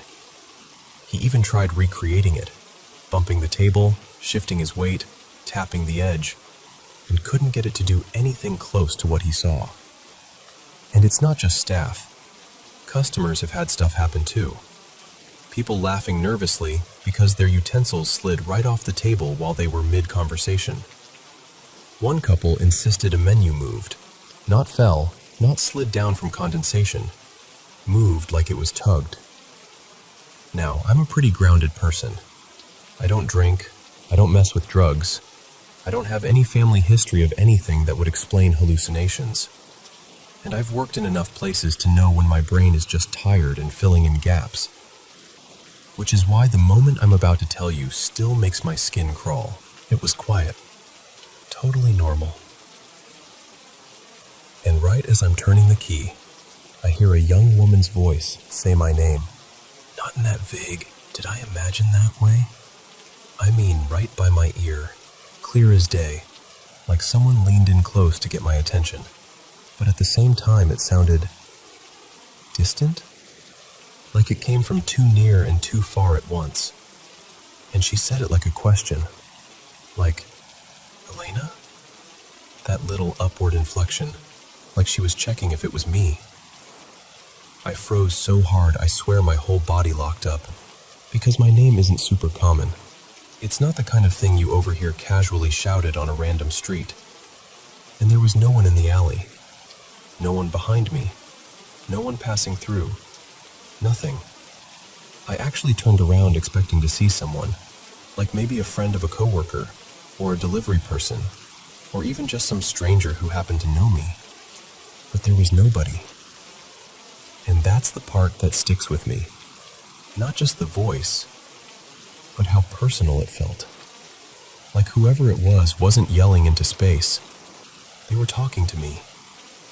I've been there a little over 3 years now, and I'll be honest, it makes me uncomfortable in this deep, quiet way that doesn't really go away. Sometimes I catch myself wondering things I don't even want to wonder. Like, if this house has a history. If someone young lived there and got trapped in a bad life. If something happened to her. If she was lonely. If she's just still there. And then I swing the other direction and I'm like, okay, maybe I'm stressed. Maybe I'm overtired. Maybe my brain glitched for half a second. But I keep coming back to the same thing. I've worked in a lot of places. I've had long nights. I've been exhausted, burned out, running on fumes, and I have never had this kind of stuff follow me the way it does here. So I don't know what it is.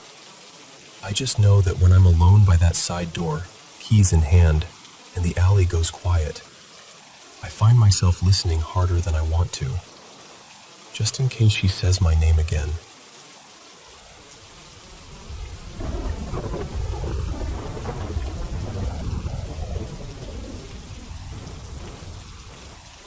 Hey, okay. So I'm gonna tell you something that still makes my stomach drop a little when I think about it. I found an old post I wrote years ago about this, back when I was younger and honestly way more jumpy. And I thought, surely by now I'll have a normal explanation.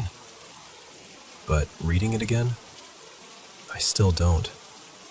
And what's strange is, I'm not someone who grew up believing in ghosts or demons or anything religious like that. I'm not trying to convince you of some big supernatural theory. I'm just telling you what happened, the way it felt in my body, and why it stuck with me. When I was a kid, I had this weird awareness.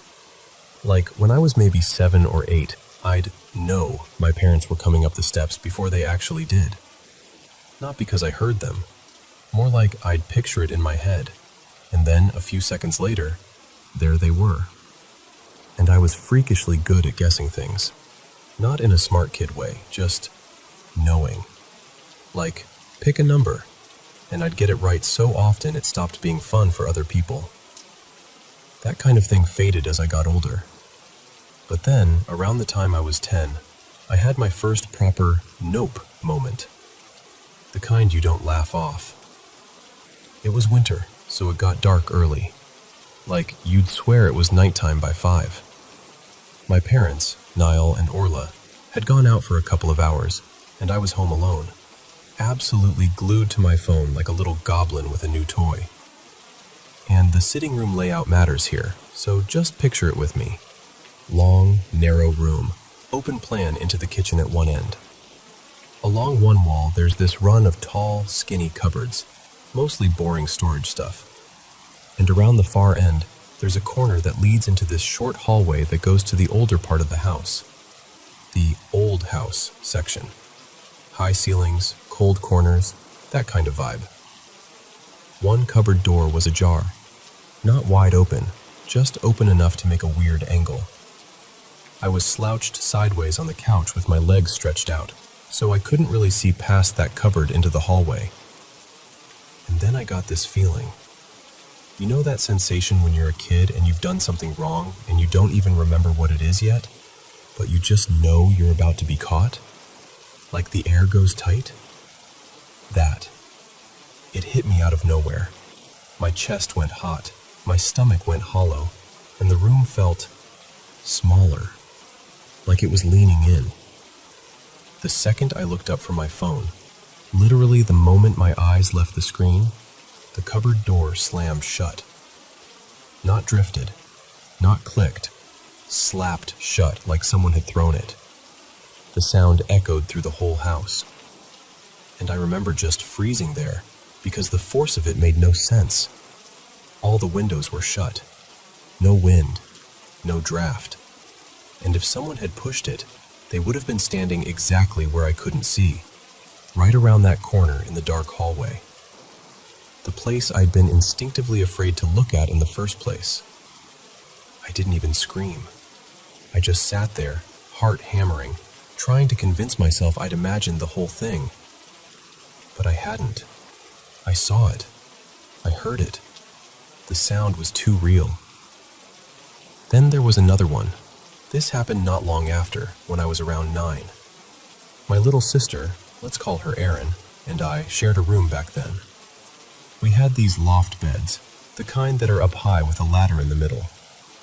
Her bed was above the window. Mine was closer to the door. From the doorway, you could see her bed easily, but you couldn't see into mine unless you stepped in and looked up. So I went into the bedroom and... This is the detail that still gives me chills. She wasn't in her bed. I couldn't see her anywhere from the doorway, which meant she must have been in my loft, because that was the one hidden from view. I walked to the ladder and asked, "What's wrong? Why did you call me?" And Erin goes, really serious, "You called me." I remember saying, "What?" like an idiot, because my brain just couldn't process it.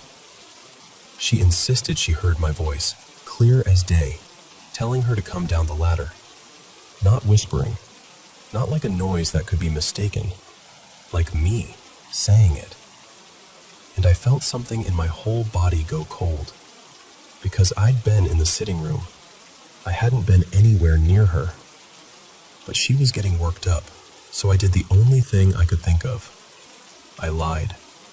I smiled and acted like I'd been messing with her, like it was a prank. I needed her out of that room, off that ladder, and out into the hallway where it felt safer. I don't know why I felt that so strongly, but I did.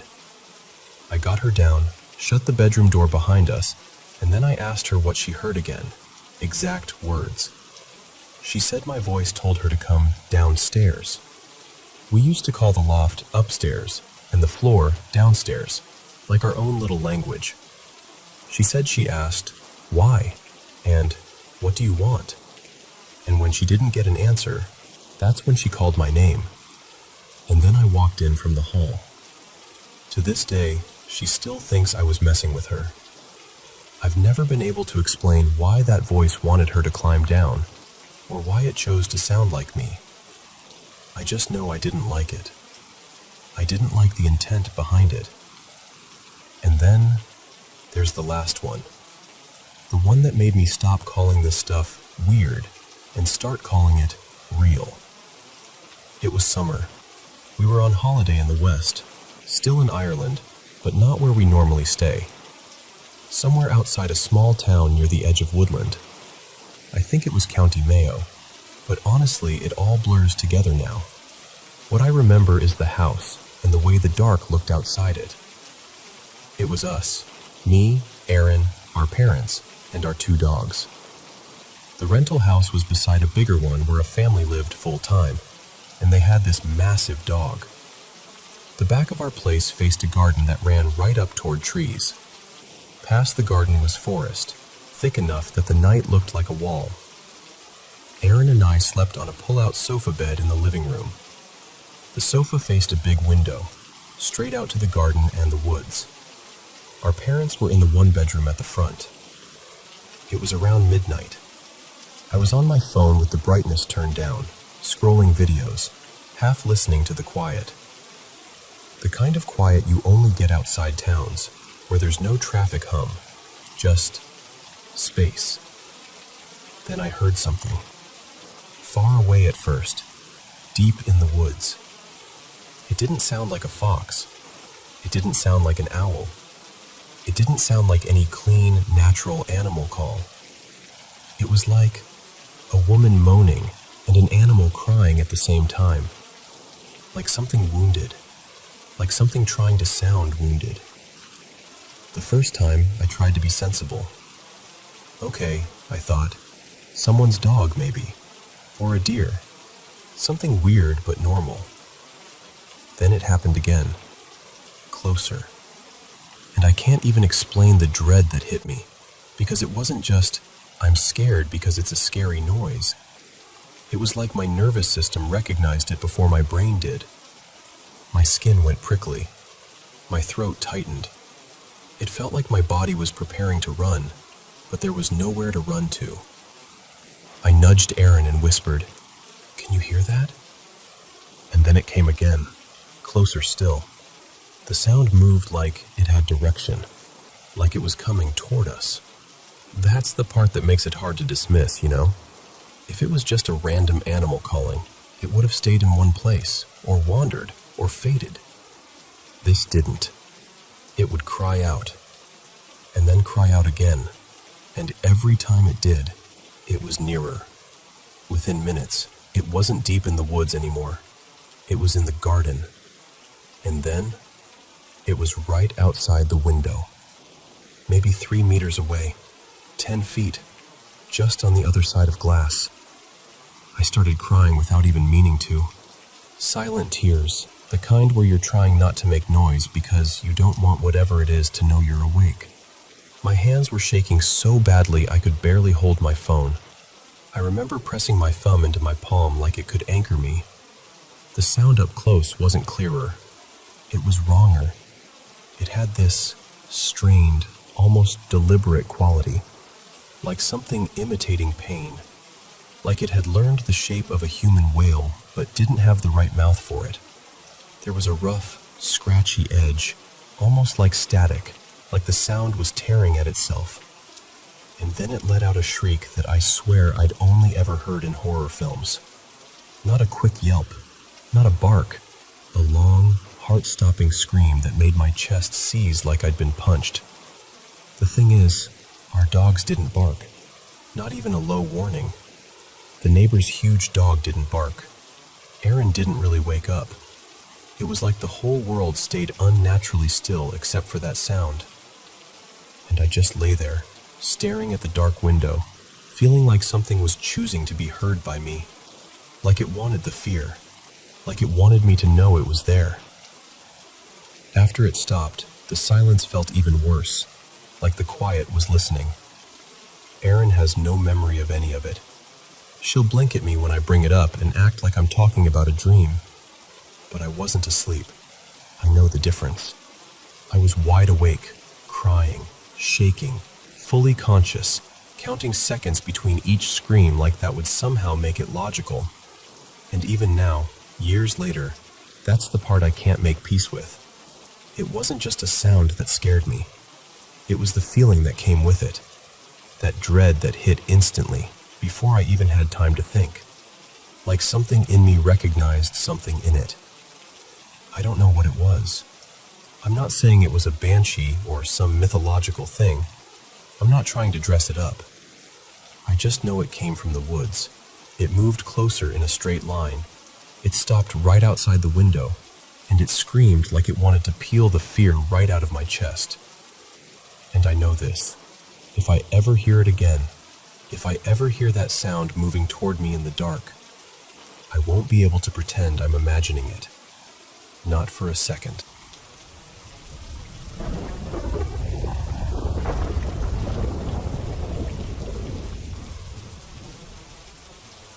Hey.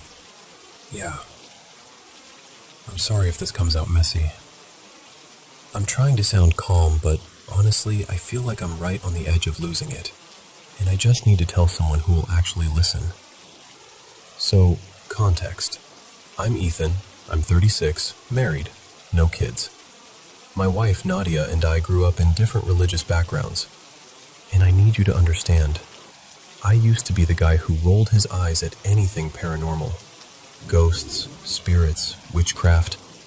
My brain filed all of that under movies and superstition. Except, we lived in a house that changed that.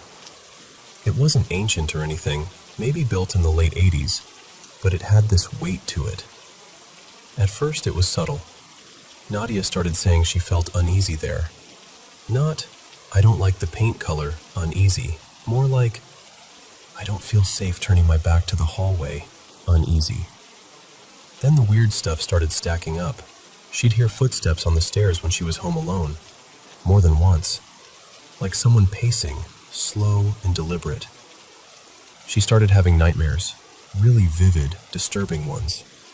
She told me she'd wake up feeling like someone was breathing right next to her, on the side of the bed where I wasn't. And then there was this one thing she said that made my skin crawl. In her dream, we'd be intimate, and halfway through, my face would shift. Like it wasn't me anymore, like something was wearing me. She'd wake up furious at me, like I'd betrayed her in real life. And I'd be standing there going, "What are you talking about? I was asleep." I tried to rationalize it. Stress, sleep paralysis, anxiety, anything. But then her brother, Malik, came over one night, and later he told us he saw a dark figure near the staircase. He's not dramatic. He's not a prankster. He looked genuinely shaken. And the same day, our dog, usually the friendliest, dumbest little ball of joy, refused to come inside, like planted his paws and pulled back, trembling. I had to carry him in, and even then he fought me like the house was a burning building. Not long after that, Nadia got sick. Really sick. Severe vertigo that dragged on for months. She couldn't function without medication. Some days she could barely sit up without the room spinning. I watched my wife turn into someone exhausted and scared, and I still kept telling myself, this can't be the house. And then one day she said something that hit me hard. She said, "Do you smell that? It's like something rotten." I smelled nothing, not even a hint, but she kept insisting it was everywhere, especially near certain rooms. And here's the thing, I'm a horror movie addict. I know what the only one person can smell it trope is. That's usually when you're supposed to start praying or running. We stayed with my parents for a few days just to get her out of there. And with their help, we found a woman. Someone people described as a spiritual healer, a medium, whatever you want to call it. She came to the house. Didn't even hesitate. She told us it felt occupied, heavy, like something had attached itself. She did a cleansing, prayers, incense, the whole thing. And then she prayed over Nadia and me. And I swear to you, right after that, Nadia's vertigo eased, like someone turned off a switch. Within hours, she was moving around like herself again. The next day, she was cleaning the house, wiping counters, opening windows, like she hadn't spent months struggling to stand. I just stood there, stunned. Because what do you do with that? Where do you put it in your brain? For a while, it actually felt normal. Then slowly, little things came back. Nadia started having nightmares again. And then this streak of bad luck hit her hard.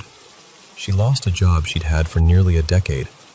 She found another one quickly, but it turned toxic fast, and she was pushed out.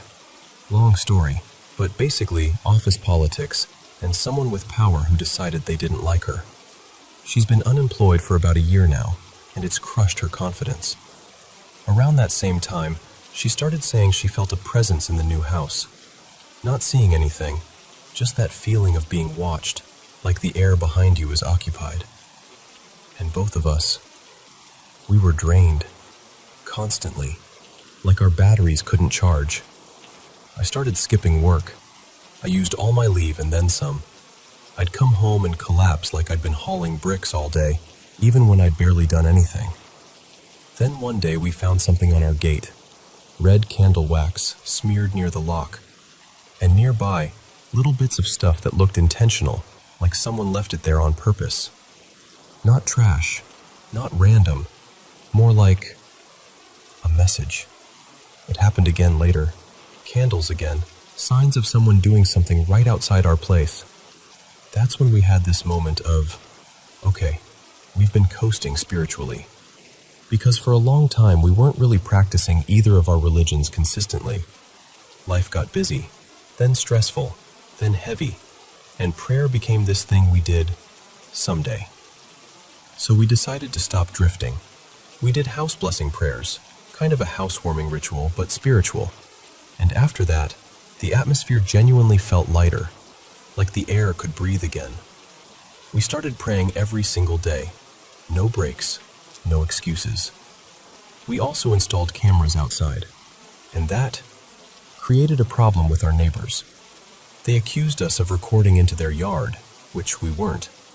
But the relationship turned sour almost overnight. And that was strange because before that we'd been friendly. Barbecues, little outings, casual chats. Suddenly it was cold looks and silence. For a few months things felt steadier. Not perfect, but better. And then, maybe 3 or 4 months ago, it shifted again. Nadia's nightmares returned. Not just occasional bad dreams. The kind where she wakes up tense and afraid, like she's been running for her life. Malik started having nightmares too. About us. He's always been kind of sensitive, like he picks up on moods and energy more than most people. He told us he dreamed that Nadia and I were in trouble, that people, or something, was trying to split us apart. Nadia started feeling that presence again. So last November, Malik took us to see an Anglican priest. We sat in this quiet church office and tried to explain everything without sounding insane. The priest listened carefully and then said something that made my stomach drop. He believed something sexual and parasitic might be involved. He used the words incubus and succubus. He said sometimes things attach themselves through fear, trauma, obsession, vulnerability, and they feed on conflict and intimacy. He prayed over us, and when I say prayed, I mean it felt intense, like a spiritual intervention. Malik later told me that during the prayers, he heard a low growl behind us, and that the priest actually glanced toward the sound like he'd noticed it too. Nadia felt better afterward, but only for a few weeks. And ever since then, intimacy has been complicated. Not just emotionally, like physically blocked. Here's what's happening now, and this is where I start to feel really scared. Nadia struggles to fall asleep, and when she does, she has nightmares constantly. Last week, we finally had a quiet moment where it felt like, okay, tonight. And I got sick out of nowhere. This weekend, we tried again. Saturday night, Nadia's stomach turned. Then the next night, she got this intense pain running through her arms and shoulders, like her body was warning her. And I know how this sounds, but it genuinely feels like there's an invisible wall between us, like something doesn't want us close. We've started fighting over nothing again. Little comments turn into arguments. We'll look back after and go, why did we even do that? I'm exhausted all the time. No motivation. I drag myself to work, and by the time I'm home, I'm empty. And then this morning, this is the part I haven't even told Nadia yet. I was in the bathroom, getting ready for work, and out of the corner of my eye, I saw something, like a pale, white, shadowy figure, move out of our bedroom. Not a full person, not a clear shape, but definitely not a trick of light. It moved with intention, like it walked. I froze. I stared, and it was gone. I know what denial feels like. I've been living in it for years. This didn't feel like imagination. So now I'm sitting with all these questions that I never thought I'd ask seriously. Did something follow us from the old house? Is this something new? Is someone doing something to us, like actual witchcraft? And I hate even thinking this, but could it be the neighbors? Could it be resentment, jealousy, spite? And then there's this other fear I can't shake. Are couples like us, coming from different religious backgrounds, more vulnerable spiritually? Like, does that create cracks something can slip through? I don't know. I really don't. I just know I'm scared, and I'm tired, and I want my wife to sleep peacefully again. I want our home to feel like ours, and I want to stop feeling like something is sitting just outside the edge of the room, waiting for us to fall apart.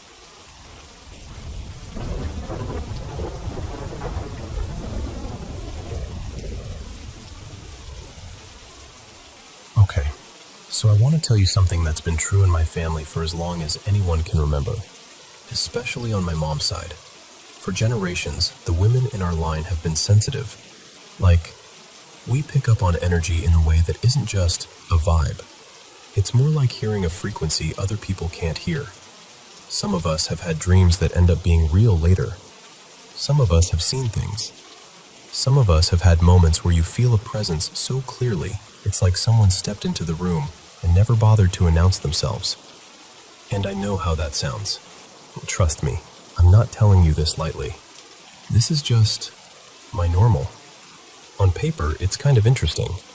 My dad's family is from southern Italy, near a town where old stories about folk witches are practically stitched into the culture.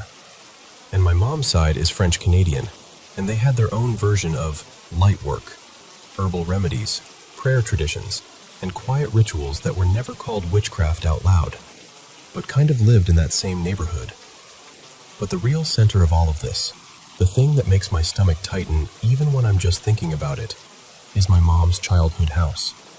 It's in a small town in Connecticut, and it's old, built in the early 1900s by immigrant families. From the outside, it looks like a normal, slightly tired house, but inside, it doesn't feel like a house the way other houses do. It feels like a place with layers, like the air has memory, like something about the land is open. And I don't mean open like welcoming. I mean open like a door that never fully shuts. There are crawl spaces, weird little sealed-off corners, a third floor that's basically been left untouched for years because my grandma can't climb up there anymore. And on top of that, this is important. My grandma became a heavy antique collector over the years.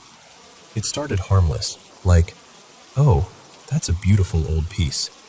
But it slowly turned into something closer to hoarding.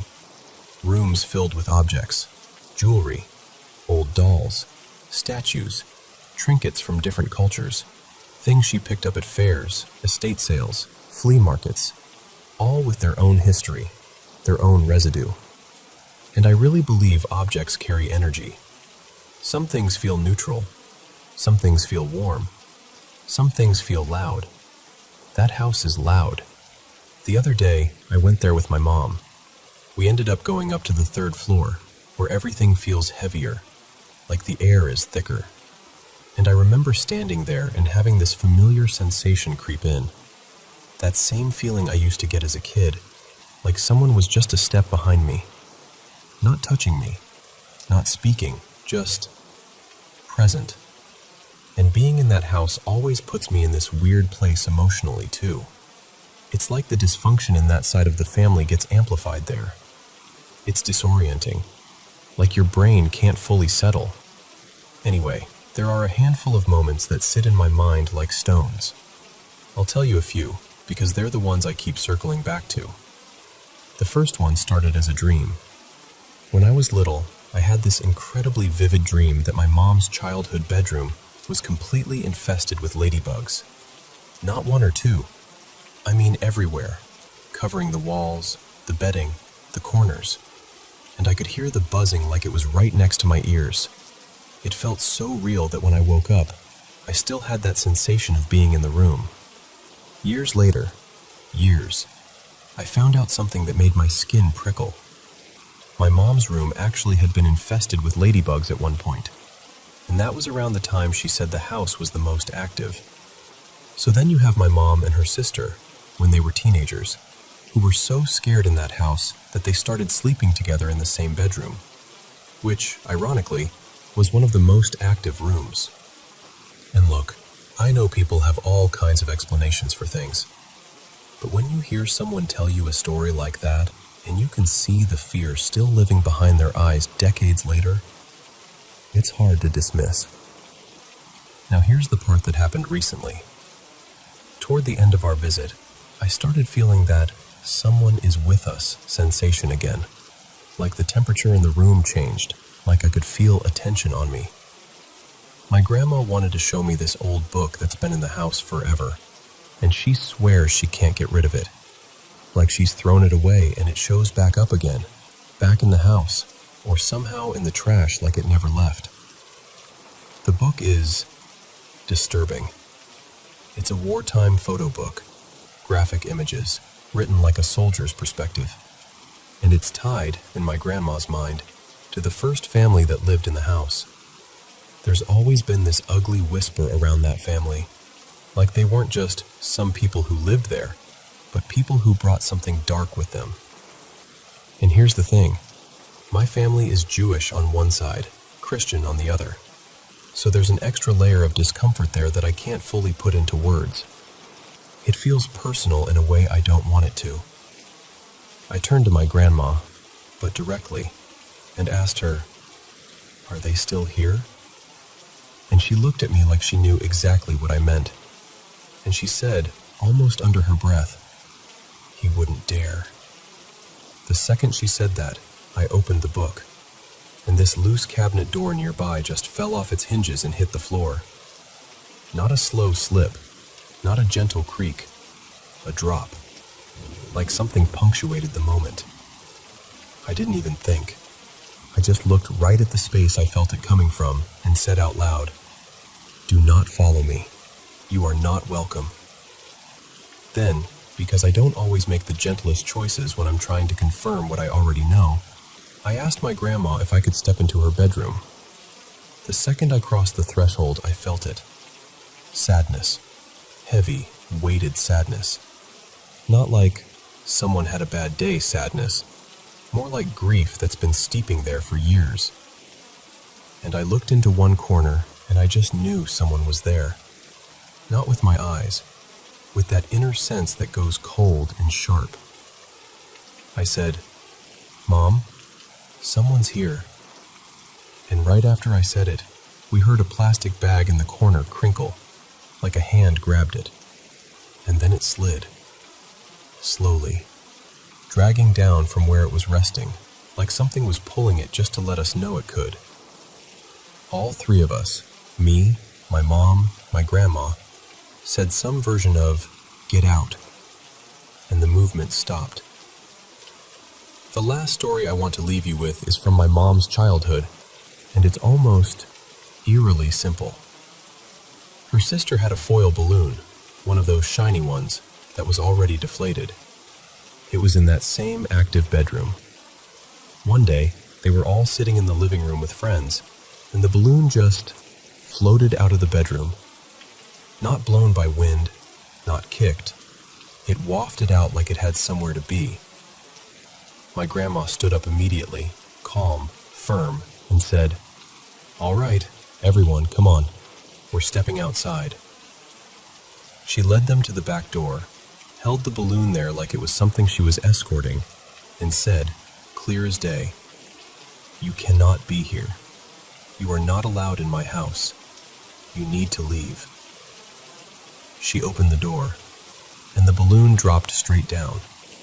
Just dropped. Like whatever was holding it up let go. So that's what I'm dealing with. And it's not just ghost stories, you know? It's layered. It feels generational. It feels like trauma and pain live in the walls and the objects and the family dynamics all at once. Like everything is tangled together, and I'm not walking into this unprotected. I have my own practices. I've cleansed myself. I know how to ground. I know how to close things off. But I also know I'm going to have to face this more directly one day. When the time comes to clean that house out. When the time comes to decide what stays, what goes, what gets handled carefully. And I don't just want to react.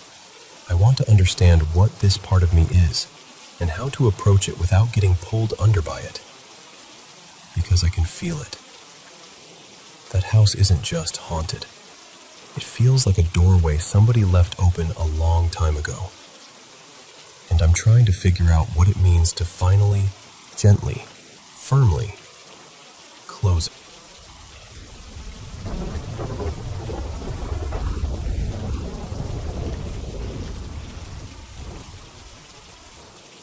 So, I grew up not too far from the Bay Area, and there's this day from when I was a kid that still sticks to me in a way I can't fully explain. I must have been around 11 or 12. My dad, his name was Ray, decided we should take a little day trip. We started near the water up in Benicia, by this ferry landing or dock area. I can't swear it was exactly Benicia, but it was somewhere around there. One of those places where the air smells like salt and metal and old wood. And I remember the sea lions. Not just a couple, a whole noisy crowd of them, barking like they owned the place. It was loud enough that you had to lean in when you talked, and I remember Ray being weirdly cheerful about it, like the chaos was part of the fun.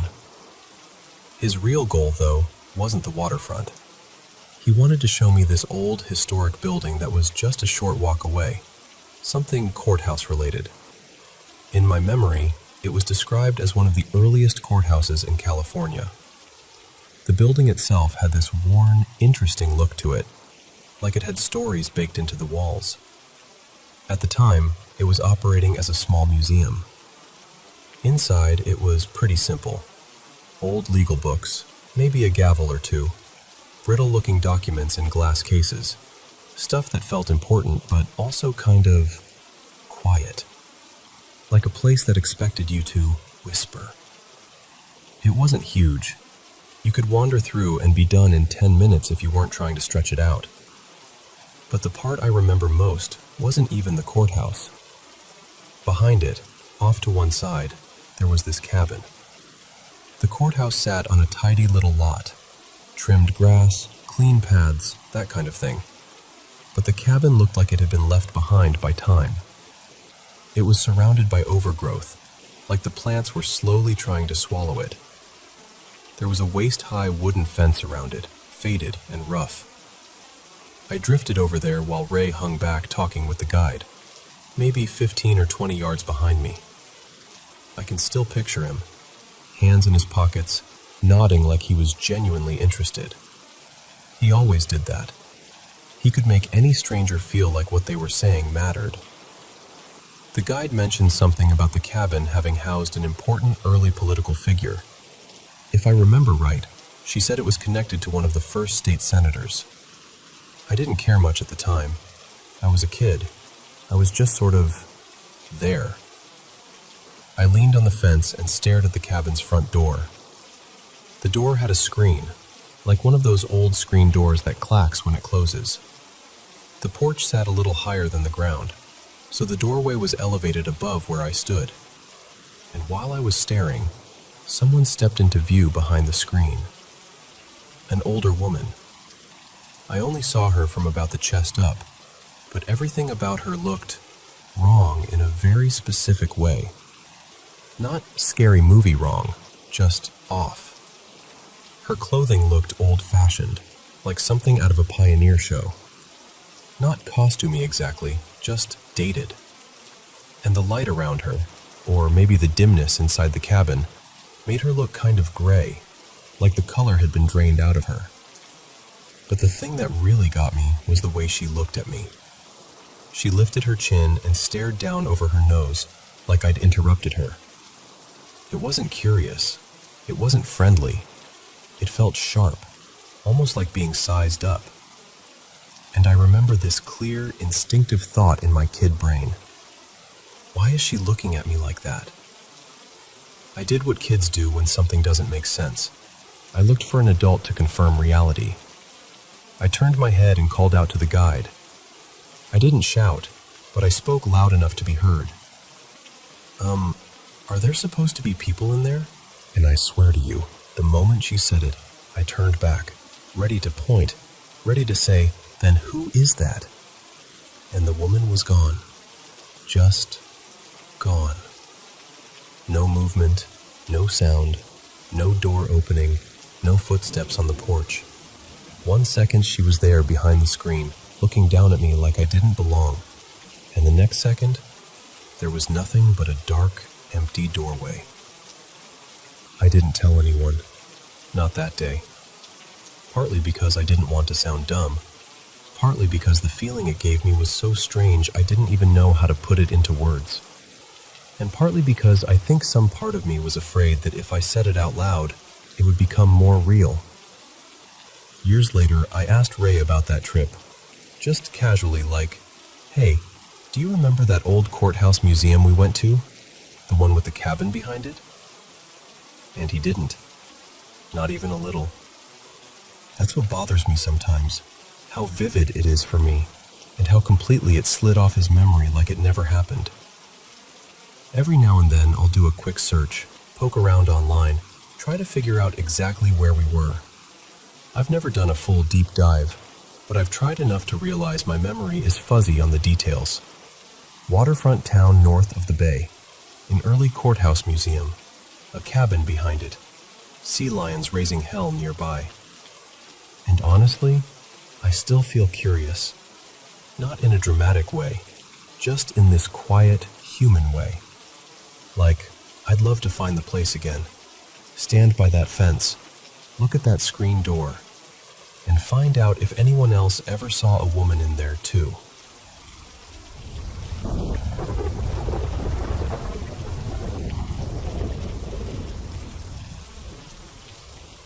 Okay, so I've kind of always been the spirit-sensitive one in my family, you know? Like, I'm the one who notices weird vibes, gets a gut feeling, believes there's something beyond what we can see. And that's not really the vibe in my house. We're Christian, we pray, we do the whole church thing. But my family is very much that's your imagination whenever I bring anything up. I've lived in the same house since I was about 6. I'm 19 now, and between maybe 9 and 13, that house did some things to me. Not a creaky floorboard things, like real moments that still make my stomach drop when I think about them. There are 2 nights that stand out so clearly, it's like my body remembers them before my brain even catches up. The first one happened when I was around 10. My parents and my little brother, Miles, were in my parents' bedroom upstairs, just hanging out. I remember feeling thirsty, so I went down to the kitchen to grab a bottle of water. And I need you to understand something about me. I have always hated the dark. Not a cute, ooh, spooky hate. Like, my skin crawls, my heart races, I feel wrong in it. So whenever I'm downstairs at night, I turn off the light and I basically sprint back up the stairs like the darkness is chasing me. Normally, I'd flip the downstairs light from the top of the stairs before I went down, because there's a switch that makes it easier. But for some reason that night, I didn't. I don't know why, I just didn't. So I went down, got the water, and when I started back up, the whole downstairs was pitch black. By the time I reached the landing and headed toward my parents' room, my fear had already started rising. I could feel it in my chest, like that tight, buzzing panic. And then, when I grabbed the doorknob to my parents' room, it wouldn't open. Like the knob turned weird, like it was jammed. Like someone on the other side was holding it, or it was stuck in a way it shouldn't be. I tried again, harder. Nothing. And the darker it felt around me, the more my brain went, okay, they're messing with you. It's a prank. They're trying to scare you.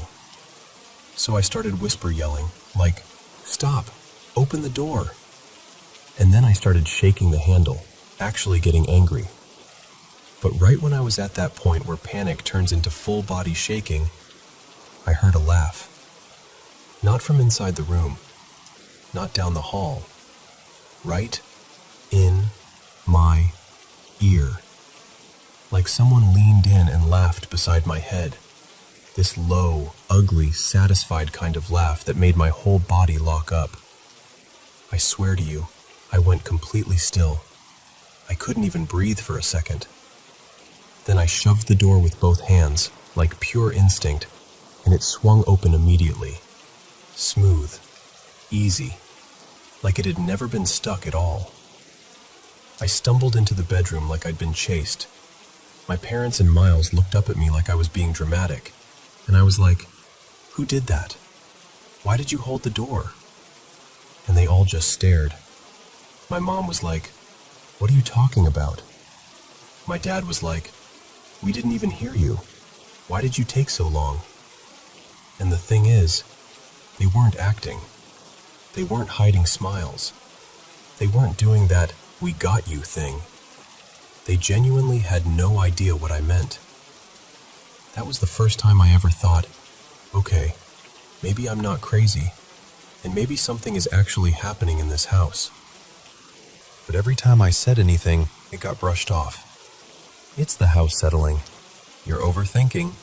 You have a big imagination. And honestly, after a while, I started trying to believe them. Especially because my brain is busy all the time.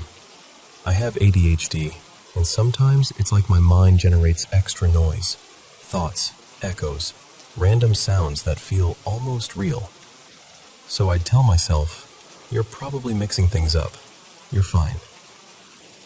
Then came the second night. This one was later. Maybe I was 12 or 13. It was nighttime again, and for some reason, I decided to change my clothes downstairs in the living room. I don't even know why I chose there. It was one of those decisions that makes no sense later, but at the time, I didn't think anything of it. The layout downstairs is kind of open. The living room connects to the dining area, and that connects into part of the kitchen, like one long rectangle that's split into 3 spaces. Each space has its own light though, so if the living room light is on, you can sort of see into the dining room, but the kitchen stays shadowy unless you turn its light on too. So I'm in the living room, changing, and I hear this sound. At first it's subtle, like I'm not sure if it's real. It's a deep, slow, heavy breathing sound, like someone breathing through their mouth on purpose, like they're standing still and just pulling air in and out loudly. I froze with my shirt half on, and I remember thinking, nope, brain noise, not real. So I tried the trick I always used. I started focusing on something else. I think I even hummed a little song to myself, like, okay, ignore it and it'll go away. But it didn't go away. So I covered my ears with my hands, and the breathing got muffled, meaning it was real. My heart dropped. I turned toward the kitchen, but from where I stood, it was mostly dark. I couldn't see much. The living room light lit part of the dining room, but the kitchen was this black patch beyond it. So I stepped into the dining room, slow, trying to be brave, trying to convince myself it was nothing. And from there, I could see more. Not clearly, just enough. And that's when I saw it. A silhouette, a man-shaped figure. Not like a shadow from furniture, like a person's outline. Standing, or kind of rocking, like he was shifting his weight back and forth, almost pacing in place, but not walking anywhere. Just moving like he couldn't stay still. And the breathing was coming from him. That's what wrecked me the most. The fact that the sound matched the shape. Like it wasn't random noise anymore. It had a source. I didn't scream. I didn't call out. I didn't even think. I just ran. I bolted up the stairs so fast I almost tripped, and I slammed my bedroom door like that could protect me from whatever I'd just seen. When I told my family, nobody believed me. Not even a little. They treated it like I'd watched something scary and freaked myself out. But I know what I saw. And ever since then, nothing that intense has happened again. But the smaller things still pop up sometimes. Little moments where the house feels too aware, too present, like it's listening. And I don't know what any of it means. I don't even know if it means anything at all. I just know those 2 nights changed the way I feel in the dark forever. And sometimes I still catch myself moving faster through the hallway, even now. Like some part of me is expecting that laugh again. Or that breathing.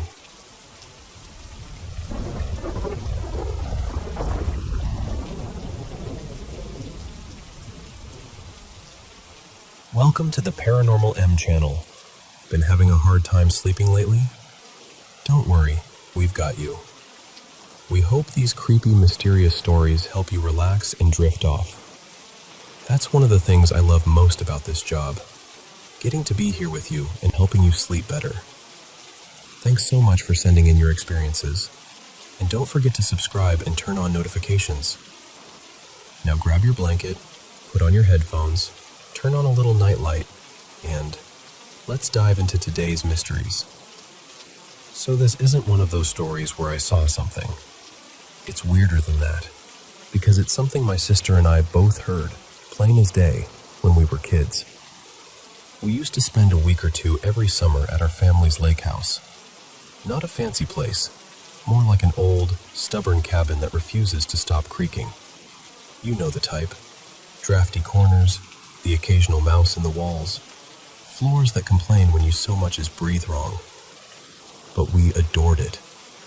It sat right up against the tree line, like the woods had decided to lean in close and never back off. The house had 2 main floors, plus a basement, and this cramped attic nobody ever talked about. Huge windows, too, especially downstairs. At night, with the lights on inside and the darkness pressed up against the glass, it always kind of felt like the forest could see you better than you could see it. Anyway, my sister Kara and I had this little tradition. When the adults went to sleep, we'd stay up late watching cartoons, whisper laughing so we wouldn't get caught. That particular summer, we were there with our grandparents and our Aunt Marisol, and they were all upstairs asleep. It had to be around maybe 2:40 or 3 in the morning. We were sprawled out in the living room with the TV on, some bright, obnoxiously cheerful cartoon, the kind that makes your brain feel fizzy when you're overtired. And then we heard it. At first, I thought it was part of the show, like a sound effect. But then it happened again. Heavy footsteps from above us. Not a creak, not a settling house noise. Actual, deliberate thuds. Like someone in boots walking with purpose. Kara and I just stared at each other, like our faces were asking the question our mouths were too scared to say. I reached for the remote and turned the volume down. And that's when it became unmistakable. You could hear a slow, steady pace, moving like it was circling. Step, step, step. As if someone was walking laps in one spot. The second the TV went quiet, the footsteps slowed, then stopped, like whatever it was had noticed us noticing it. We sat there frozen for a minute, trying to decide if we were being ridiculous. Then, after a while, we turned the TV back up, and the footsteps started again. Not constantly, but enough that the whole night became this awful little game. Cartoons on, footsteps above. Cartoons quieter, footsteps clearer. Like the house was keeping time. Eventually, Kara whispered something like, "Okay, nope, I'm done." And honestly, same. We went upstairs around 3:20-ish, clutching that brave but not brave feeling kids get, and we crawled into bed in the room we shared. Everything upstairs was silent. We peeked into the hall, even checked on our grandparents. My grandpa was dead asleep, snoring softly. My aunt was out cold. No one had been walking around. No one. Kara fell asleep fairly fast, like her brain decided to shut off rather than deal with it. But I stayed awake, still tense, listening for anything. About 15 or 20 minutes later, it happened again.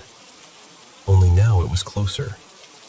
Because my room, our room, sat directly under the attic. And those footsteps weren't just overhead in the somewhere upstairs way. They were right above me. Thud, thud, thud. I remember lying there thinking, okay, think like a normal person. We did have mice sometimes, but mice don't sound like that. Mice make little skitters, little scratches. And now that I think about it, we hadn't even heard mouse noises in a long time. In the attic, nobody went up there. Nobody. Morning couldn't come fast enough. When we finally got up, I went straight to my grandfather, Theo, my grandpa, because he was the kind of person who always had an explanation for everything, even if it was half-guessed. I asked him about the attic. He didn't even look concerned. He just pointed toward this small attic door at the end of the hallway, and it was wrapped with a chain and a padlock, like somebody had decided a long time ago that whatever was up there should stay up there. Grandpa Theo shrugged and said, "Probably a raccoon on the roof." Like that answered everything. I told him, "No, it was inside. It sounded like it was walking on the attic floor." He kind of chuckled and said he couldn't even remember the last time they opened that door, and that he had no idea where the key was anymore. That was the end of it, as far as the adults were concerned. But I'm telling you, those footsteps were too heavy to be imagination, and too close to be on the roof. They had weight to them. The kind of sound that makes your stomach tighten because your body recognizes it as someone moving nearby. And the thing I always come back to is this. If I was just a kid making it up in my head, why did Kara hear it too? We're grown now, and we still talk about it sometimes, usually when the conversation gets quiet and someone brings up the lake house. And every time, there's this pause. Because even saying it out loud feels like inviting it back. I don't remember it ever happening again after that night. No repeat performance.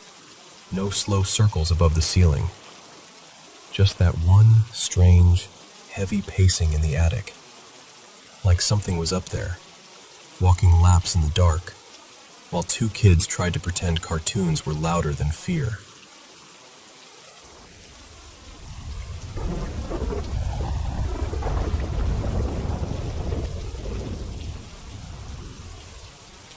Hey, have you ever stumbled across a story that sticks to the back of your mind, like you can't quite shake it off? That's how I felt the first time I heard about something people call gong tao, though depending on who you ask, you might hear a different name. Some folks describe it as a curse. Others swear it's a kind of spiritual taming, the sort of hidden craft that's traveled quietly for centuries, changing shape as it crossed borders, picking up new rituals, new fears, new warnings. And I know what you're thinking. Is any of this real? I can't prove it is, but I can tell you this. People have believed in it long enough for the belief itself to become powerful. So let me walk you through it the way it was told to me. It starts far back in time, in the misty parts of southern China, places where mountains press close and old traditions live on in small villages. An elderly storyteller I'll call Madame Li Hua once said the earliest threads were tied to secretive sorcery practiced among hill communities, passed down in fragments, guarded like family heirlooms. Over time, those methods drifted outward, through traders, migration, war, marriage, until they seeped into neighboring regions across Southeast Asia. And here's where it gets eerie. As the stories traveled, they didn't fade. They adapted. Some versions link gong tao to Taoist ritual traditions, especially the kind people whisper about rather than explain. Madame Li Hua mentioned an old tale from classical literature where a holy traveler faces a river spirit, an encounter that, in some tellings, hints at early binding rituals. Words meant to trap, symbols meant to direct, vows meant to twist fate. Whether that connection is historical or just storytelling, who knows? But it gave the curse a kind of legitimacy in people's minds, like it belonged to a longer, darker lineage. By the time these beliefs took root in places like Thailand, Cambodia, and Malaysia, they weren't just Chinese magic anymore. They fused with local spiritual systems, ancestor traditions, spirit lore, temple teachings, folk healing. And that fusion is part of why the legend survived. It learned how to speak each culture's language. Now, what is gong tao supposed to be? The simplest way I've heard it explained is this. It's not one spell. It's a system. A practitioner, let's call him Kun Somchai, because that's the kind of name you hear in the Thai versions, doesn't just wave smoke and chant. The work is said to rely on intent, ritual structure, and tools. Things like whispered incantations, folded talismans, oils, powders, sometimes even poisons. And what makes it feel especially personal, especially terrifying, is that the target isn't random. The practitioner might use a person's birth date, their full name, a strand of hair, a scrap of clothing, something they've touched, anything that feels like a spiritual handle to grab onto. People translate the idea in different ways, but one common explanation goes like this. Gong is the method, the craft, the technique. Tao is the head, the person being influenced, the one being tamed. And once that link is made, the stories say the victim can start to unravel. Some versions focus on the spiritual side. Sudden dread, nightmares, hearing voices, seeing things that aren't there. A fog settling over the mind. A sense of being watched. A sense of not being fully yourself. Other versions get more physical, and honestly, those are the ones that unsettle people most. Because in certain legends, Gong Tao isn't just energy, it's poison. And then there are the talismans. I've heard people describe them as if they're instructions written for the unseen world. Not just paper, permission, a channel, something that helps focus the practitioner's will and send it where they want it to go.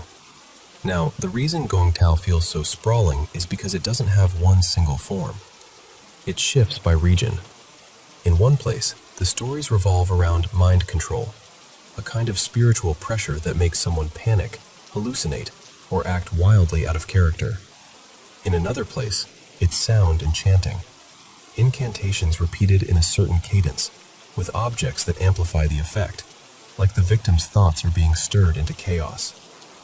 Some versions talk about medicine methods, using disturbing ingredients, oils taken from the dead, insect eggs, hair, powders, things meant to disgust you, which probably adds to the fear. And in parts of Thailand and Malaysia, the most infamous stories are the ones about love. Not sweet love, not romantic love, the kind that feels like obsession, like your heart doesn't belong to you anymore. People call it a charm that can tie someone to you, make them crave you, make them abandon reason, or, in darker versions, make love rot into revulsion overnight. The point isn't affection. The point is control. Then there are the truly supernatural tales, the ones you hear late at night when nobody wants to look out the window. A wandering auntie I'll call Soraya once leaned in and whispered about a floating head variant, where the practitioner's head is said to detach and drift through the dark in search of the target. I'm not telling you that to convince you it's true. I'm telling you because these are the stories people grow up with. Stories that make you keep the light on, even when you laugh at yourself for doing it. And whether the curse is spiritual, psychological, or chemical, people describe the effects in three main waves. First, the body. Unexplained aches, sudden fatigue, sharp pains, stomach twisting, migraines that don't respond to anything. In the most extreme stories, bleeding, collapse, organ failure. The scariest part is always the same. No one can find the cause. Second, the mind. Anxiety that blooms into terror. Paranoia, depression, hallucinations, a sense of being trapped in your own thoughts. Some stories get very dark here, talking about impulses that feel alien, anger that erupts without warning, despair that doesn't match your life. Third, behavior. People making choices that destroy them, turning against loved ones, becoming hostile, impulsive, reckless, like the person you knew is still in there, but somebody else is pulling the strings. And when it gets to that point, the legends say the victim rarely fixes it alone. Because the cure, if you can call it that, usually involves someone trained in spiritual protection, an experienced ritual specialist, a monk, an elder healer, someone believed to know how to cut the thread. They might burn talismans, wash the body in blessed water, pray for days, perform cleansing rites meant to push out what doesn't belong. In many communities, that ritual isn't just magic, it's a form of care, a way of restoring order when life feels like it's slipping into chaos. In prevention, the warnings are always practical, almost mundane. Don't accept strange gifts too easily. Be careful with personal items, hair, nails, clothing. Don't bring unknown charms into your home. If you feel like something is wrong, talk to someone you trust, someone grounded, someone who can help you separate fear from reality. Because here's the part people forget. Even if Gong Tao is only folklore, folklore shapes behavior. It shapes choices. It shapes how communities explain suffering and injustice when answers don't come easily. That's why this legend has lasted. So, do I think Gong Tao is real? I think the story is real. I think the belief is real. And in some places, that belief is strong enough that it still changes how people live, who they trust, what they fear, what they refuse to touch. And honestly, that alone is chilling enough.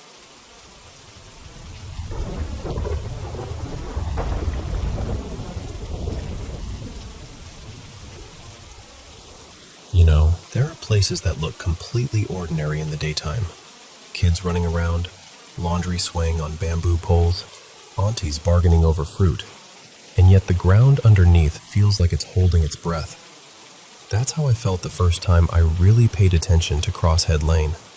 Well, people today call it that more casually, but the old name still clings to the walls. It sits over in Kowloon, tucked inside a district that's always buzzing, always moving. On the surface, it's just another public estate, crowded, practical, alive. But if you stand still long enough, you can almost hear the past knocking from behind the concrete. And the past here isn't gentle.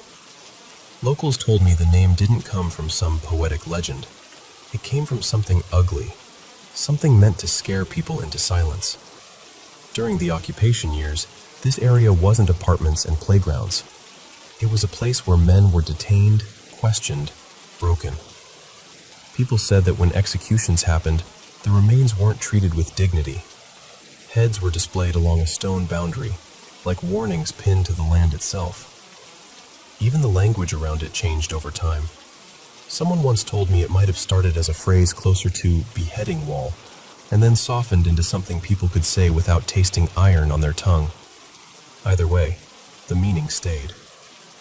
And once a name like that is born, it doesn't really die. After the war, the city tried to heal the way cities always do, by building over the wound.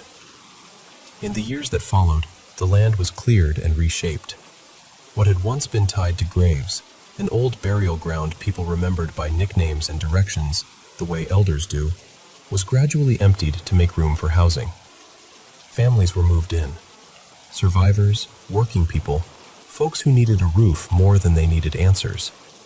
The estate rose up like a promise. Here, start again. But some places don't let you start clean. The stories I heard weren't dramatic at first. They were small, almost embarrassingly ordinary, the kind of thing people mention quietly while pretending they don't believe it. A corridor that always felt cold, no matter how sticky the summer got. Footsteps pacing above you when the upstairs flat was vacant. A faint crying sound, thin, far away, drifting through the stairwell at 3 a.m, even though everyone's doors were shut and locked. And then there were the ones people hesitated to tell, like they were worried that telling alone might invite something. A security guard named Mr. Liang, or maybe it was Uncle Liang, depending on who you asked, swore he once saw a figure at the end of a hallway. Long hair, pale dress, standing too still. He blinked, looked away for half a second, and when he looked back, the corridor was empty. Except for the feeling that someone was still there, watching him from the corners where the fluorescent lights didn't reach. That's the thing people always describe the same way. Not just seeing something, but feeling it. Like the air gets heavier. Like your lungs have to work harder. Like the building is listening. The residents tried to do what people here have always done when a place feels unsettled. They gave it respect. Years later, a small temple went up nearby, funded quietly by neighbors, shopkeepers, families who'd lived there long enough to stop laughing at the rumors.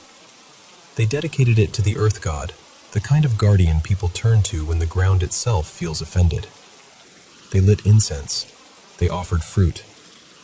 They asked, in the simplest way, "Please, let everyone rest." If you've never seen those ceremonies up close, it's hard to explain. There's this strange tenderness to it. You'll see offerings laid out like a meal prepared for invisible guests, incense curling into the night air, ritual words murmured in steady voices, not theatrical, more like a lullaby meant for souls that never got comfort in life. Some years, they even set up performances, simple operas, bright costumes, loud drums, meant to entertain spirits who might be wandering hungry and bored. And here's what gives me chills. The front row of seats is sometimes left empty on purpose, reserved, not for the living. Even with all that, people still said the place wasn't fully quiet. Rumors kept piling up like dust in the corners. More than one person told me they'd heard marching at night, boots in rhythm, moving through streets that were completely still. Not the sharp stomp of modern shoes, but something older, heavier. And every time someone mentioned it, they lowered their voice like the sound might hear them back. There were stories, too, about those old underworld figures, Oxhead and Horseface, appearing in the dark, not exactly seen, but sensed. Like the warning before an accident, like a shadow that feels deliberate. Folks would say, if you meet them, don't look too long. And then they'd change the subject, fast.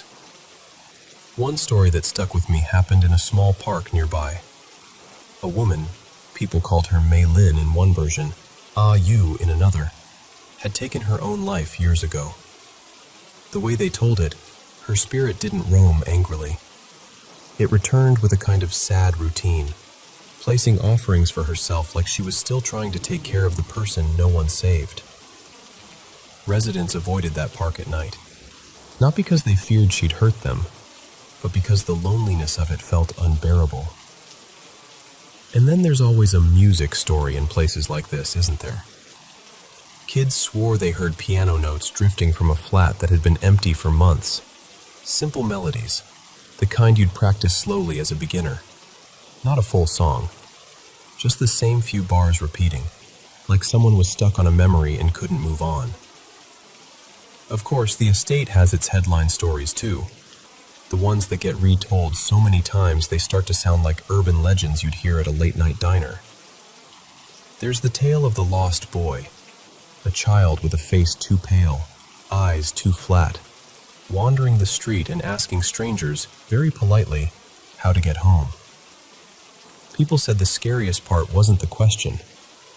It was that when someone tried to help, the child would point toward buildings that no longer existed. Then there was this incident decades back. Someone I heard called Chung Wai, though who knows if that was his real name, who attended a ritual and came out wrong. Friends said his voice changed. His temper snapped like thread. And then he developed this sickening craving for raw pig head meat, demanding it like it was the only thing that could quiet the hunger inside him. People whispered about possession, about something latching onto him during the ceremony. The story spread fast enough that even newspapers poked at it, half skeptical, half fascinated. And the most famous figure of all, the one everyone seems to agree on, was the long-haired woman. They say she died violently during the occupation years. Some claim she was murdered for resisting. Others say she was simply in the wrong place at the wrong time. But everyone describes her the same. Hair spilling forward like a curtain, drifting through the misty streetlights late at night. Not walking so much as gliding, like the ground refuses to touch her. It's the way public estates like this can feel after midnight. Narrow corridors, echoing stairwells, lights that flicker and hum. The kind of quiet that isn't peaceful, but expectant. These buildings hold thousands of lives stacked on top of each other. And when you add the weight of what the land used to be, detention grounds, graves, suffering, it starts to feel like the present is just a thin layer laid over something still restless underneath. So whether you believe in spirits or not, I get why people talk about Crosshead Lane the way they do. Because some places don't just have history. Some places have leftovers. And if you ever find yourself there late at night, walking alone, hearing a faint cry that doesn't match any open window, just keep your steps steady. Don't run. Don't look too long into the dark corners. And if you smell incense when no one nearby is burning any, maybe just whisper something respectful, just in case someone is listening.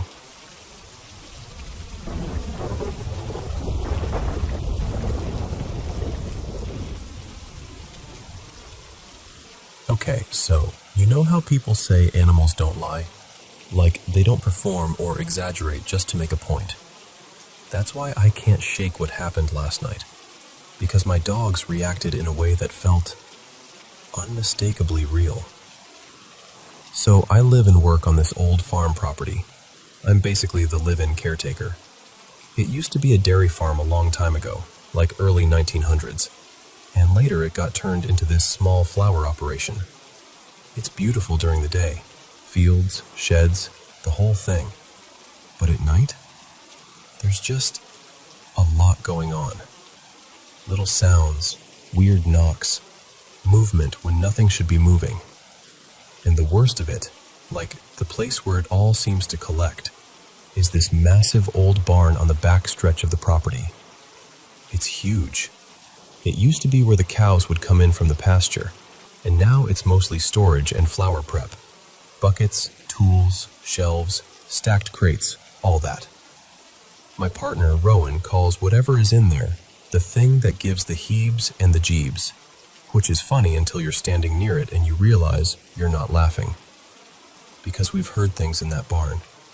Not just settling wood, I mean, a low man's voice murmuring like it's talking to someone. Whistling, like someone trying to call the dogs by name. Heavy rustling through stored stuff that's too big to be a raccoon or a cat. Scraping sounds against the boards. Once, I heard this deep, irritated growl, like it came from a chest bigger than it should have been. But we never actually saw anything. Not clearly. Not until last night. So I'm doing my usual night walk with my dogs. My older boy, his name's Moose, he's getting up there, so I watch him close. My other dog, Tansy, is younger and fearless, and always wants to sprint off and patrol like she owns the land. I've got my phone out with the flashlight on, not because I'm scared, but because it helps them see where they're stepping. Moose is sniffing around the farm truck, taking his time, and Tansy takes off toward the back like she always does. And while I'm waiting, I notice something moving near this line of bushes. Not far, but far enough that the light doesn't hit it clean. The beam kind of diffuses in the cold air, so at first I only catch shape, color, this pale, sandy tan. My brain immediately goes, deer, right? Long neck, tall shape, the size checks out. But the thing is, it wasn't looking at the dogs. It wasn't watching me. It was just angled away, like it didn't care that I was there. Almost absent, like it was listening to something else entirely. Then it turned its head toward me. And I swear to you, swear on everything I love, it changed. Not like, oh, I realized what it was, changed. Like it compressed. Like the tall shape folded down into something else. And suddenly it was very, very clearly a coyote. Close enough that my stomach dropped. Close enough that all I could think was, that is too close. That is too close to my old dog. I blurted out loud, like an idiot. Oh my God, it's a coyote! Moose! Now! And the second the words left my mouth, it was just gone. Not ran off. Not slipped behind the brush. Gone. And Moose, My sweet, slow, arthritic old man moves like he's got one speed these days. But last night, he moved.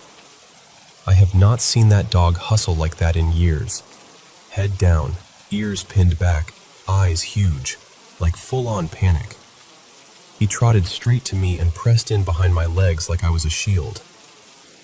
And that's the part that keeps replaying in my head. Tansy didn't seem to notice at first. She came back about a minute later, tail up, totally pleased with herself. But when she saw me and Moose frozen, both looking in the same direction, her whole body shifted. She stopped, stared into the dark for maybe 2 seconds. 2 seconds, that's it. And then she turned around and immediately wanted to go inside. And Tansy is not the let's go inside type. She's the one more lap type. So when she decided we were done, I didn't argue. We basically tripped over ourselves getting back to the house, and I know how this sounds, believe me, I do. I didn't even think to record, even though my phone was right there, because I wasn't thinking about proof. I was thinking about my 13-year-old dog and the fact that it's that time of year where coyotes can get bold. But here's what I can't get past. It didn't behave like a normal animal, and it didn't leave like one either. And I'm sensitive to things. I've always been. I don't even like saying that out loud because it makes people roll their eyes, but I can feel when something is off. This presence we've dealt with on the property, sometimes it's quiet. Sometimes it's like it's just tolerating us. But most of the time, it gives off this very clear message. Don't test me. Like FAFO energy. Hard. It keeps the dogs away from that barn.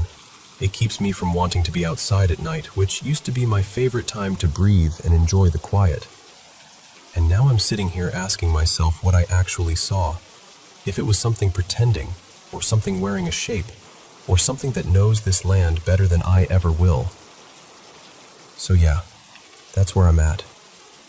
Because when your dogs confirm it, when they react like that without you cueing them, it stops being, maybe I imagined it, and turns into this awful, heavy, okay, so what is it then?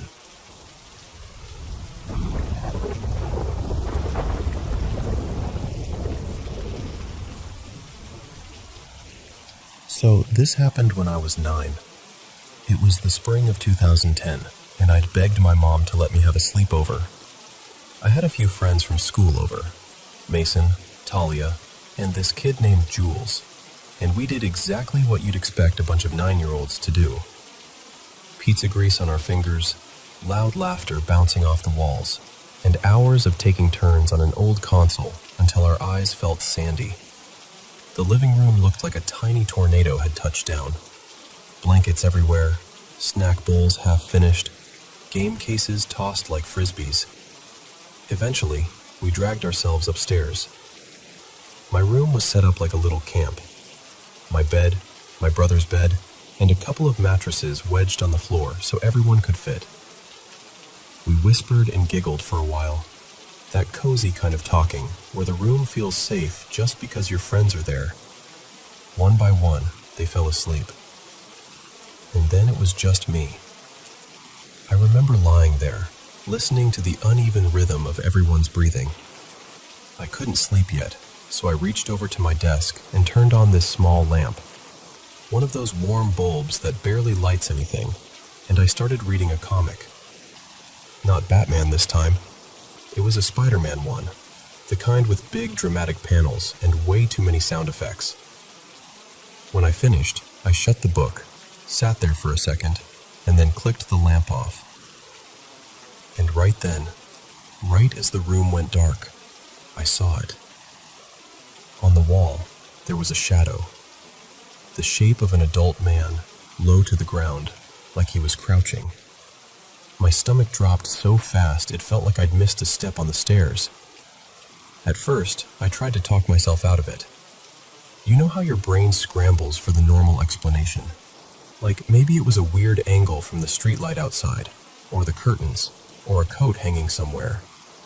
I even thought, for a split second, maybe there's a stain on the wall and my eyes are just making a person out of it. But then it moved. The shadow stretched an arm toward where Jules was sleeping on the mattress closest to me. I didn't scream. I didn't even breathe right. I just froze. I remember being absolutely convinced that if I moved even an inch, it would turn toward me. The arm reached out slowly, so slowly, and it looked like it was brushing along him. Not grabbing, not shaking him, just touching him, gently, like someone smoothing a blanket or checking on someone they love. And then the strangest part happened. The shadow didn't run away, or snap back, or disappear in a flash. It sort of collapsed inward, like it was being pulled into itself, smaller and smaller, until it was gone. I stayed awake for what felt like the rest of my life. Hours, really. Staring at the wall, blinking, trying to convince myself it wouldn't come back. My heart kept pounding, and then eventually, my body couldn't hold that kind of fear anymore. I guess the adrenaline ran out. My eyes finally got heavy, and I just slipped into sleep, still tense, still half expecting something to happen. The next morning, the chaos of the sleepover came back like a wave. Footsteps, yawns, someone laughing too loud. My mom called us downstairs for breakfast. I remember sitting up and immediately staring at the wall. There was nothing. No stain, no mark, no shape that could have tricked me. Just a normal wall. At the breakfast table, I asked my parents if either of them had come into my room during the night, just to check on us. They both said no. When I tried to explain what I'd seen, they gave me that look adults give kids sometimes. Like they're trying not to be mean, but they really think you made it up. We were eating cereal and drinking chocolate milk, and we put on a game. One of those early Lego games, the kind where the camera angle fights you, and the levels are way harder than they have any right to be. We got stuck on this race section, and we kept passing the controller around, each of us swearing we were definitely going to beat it this time. But I kept glancing at Jules. I finally told everyone what happened, and he got really quiet. He admitted, almost like he didn't want to say it out loud, that he'd felt something brush against him during the night. He said it didn't scare him in the moment. He'd just sort of shifted and gone back to sleep. Then my mom called him over and told him he'd have to leave early because his mom was on the way.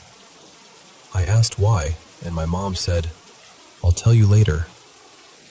After everyone went home, I asked again, and my mom's face changed, softer, serious. She told me that Jules's grandfather had passed away during the night. I didn't know what to do with that information. I just remember sitting there, feeling this weird mix of things, like fear and sadness and confusion all tangled together. Nothing else ever happened in that room after that. I kept expecting it. For weeks, I would stare at the wall before bed like I was daring it to show itself again. But it never did. And honestly, the older I got, the less certain I became about what I saw. Maybe it was a trick of light. Maybe my imagination ran wild because I was tired, or because the room was unfamiliar with all those mattresses and bodies and shadows.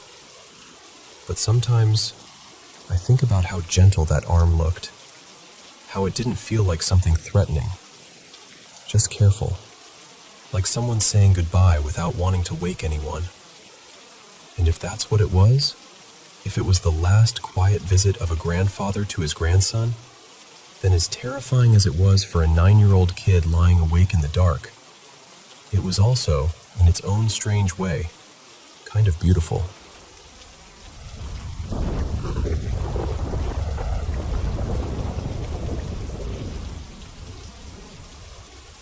So, this is a story my uncle told us. One of those that gets quieter in the room the moment it starts.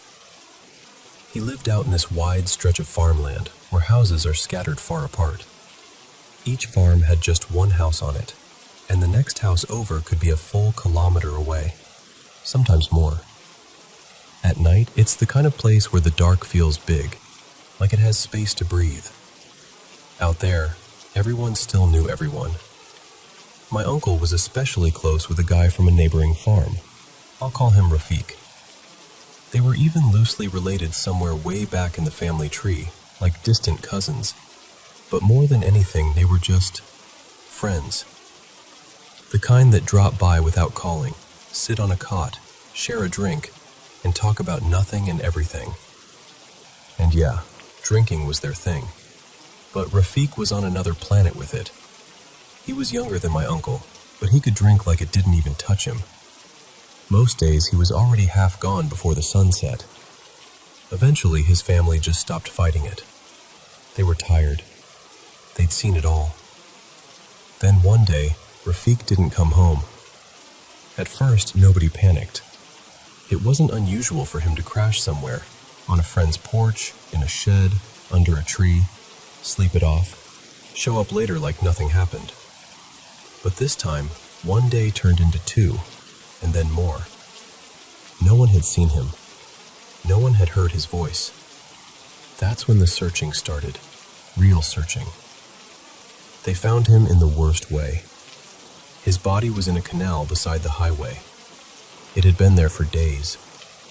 The condition he was in, my uncle could barely describe it.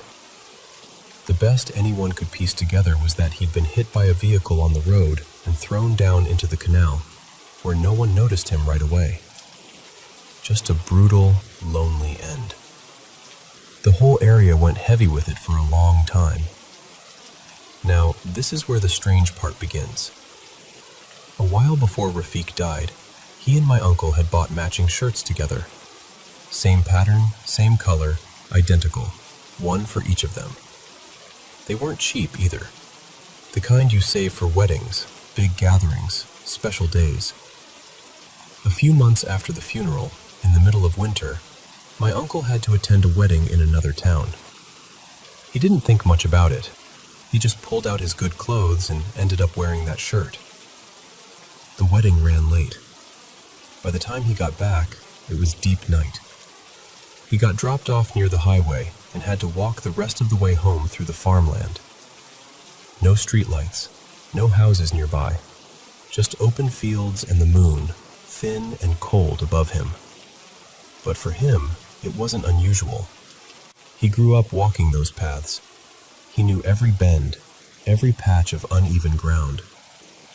On the way home, he had to cross this small bridge over a canal, right at an intersection where the water ran under the road. He steps onto the bridge, and suddenly, he hears a laugh. Not a distant laugh, not someone far away. A laugh that sounded close, like someone was right there enjoying a private joke. My uncle stopped mid-step. He turned his head slowly, scanning the dark. And then he saw him. Rafik. And then he spoke. He said, soft and clear, "Oh, you're wearing our shirt." My uncle said his whole body went cold, like all the heat left him at once. He didn't shout. He didn't answer. He didn't even think. He ran. He ran like the night itself was chasing him, straight across those fields, stumbling, lungs burning, feet slapping the dirt, not daring to look behind him. He said it felt like forever, but it was probably 3 or 4 kilometers of pure panic. By the time he reached home, he was drenched in sweat, shaking, barely able to breathe. His family rushed out, thinking something had attacked him, an animal, thieves, anything. They kept asking, "What happened? What happened?" My uncle didn't say a word. He grabbed the shirt, that shirt, yanked it off like it was scorching his skin, and walked straight to the fire stove in the yard. And he burned it. Only after he watched it catch and curl and blacken did he finally speak. And when he told them what he'd seen on that bridge, nobody laughed. Nobody argued. The whole house just went still. And here's the part that makes my stomach tighten even now. it wasn't only my uncle. Other members of Rafiq's family later said they'd seen him too, on that same bridge. Same spot, same presence. Like that place held on to something that didn't want to let go. And my uncle, he never crossed that bridge at night again.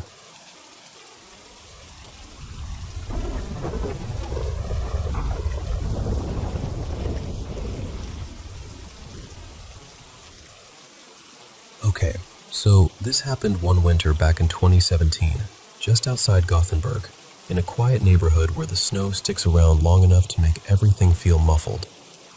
I was 19, maybe just turning 20, and I was staying at my parents' place while they were out of town. My girlfriend at the time, let's call her Maya, was with me. We were house sitting, basically, and taking care of our two family dogs, Loki and Freya. Sweet dogs, normally fearless, the kind that bark at plastic bags like they're intruders. Here's the background that matters. My grandparents had passed away not that long before, maybe 4 or 5 months earlier, and my parents had brought a bunch of their things into the house. Old furniture, paintings, little sentimental stuff you don't know where to put, so you tuck it away. Most of it ended up in my parents' bedroom. The door to that room was kind of always in view from the living room. Like you'd be sitting on the couch and there it was, diagonally across, just present. And in the hallway between the kitchen and the living room, my parents had placed this small antique love seat that used to belong to my grandparents. Faded fabric, carved wooden arms, one of those pieces that feels like it's been quietly watching people for decades. And the dogs? They would not go into my parents' bedroom, not even for treats. They'd step up to the doorway, sniff the air like they were testing it, and then back away fast, ears low, tail tight. It wasn't dramatic barking or anything. It was worse than that. It was like decision. Like, no, not in there. And honestly, I got it. That room felt heavy. I don't know how else to describe it. You know when a place feels wrong even though everything looks normal?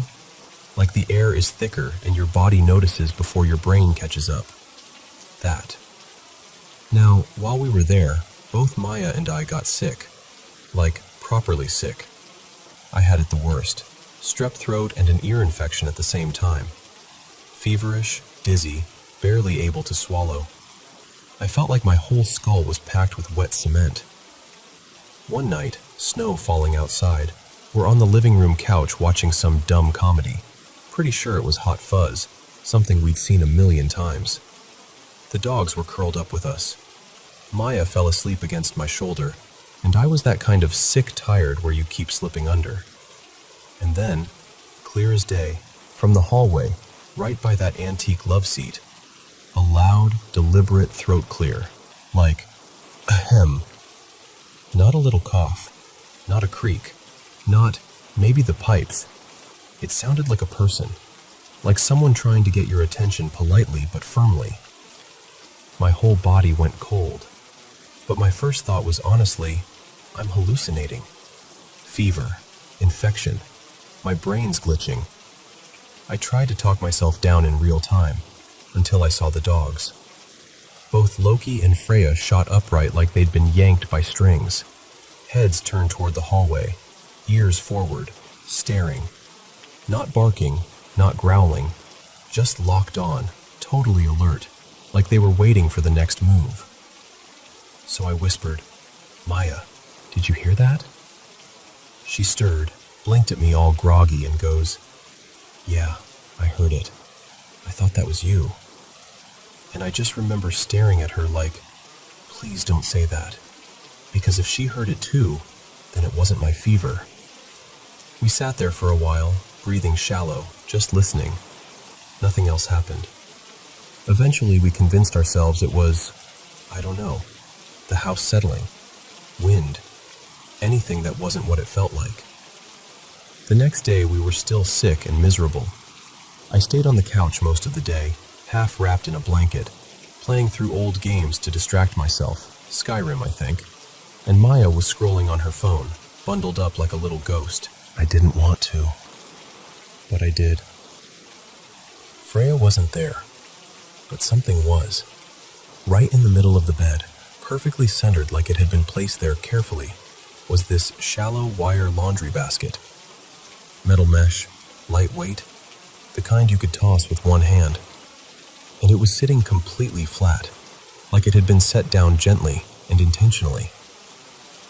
I stood there for a second just staring at it, trying to remember if I'd put it there. Maya wouldn't have. My parents were gone, and I definitely hadn't been in that room unless I absolutely had to. I left the room and found Freya a few minutes later, curled up under a blanket in the living room, trembling like she wanted to disappear into the fabric.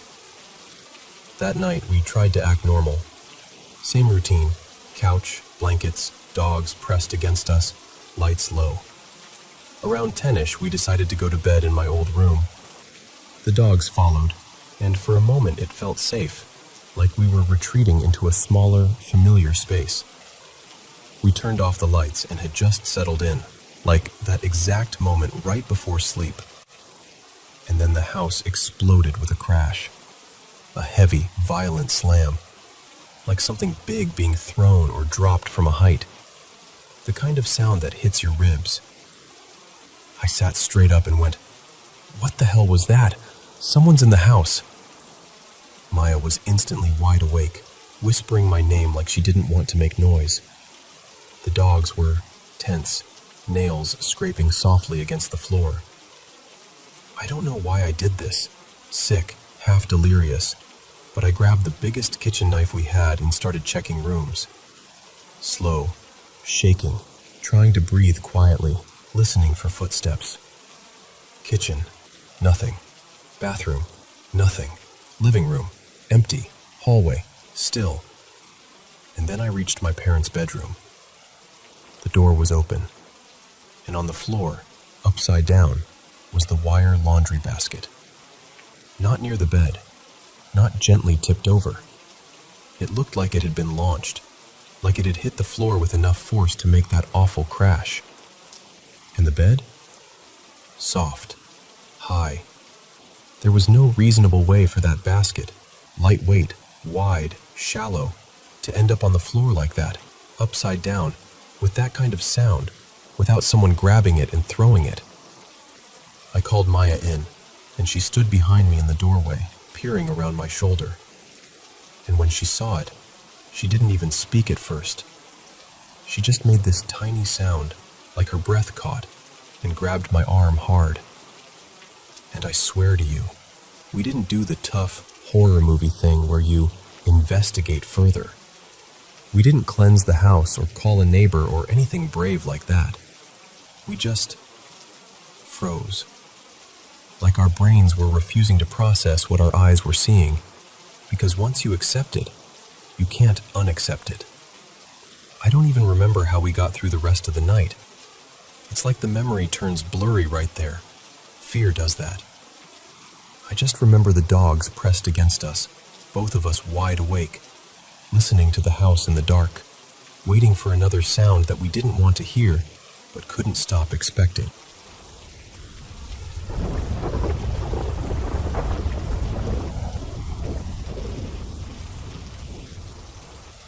So, I'm 26 now, and I still remember the first time I realized the paranormal wasn't just something people joked about. When I was 9, my family packed up and moved to a duplex in Fargo, North Dakota. We were loud and crowded, 6 kids, so you can imagine how tight that place felt.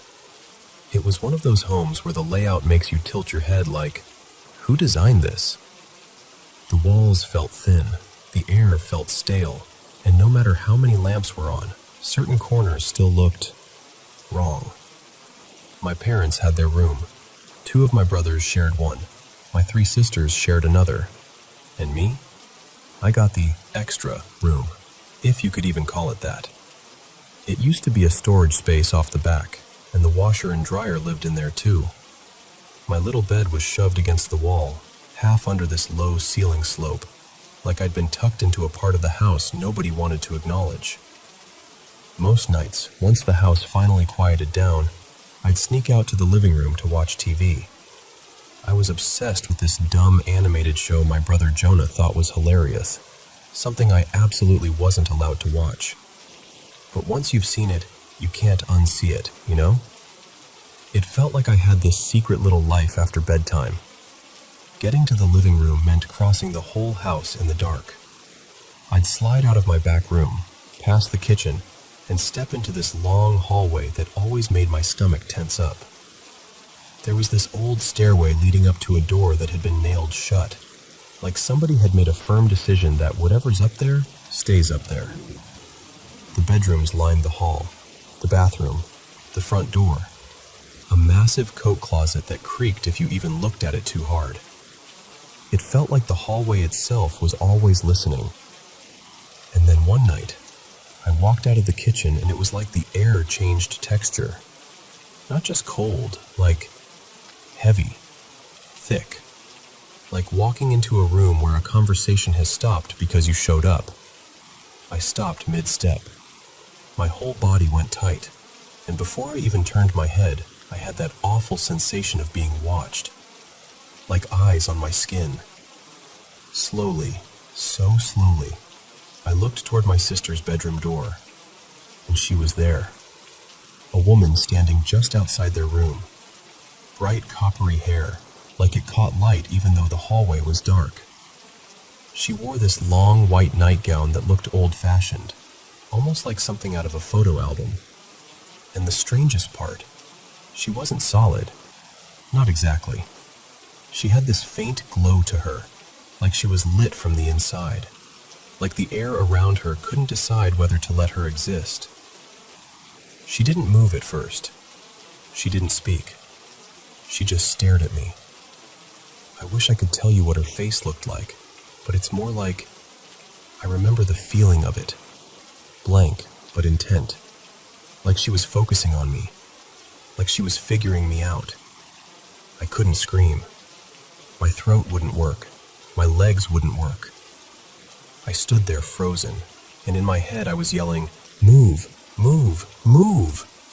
But nothing happened. And then, without any sound at all, she looked away. She turned, calm as anything, and walked straight into my sister's room like the door wasn't even there. That was when I snapped out of it. I ran back so fast I nearly slipped on the kitchen floor. I dove into my little bed in the laundry room, yanked the blanket over my head, and stayed curled up like a pill bug until morning. I didn't even get up to pee. I just waited for daylight like it was the only thing that could save me. I pulled her aside, still shaky, and I told her everything. The hallway, the hair, the white gown, the way the woman looked at me. And I swear to you, my mom's face went so pale, it was like all the blood drained out at once. She didn't interrupt. She didn't do the "it was a dream" thing. She just listened like she already knew what was coming. When I finished, she stared at me for a second like she was trying to keep herself together. And then she said, really quietly, like her voice didn't want to carry through the house, "Emmy told me she saw her too." I blinked. Saw who? And my mom swallowed hard before she answered. The red-haired woman. Last night. In your sister's room. Pressed up against the wall, like she was stuck there. That was it. That was the moment my whole world shifted. Because my parents had always talked about weird stuff. Footsteps when nobody was upstairs. The doorbell ringing with no one outside. Soft voices in the hallway. I'd rolled my eyes. I thought they were just spooking themselves. But after that night, after her, I never laughed about it again.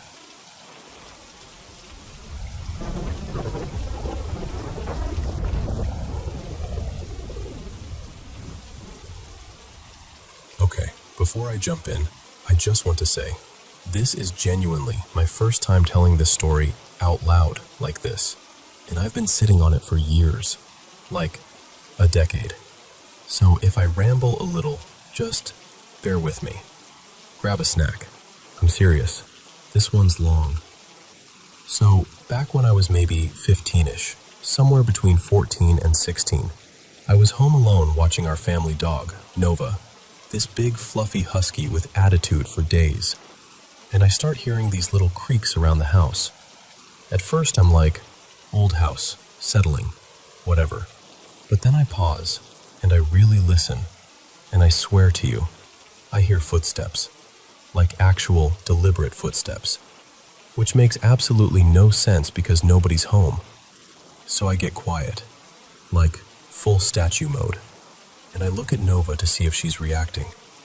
She is. Not barking, not growling, just uneasy. Ears weird, body stiff. That I don't like this vibe. And instead of doing the smart thing and calling for help right away, I do what a lot of teenagers do. I start gaslighting myself. Like, you're being dramatic. You're imagining it. But here's the thing. My parents' house had always felt off. Like there was always some kind of weird energy in it. And my family had stories. So part of me was like, this isn't just nerves. So I call my best friend Maya. I'm like, Maya, I'm really scared. I think someone's in my house. And she's trying to be practical, but she's also a kid too. So she goes, I'm watching my little brother right now. If I come, I have to bring him. And I'm like, fine, bring him. I don't care. I just need someone here. So Maya shows up with her little brother Eli, who's probably around 9. And I remember clinging to that kid like he was a life raft. Poor thing. And because we were apparently auditioning for a low-budget horror movie, we decide we're going to clear the house. We both grab kitchen knives, like that's going to help us against anything. And we start in the basement and work our way up, room by room, trying to act brave even though our hearts are basically trying to claw out of our rib cages. The whole time, I keep hearing faint movement. Not constant, just enough to make you question yourself, and then panic all over again. By the time we get close to the second floor, I feel sick. That's the only way I can describe it. Like my stomach drops and my skin feels wrong, like I shouldn't be there. Maya goes into my parents' room first, checks it, and she suddenly yells, "We have to check the attic." And I'm like, no, we check every room first, every room. Then we talk about the attic. So we start walking toward the 3 doors lined up next to each other. My bedroom, my older brother's bedroom, and the bathroom. Maya steps out of my parents' room, right into the hallway, and I swear on everything, all 3 doors slam shut at the same time. Not gently, not like a draft, like someone punched them closed. And here's what makes it worse. No windows were open, and that bathroom didn't even have a window. Eli shrieks. I grab him so hard I probably bruised him. Maya and I both jump like cartoon characters. I remember thinking in this split second, okay, so we're not crazy.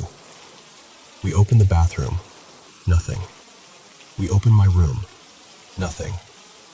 Then we open my brother's room, and there's no person in there, but it's not nothing either.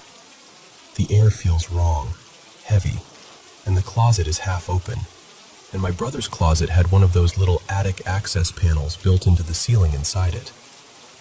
It won't really budge, but it does move. Just a tiny bit, like a centimeter. Enough to make us stare at each other like, did you see that? We even recorded little clips on Maya's phone, messing with it using a hanger, because at that age, that's what you do. You're terrified, but also like, we need proof. Then we check my parents' closet attic panel too, and that one feels like it's sealed shut, like glued. After that, we're kind of shakily like, okay, maybe it's fine, because what else can you do? Maya takes Eli home, and I'm left in the house trying to pretend I'm not completely wrecked. Now, fast forward about a year. My dad was overseas for work. My brother and his girlfriend were over earlier, but it's late now and everyone's asleep. By this point, we had 2 dogs, Nova the husky, and this massive German shepherd named Bruno. Like, huge. Absolutely could have ended someone if he had to. I'm in my room on a video call with this guy named Caleb, and I tell him, I feel really uneasy, like someone's watching me. And he laughs a little and goes, "Maybe because we're on video?" But I'm not joking. I keep hearing faint sounds downstairs. Then I look at my dogs. Bruno looks terrified. Not alert. Not protective. Scared. Nova is tucked behind him like she's using him as a shield. That's when I get this cold realization. If the dogs are scared, it's not in my head. My mom always slept with her door cracked open when my dad was away, so the dogs could roam and guard the house. So even though every part of me wanted them in my room, I try to push them out. They refuse like they've suddenly turned into statues.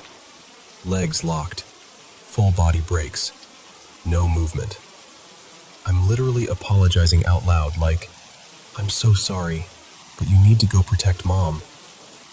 Finally, they creep out, reluctant, slow, heads low. And the second they clear my doorway, Caleb and I both hear it. Stomping, like someone sprinting up the stairs. Fast, heavy, like they're trying to be heard. I slam my door and lock it so hard my hand hurts. The stomping stops at the top of the stairs.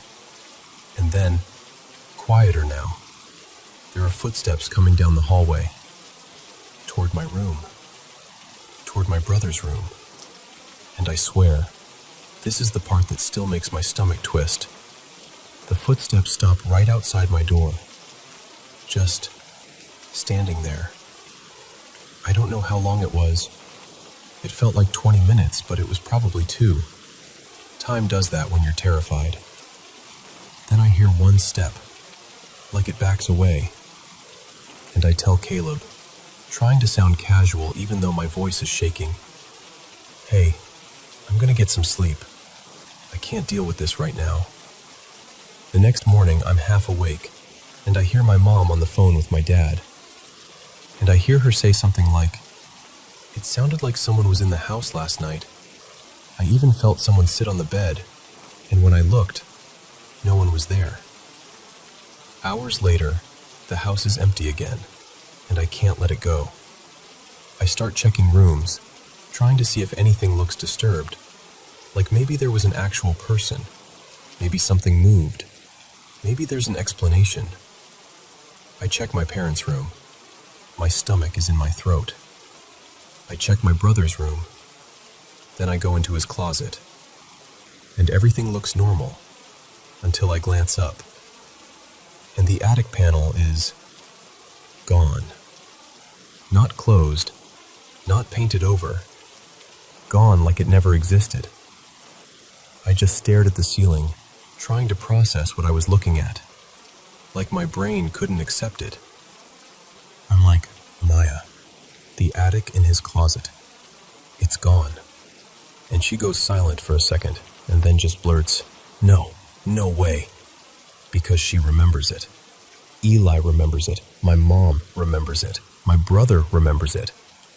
But when we bring it up to my dad later, he gets weirdly defensive and insists there was never an attic in that closet. Like, not even, "I don't remember." He's adamant, angry. So I'm like, "Fine, we have proof, because of those videos we took." So I ask Maya to send them. And this is the part that makes me feel insane all over again. The videos will not load. They're there, but they don't open. Ever. Not once. Like corrupted files. Like blank. And over time, my dad convinces my mom she must be imagining it too. But I know what I saw. Because even before all of this, when we first moved into that house, my parents let me choose my bedroom first. And I remember stepping into my brother's room, seeing that attic access in his closet, and immediately going, "Nope, I'm taking the other room. I don't want an attic in my closet." I remember the thought so clearly because I felt relieved, like I avoided something. And to this day, that attic is still missing. I don't know what happened. I don't know what it means. And I fully understand how unbelievable it sounds. But I'm telling you, this is exactly how it happened. 10. The Name in the Quiet. So this was last summer, right? I come home from the grocery store thinking the place is going to be totally empty. I'm juggling bags, kicking the door shut with my foot, already picturing 5 minutes of peace. But then, my brother Eli is home anyway. He's like half visible down the hall, and I'm like, oh, okay, cool. No big deal. I'm exhausted though. Like that heavy, sleepy kind of tired where your body feels 2 seconds from powering down. So instead of going upstairs like a normal person, I just toss the bags on the kitchen counter and collapse on the living room couch. Shoes still on. One of those, I'll close my eyes for a second, naps. I'm drifting. Warm sunlight coming through the window. Everything quiet. And then I hear it. Right next to my ear, super soft, like someone's leaning in close. Maya. I snap awake immediately, like full jolt. I sit up and scan the room. Nothing. Nobody. The TV's off. No footsteps. Just that still, sleepy afternoon silence. And I'm thinking, okay, maybe that was one of those half-dream things. Brain glitch. So I lay back down, trying to laugh it off, telling myself I'm being dramatic. A minute or two passes. And then again, clearer this time, still quiet, still right there by my ear. Maya. Now I'm annoyed, because it's one thing to hear something once, but twice? Twice feels personal. I open my eyes and stare at the ceiling like it's going to explain itself. The room is still empty. No movement, no shadows, nothing. I'm like, Eli is totally messing with me. He has to be. So I try to ignore it. I close my eyes again. I'm stubborn like that. Like if I pretend hard enough, reality will cooperate. And then the third time it happens, it's even softer. Slower, kind of drawn out. Like whoever's saying it is right up against my ear and trying not to be heard. Maya. That one hits different. I sit straight up so fast I almost make myself dizzy, heart doing that dumb little jumpy thump. And I shout down the hallway, "Yo, what?" No answer. I go straight to the bathroom, doors closed, and I can hear the shower running full blast. I knock hard, like, bam, bam, bam. Eli, quit messing with me. And he yells back over the water, totally confused. What are you talking about? I'm in the shower. I just stand there for a second with my hand still on the door. Did you whisper my name? I ask, like 3 times? There's this tiny pause where it's just the shower hissing. Then he goes, "No, dude, I haven't said anything. I've been in here the whole time." And I swear, the hallway got colder. Not like physically freezing, but that feeling where your skin goes a little tight, like your body knows something before your brain catches up. I back away from the bathroom door slowly, and I look down the hall toward the living room like the couch is going to turn around and look at me back. The whole house felt too quiet after that, like it was holding its breath. I didn't go back to the couch. I didn't even pretend I was going to finish my nap.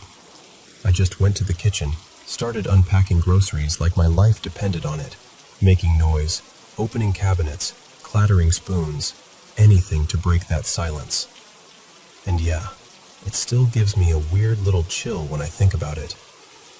I've taken naps on that couch since then, but not like that. Not the shoes on, lights on, fully relaxed kind.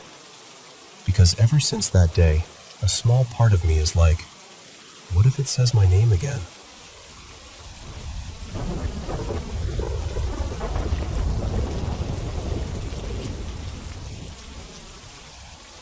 So this was last summer, right? I come home from the grocery store thinking the place is going to be totally empty. I'm juggling bags, kicking the door shut with my foot, already picturing 5 minutes of peace. But then, my brother Eli is home anyway. He's like half visible down the hall, and I'm like, oh, okay, cool. No big deal. I'm exhausted though. Like that heavy, sleepy kind of tired where your body feels 2 seconds from powering down. So instead of going upstairs like a normal person, I just toss the bags on the kitchen counter and collapse on the living room couch. Shoes still on. One of those, I'll close my eyes for a second naps. I'm drifting. Warm sunlight coming through the window. Everything quiet. And then I hear it. Right next to my ear, super soft, like someone's leaning in close. Maya. I snap awake immediately, like full jolt. I sit up and scan the room. Nothing. Nobody. The TV's off. No footsteps. Just that still, sleepy afternoon silence. And I'm thinking, okay, maybe that was one of those half-dream things. Brain glitch. So I lay back down, trying to laugh it off, telling myself I'm being dramatic. A minute or two passes. And then again, clearer this time, still quiet, still right there by my ear. Maya.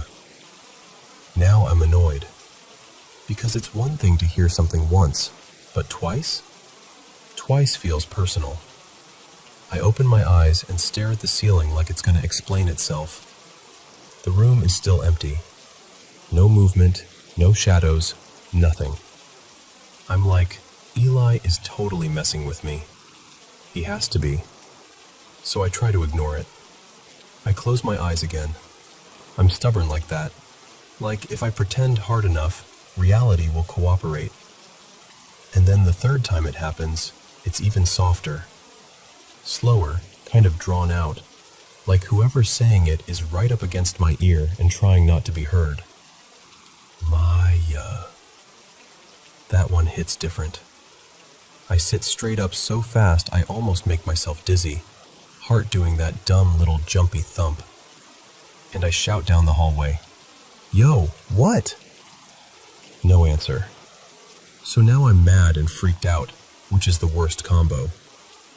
I get up and walk down the hall, trying to stomp a little louder than necessary, like I'm proving I'm not scared. I go straight to the bathroom, doors closed, and I can hear the shower running full blast. I knock hard, like bam, bam, bam. "Eli, quit messing with me." And he yells back over the water, totally confused. "What are you talking about? I'm in the shower." I just stand there for a second with my hand still on the door. "Did you whisper my name?" I ask. "Like 3 times?" There's this tiny pause where it's just the shower hissing. Then he goes, "No, dude, I haven't said anything. I've been in here the whole time." And I swear, the hallway got colder. Not like physically freezing, but that feeling where your skin goes a little tight, like your body knows something before your brain catches up. I back away from the bathroom door slowly, and I look down the hall toward the living room like the couch is going to turn around and look at me back. The whole house felt too quiet after that, like it was holding its breath. I didn't go back to the couch. I didn't even pretend I was going to finish my nap. I just went to the kitchen, started unpacking groceries like my life depended on it, making noise, opening cabinets, clattering spoons, anything to break that silence. I've taken naps on that couch since then, but not like that. Not the shoes on, lights on, fully relaxed kind. Because ever since that day, a small part of me is like, what if it says my name again?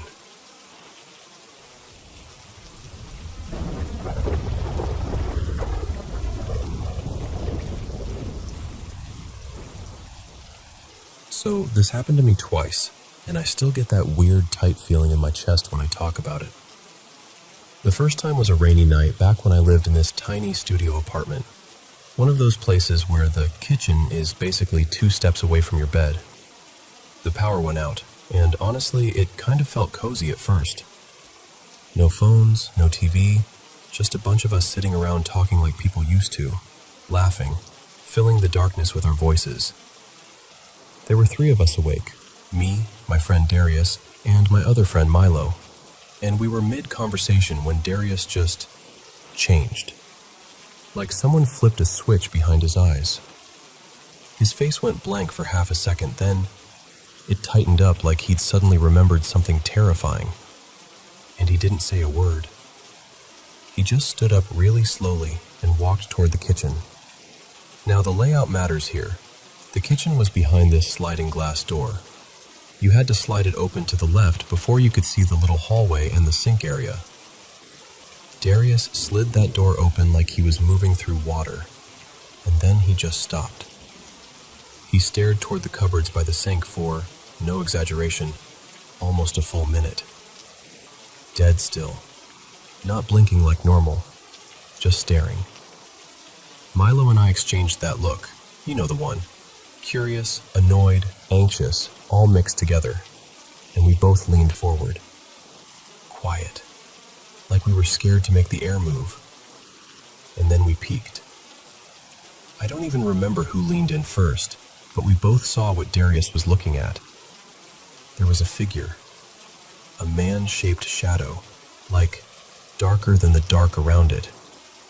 He had this old-timey vibe, high hat, the outline of a cane or walking stick, and he was leaning against the counter like he belonged there, like he'd been waiting. And the part that makes my skin crawl just thinking about it, he looked like he was smiling. Not a big, friendly smile, more like a private little grin, like he knew something we didn't, like we were late. And he didn't move, not even a twitch. No sound, no footsteps, no breathing, nothing.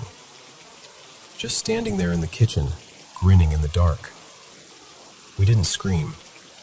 Nobody said a word.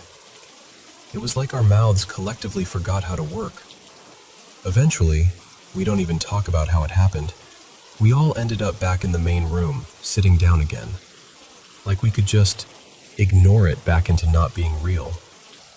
And we forced conversation to continue, but it got stiff, like we were all pretending we hadn't just seen the same impossible thing. And then the talking ran out. That natural lull hit. I remember staring at the floor for a second, and then I finally said, really quietly, "You both saw it too, right?" No one answered. No denial, no, "What are you talking about?" Just silence. And somehow that silence was the loudest answer. That was in late 2021, I'm pretty sure. Could have been early 2022, but it was around then. Then, I didn't see him again for a long time. I tried to file it away as some kind of shared trick of the darkness. Stress, sleep deprivation, anything. But about 6 weeks ago, it happened again. This time I wasn't alone, but it wasn't that same exact setup. There were like 7 of us hanging out at a friend's place. Music earlier, snacks, people crashing on couches. Eventually, everyone started passing out one by one, and it got to that late, quiet hour when the whole house feels like it's holding its breath. It was just me and my friend Renee still awake, barely talking, kind of half laughing about nothing. And then I saw him. Not fully at first, just that shape in the corner of my vision. That wrongness, like the darkness had a spine. But this time, something else happened, and I can't explain it without sounding insane. The more afraid I got, the more present he became. Not like he literally got taller or bulkier in a normal way. More like my fear gave him definition. Like he fed off being noticed. Like every heartbeat in my chest drew his outline sharper. I could feel my face change. I didn't even have to speak. Renee looked at me and her whole expression shifted. She whispered, "You see something." And I swear to you, I hadn't said a word yet. I hadn't even pointed. She just knew, because I must have looked like I'd seen a car coming straight at me. I nodded, barely able to breathe, and she said, "I believe you." That almost broke me, because it meant it wasn't just in my head, at least not entirely. Not if someone could read it off me that clearly. The next afternoon, when everybody was finally awake, we were all eating and joking and trying to shake off the weirdness of staying up too late.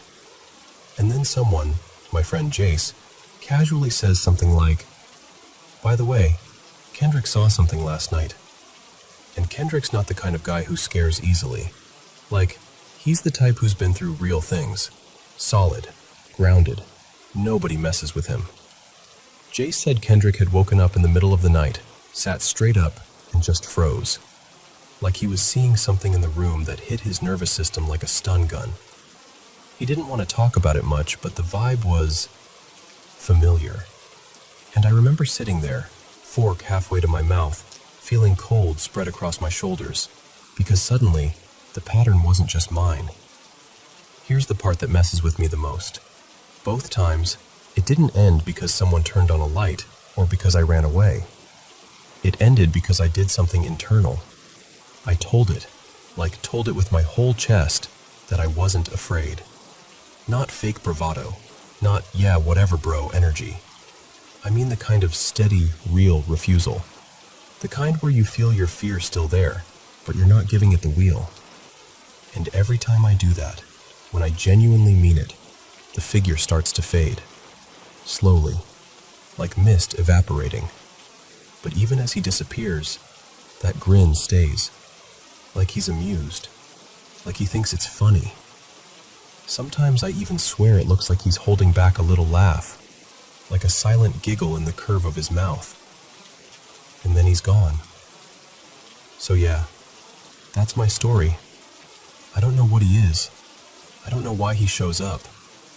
I don't know if it's something external or something psychological that more than one person can tap into. But I do know what it feels like. It feels like being watched by something that wants you to notice it. Something that gets stronger the more you panic. Like fear is the invitation. And it feels like the only way to shut the door is to stop feeding it. I just needed to say it out loud, because keeping it inside makes it feel bigger. And I'm tired of pretending it didn't happen when I remember every detail like it was stamped into me.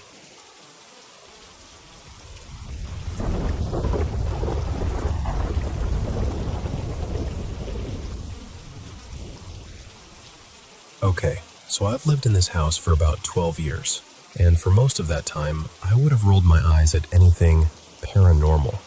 Like, genuinely, if someone told me their house was haunted, I'd be polite, but in my head I'd be thinking, sure it is. I live here with my mom, and my partner Nina moved in a little over a year ago, and almost right away, she started telling me she was hearing things. Scratching inside the walls, knocks on doors, that kind of stuff. Sometimes she'd wake me up like, "Did you hear that?" And I'd be half asleep going, "It's probably pipes, or the house settling, or the cat, or literally anything else." And now I feel awful about it, because I didn't really believe her. I dismissed it. I didn't mean to be cruel. I just didn't think it was real. Then about 6 weeks ago, I had this moment that I cannot explain away. It was early, like one of those quiet, dead hours of the morning. I was alone in the kitchen, just standing there, and the kitchen opens into the hallway. And in the hall, just for a split second, I saw this figure. And I'm almost embarrassed describing it because it sounds like something from a cheap horror film. But it looked like a small child, like a little girl, wearing a pale, floaty dress. It was there, and then it wasn't. Not like it ran off, not like it faded dramatically, nothing cinematic. It was just there, and then gone, like my brain had blinked and the world changed. At the time I was freaked out, but I'd had a couple drinks, wasn't drunk, just a little buzzed, so I tried to convince myself it was that. Tired eyes, weird lighting, my imagination filling in shapes. But I told Nina anyway. And here's the part that made my stomach drop. She went quiet and said she'd seen something too, standing in the corner of our bedroom near the door. And she described it without me prompting her, without me telling her what I saw. And she described basically the same thing. A small girl, a dress, that corner of your eye feeling. After that, it wasn't just a one-time thing. Both of us started seeing her, mostly in the upstairs hallway, usually in our peripheral vision. Never a full, clear look. Always like Your eyes catch on something and your brain screams, "Someone is there," and when you look straight at it, there's nothing. And Nina, who hasn't had panic attacks in years, is now getting them again. The worst ones are in the early hours. Sometimes she wakes up already in a full panic, like something yanked her out of sleep. And the noises have increased too. Not just vague house sounds, more frequent, more deliberate. Scratches, thumps, a bang that makes you stop mid-sentence and just listen. But the most unsettling thing that happened, it was a few evenings ago. We were in our bedroom, just talking, and my mom was in her room next door. It wasn't late, it was early evening, normal time, normal mood. And Nina and I both heard, clear as day, my mom screaming my name like she was hurt, like real pain, real panic. She called out for me, like she needed help immediately. I jumped up and ran into her room so fast, I don't even remember crossing the hallway. And she's just sitting there, calm, confused. She looks at me like, "What's wrong with you?" I asked if she'd yelled. She said no. I asked if she'd heard anything. She said no. And I believed her instantly. My mom isn't the type to play games like that, and she looked genuinely baffled. Then there's this other weird layer. Food has started going missing. Not like, oh, we ate it and forgot. I mean things I know we had. Things I specifically remember seeing are just not there later. Stuff that couldn't realistically have all been used up since the last time I noticed it. It's small, but it's constant enough that it's become a pattern. So I actually dug out a security camera, and I'm planning to set it up in the kitchen just to rule out anything normal. Sleepwalking, forgetfulness, whatever. And look, I know how this sounds. I do. If I heard this story from someone else a year ago, I would have been the skeptic in the room. But I'm not anymore. Because it's not just events. It's the feeling. The air in the house sometimes feels occupied. Like you're not alone even when you're alone. Like something is waiting just out of sight. Now, I don't know if any of this matters, but I've used a Ouija board once, like over a decade ago, and nothing weird happened afterward, so I never thought about it again. Nina also told me that when she was younger, she swore there was something in her dad's house. Bad enough that her family actually brought someone in to bless the place. Lately, on her mom's advice, we bought some incense and a couple things like selenite, stuff meant to cleanse or calm the space. And part of me feels ridiculous doing it. But another part of me is like, why wouldn't we try everything? So yeah, that's where we are. Two people who were living a normal life, and now we're whispering about hallways and listening for footsteps, and wondering why a house we've known for years suddenly feels unfamiliar. And honestly, I don't even know what I'm asking for anymore. I guess I just want to know what you do when you feel like something has noticed you back.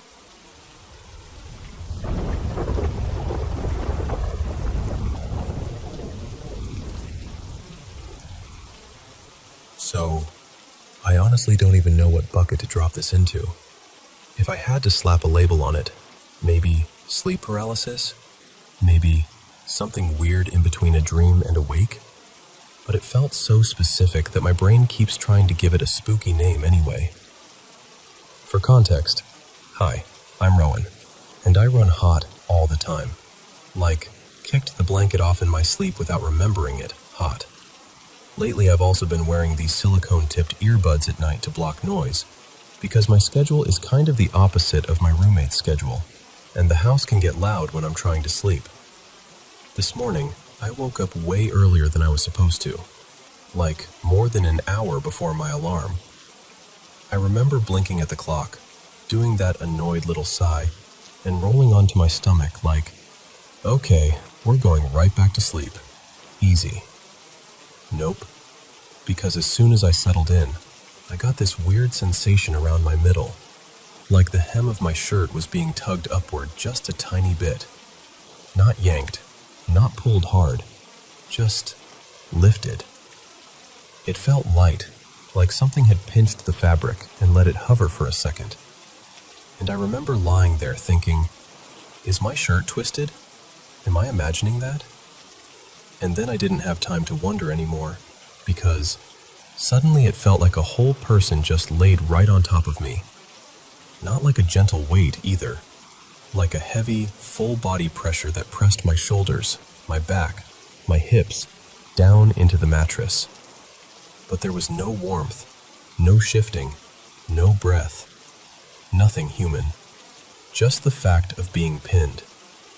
What made it worse is that I've felt something like this before. When I was a kid, it happened every once in a while. Waking up and feeling like someone was sitting on my chest or leaning on me, like I was being smothered. I used to panic so hard I'd practically vibrate. Eventually, my parents convinced me it was just a nightmare I sometimes had, and I guess I trained myself to accept it as one of those things.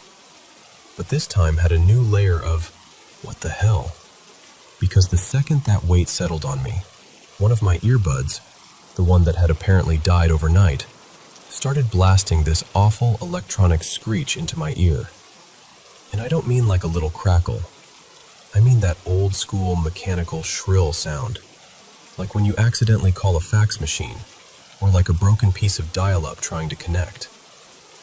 It kept shifting pitches, almost in timed steps, like it was cycling through tones, loud enough that it felt like it was inside my skull. So I'm stuck there, face down, heavy pressure flattening me, and this dead earbud is somehow screaming like it's possessed by a 1999 internet connection. And then, this is the part that really gets under my skin. I could feel something paying attention to me. You know when you can sense someone staring at you? Like your skin knows before your eyes do? That's what it felt like. Like something was close, and getting closer, and it was focused on me with this quiet, patient intensity. The hair on the back of my neck prickled straight up, and I had this immediate, primal thought. Get it off. Now. I tried to move. Nothing. My body felt glued to the bed. I could barely manage to lift one shoulder, just a fraction, like a twitch. The pressure didn't budge. I tried again, forcing it, like I was pushing through wet cement. And the moment I got my shoulder up that second time, the weight started to lift. Not instantly, but like someone slowly stood up off me. And at the exact same time, the screeching in my ear cut out. Just gone.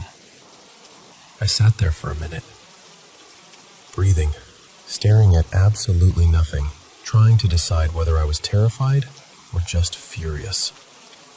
And then I did what I always end up doing when something doesn't make sense. I grabbed my phone and wrote it down, like somehow putting words on it would make it behave. What's strange is, usually, if I've had episodes like this in the past, I feel like I wake up halfway through them, like I surface into awareness mid-scare. But this time, I was there for the whole thing, from the shirt feels weird moment to the pressure to the sound. And I also remember other times, years ago, when I'd feel a blanket lift just slightly, or my shirt tug, and I'd shift my body, move under a different part of the covers, and it would just stop. Like that tiny movement was enough to break whatever was happening. So I don't know. Maybe it's just my brain misfiring in that half-awake state. Maybe it's the earbuds doing something weird when the battery dies. Maybe it's stress. Maybe it's sleep paralysis wearing a very convincing costume. But I'll tell you this. In the moment, it didn't feel like a dream. It felt like something sat down on me, screamed into my ear, and waited to see if I'd notice.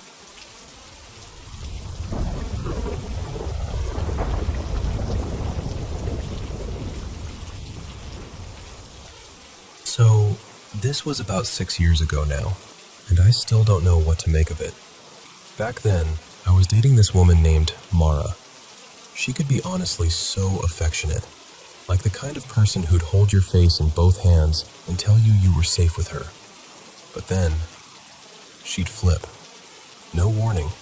just this sudden, violent temper that felt like a door slamming in your face. One time she grabbed a knife during an argument, and when I tried to get it away from her, I ended up with a cut on my palm.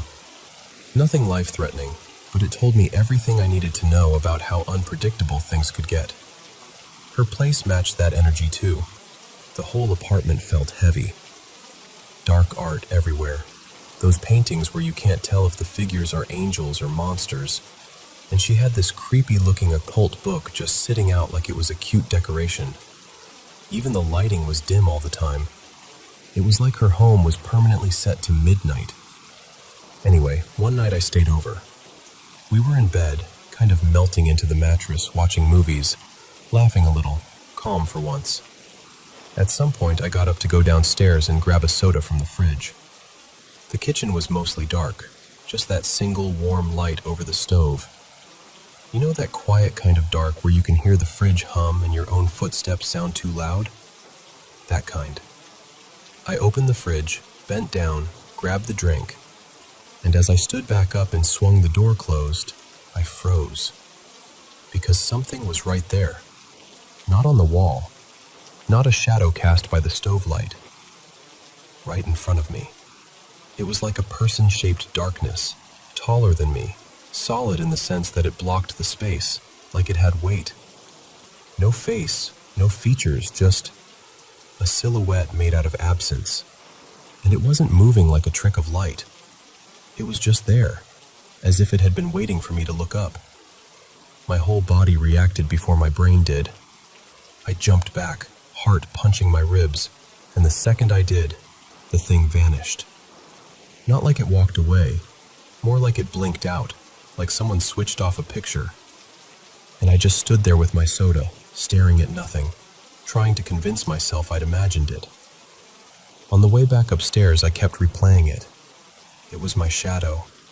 It was the fridge light. It was the stove light. But none of those fit. The angle was wrong. The placement was wrong. And most of all, shadows don't stand in front of you like a person. I got back into bed and tried to act normal, but I know I looked shaken. I didn't want to bring it up, didn't want to start anything, didn't want to sound crazy. So I just slid under the blanket and stared at the TV like it was the most interesting thing in the world. But Mara noticed immediately. She turned the volume down a little and went, "What's wrong?" And I said something stupid like, "Nothing, just startled myself downstairs." She didn't laugh. She didn't ask what I meant. She just looked at me, really steady, and said, "You saw him, didn't you?" I remember blinking at her and going, "Saw who?" And she said it like she was naming a neighbor, like it was casual, like it was nothing. The shadow man. The air in the room changed. I swear it did. I asked what she meant, and she just shrugged and told me she'd been seeing him since she was a kid, that he showed up sometimes, that it wasn't dangerous, that I shouldn't worry about it. Like she was telling me there were ants in the kitchen, and every single time something happened, Mara was never surprised, never scared. She'd just look around like, there it is again, and go back to whatever we were doing. But that night in the kitchen, that was the only time I saw something directly. And it wasn't subtle. It was unmistakable. Even now, years later, I still catch myself thinking about the exact shape of it, and the way my body knew it wasn't normal before my mind could even form the thought. And I'll be honest with you. Sometimes I still wonder, did I see something real? Or was I just losing it? Right there in her dark, quiet kitchen.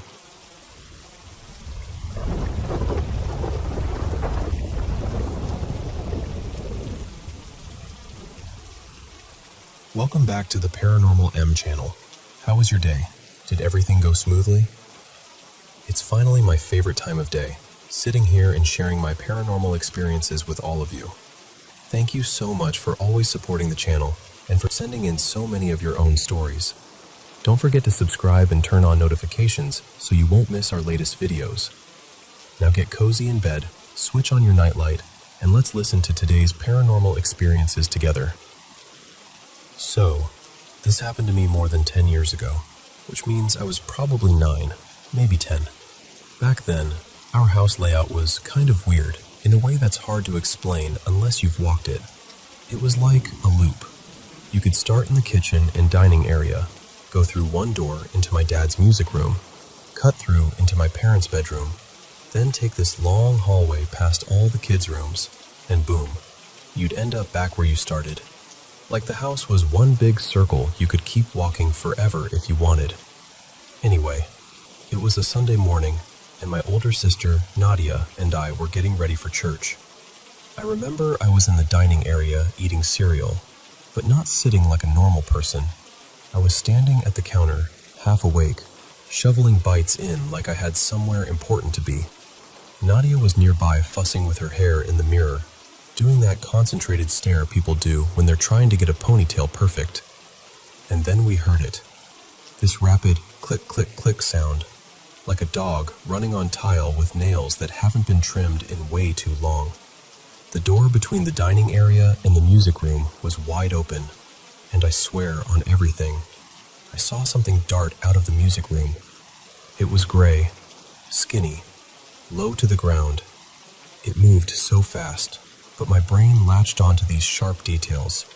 Long limbs, a bony spine, the way it ran on all fours like it didn't want to be seen upright.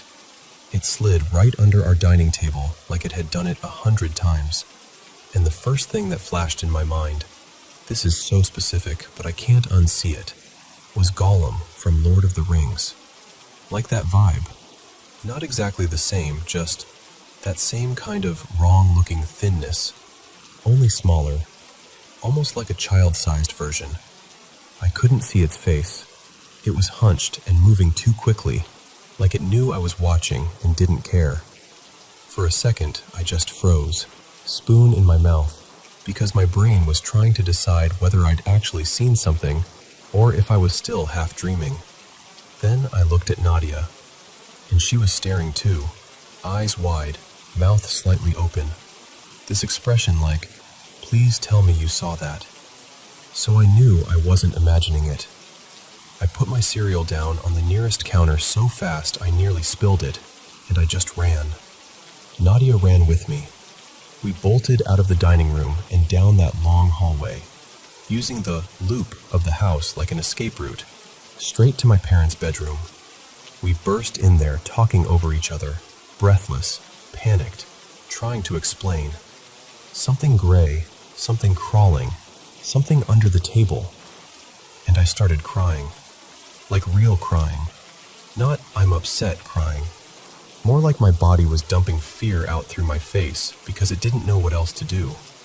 My mom, Marisol, sat up, confused, and she did that calm parent voice right away. She was like, Hey, don't worry. It was me. I was looking for something."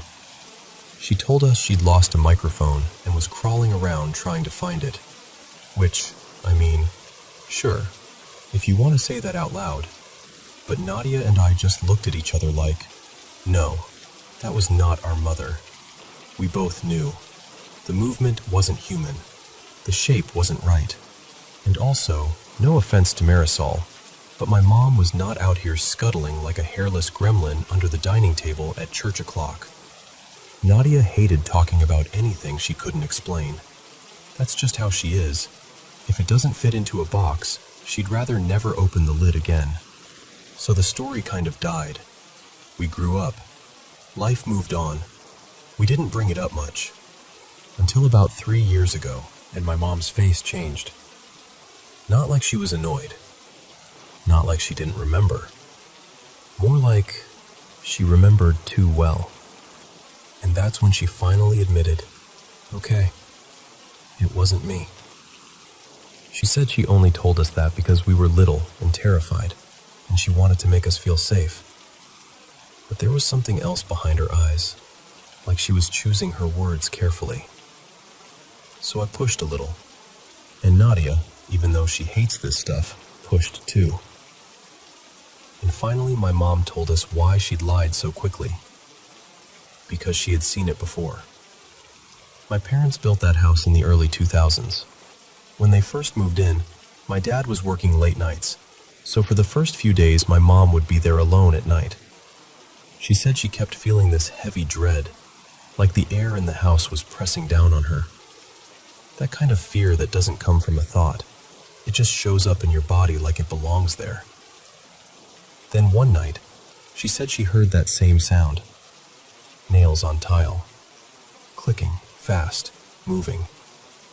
And it sounded like it was coming from near the closet, close to the music room side of the house. She told us she woke up and couldn't move, like her body was locked in place. She could open her eyes, she could breathe, but she couldn't sit up or turn her head the way she wanted. And at the foot of the bed, she saw it. Not a blur, not a shadow. A small figure. A little man, she said. Gray, hairless, just standing there, watching her. She told us she squeezed her eyes shut and started praying. Not even like a polite prayer, more like a desperate, God, please help me kind of prayer. And she kept praying until she fell asleep.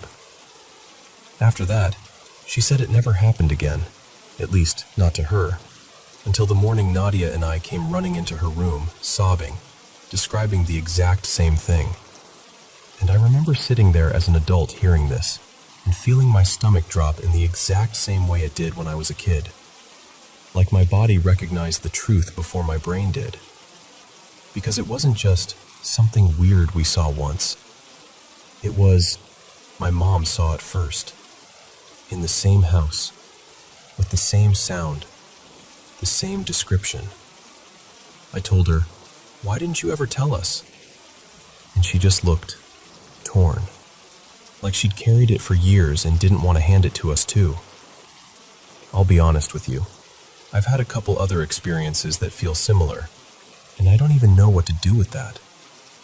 I go back and forth between trying to rationalize it and realizing some things don't neatly fit into rational explanations.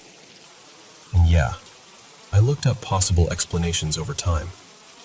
One that really got under my skin was duende, because the second I read about it, I got that sick, sinking feeling like, oh, that's what it felt like.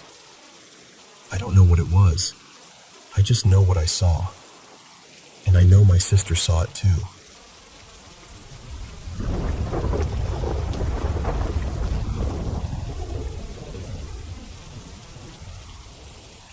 Hey. So before I tell you this, I just want to be really clear about something. I'm not trying to convince anyone of anything. I'm not here to prove the paranormal is real.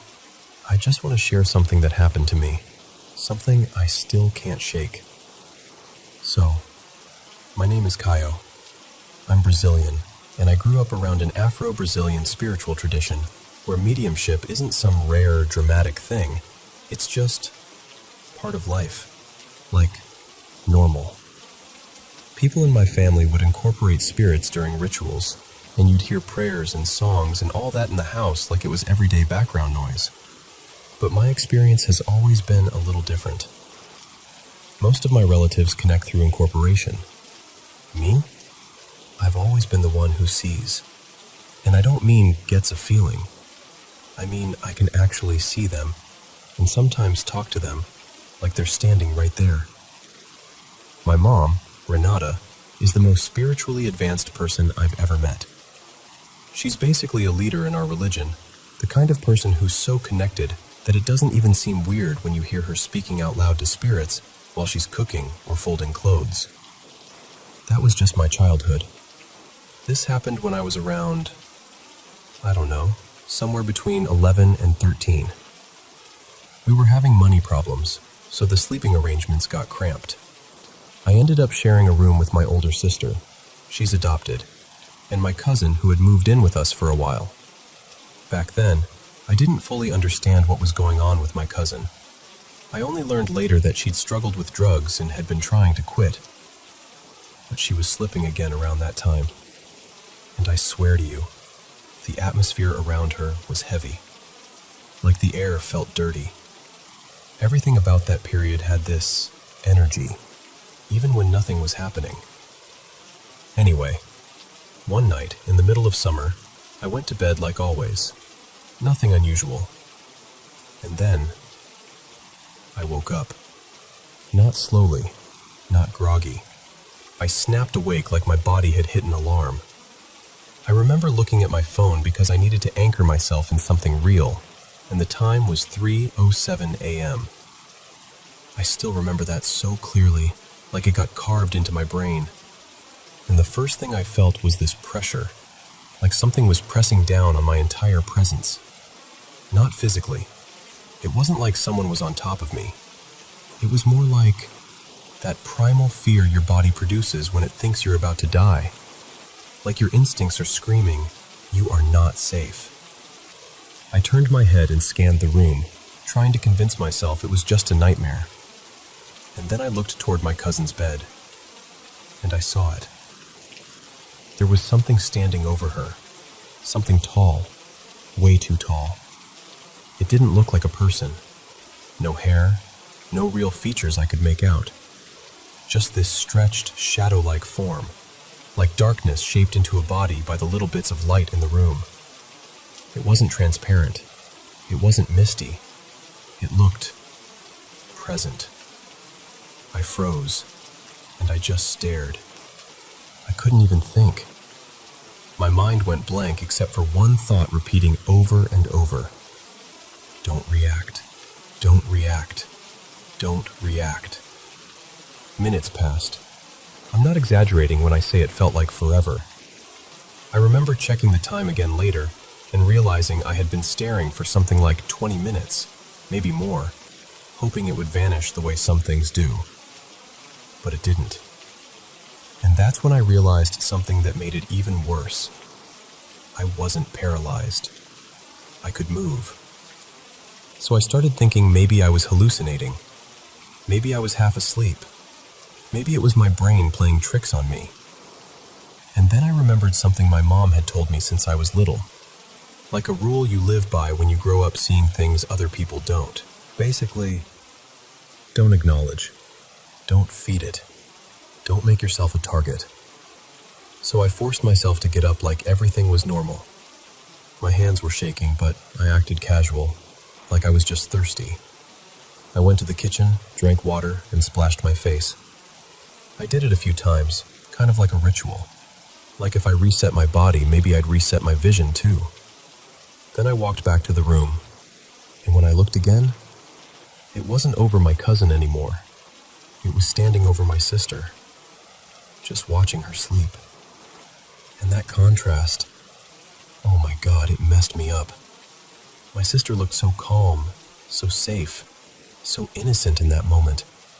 And that thing was just looming over her like it owned the space. I got back into bed, trying to breathe quietly, trying to act like I didn't notice it. But I couldn't stop watching from the corner of my eye. I stayed awake for what felt like hours, my whole body tight, waiting for the moment it would move again. Eventually, I must have drifted off from pure exhaustion. And then I woke up again. And it was over me, right above my bed. Not across the room, not near someone else. Me. And I could feel that it was looking directly at my face. I wanted to scream so badly my throat hurt, but I remembered my mom's voice. I remembered the rule. Fear makes you visible. Fear opens doors. Fear is like shouting, I see you, I see you, I see you. So I didn't scream. I shut my eyes as hard as I could and I just cried. Silent. Hot tears running into my ears. I was just a kid, trying to survive the night by pretending nothing was happening. When morning came, the sun hit the room and everything was normal. Birds, light, regular sounds in the house. My cousin got up like always. My sister was fine. Nobody mentioned anything. Nobody seemed to feel it but me. And I never saw that exact entity again. But I'll tell you this. Out of everything I've seen in my life, all the spirits, all the presences, all the strange moments, that was the only one that made me feel truly genuinely unsafe. And even now, whenever I sense something that feels wrong, something cold, something predatory, I remember my mom's advice, and I pretend I don't see it.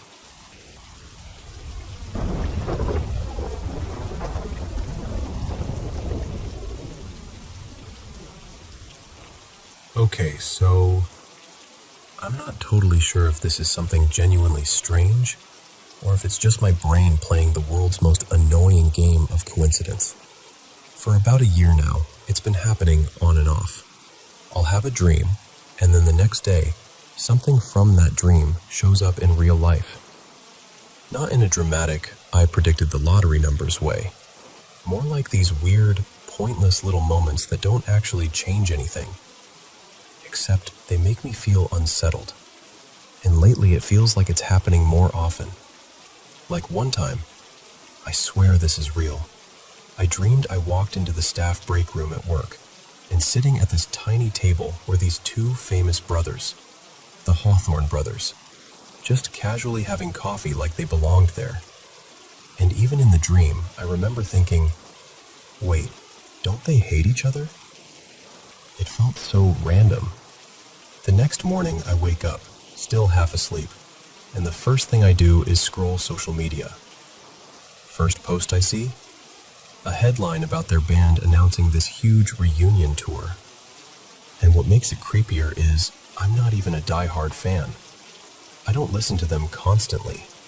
They weren't on my mind. It was just there. Dream first, then reality. But the one that really got me was about our puppies. We had 2 little pups, Miso and Clover, and they were due to be spayed. The night before, I dreamed I was talking to my dad, Martin, and he said they couldn't do the surgery because the puppies were all fused together inside, and they'd need a specialist. I woke up feeling gross about it, but I told myself, okay, I'm just anxious. That's all this is. Still, that morning I told my dad about the dream, kind of joking, kind of not. And then I told one of my clients about it too, mostly because I wanted to say it out loud and laugh it off like it was nothing. And then, this is the part that makes my stomach flip even now. My client is leaving, and we both see my dad out on the driveway. And he tells me, they couldn't do the spay. One puppy had something like a false pregnancy going on, and the other, they'd started the operation and found that everything inside was all tangled and not where it should be. The vet had stopped and said she'd need to see a specialist. My client actually froze and went, "Oh my God, didn't you literally just tell me that dream?" I was honestly relieved I'd told someone beforehand, because otherwise it would have sounded like I was making it up after the fact. But at the same time, I felt sick, because I hadn't made it up. I'd dreamed it. Even the money part was weird. In the dream, my dad said the specialist would cost £1,600 for both pups.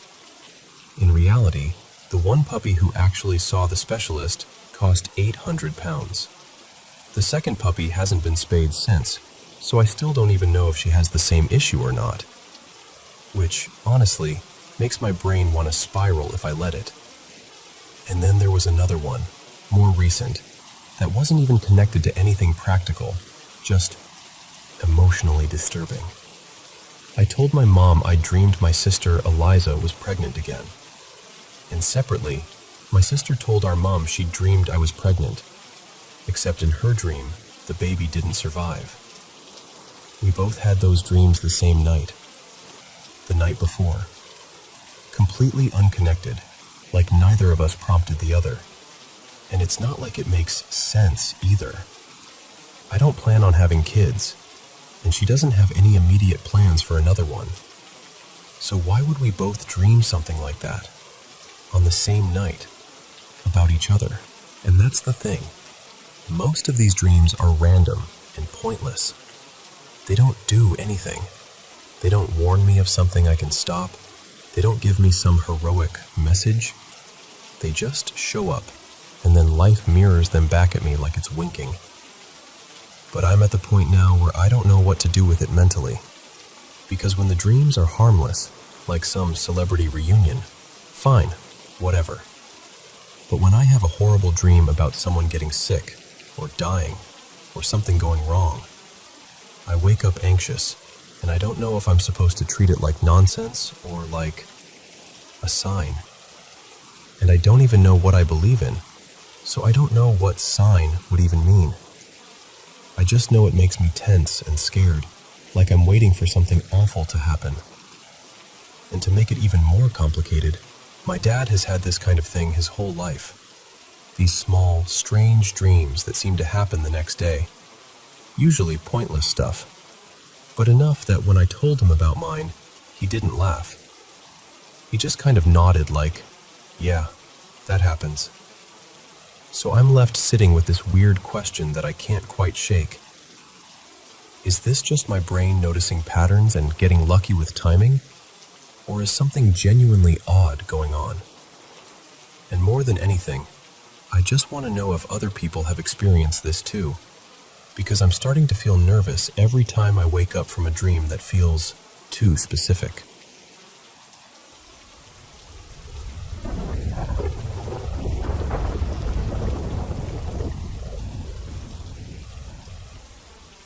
So, a couple weeks ago, my friend Maya came over, just to hang out. Nothing weird, totally normal night. At one point, I went to the bathroom, and she stayed out in the hallway waiting for me. Later, after she'd gone home, she texted me something like, "Okay, don't freak out," and I could tell she was hesitating, like she didn't want to plant something scary in my head.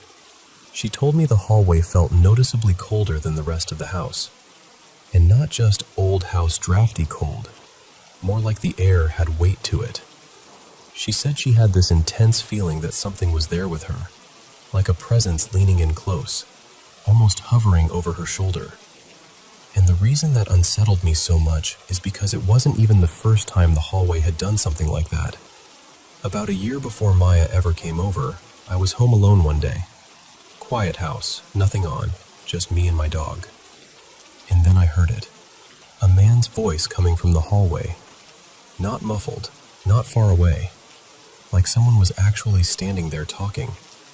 My stomach dropped so fast. I genuinely thought someone had broken in. I had my phone in my hand ready to call the police, and I was trying to stay calm and listen. Like, what do I do right now?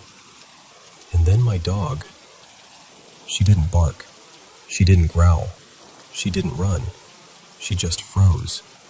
Like statue still, staring straight toward the hallway.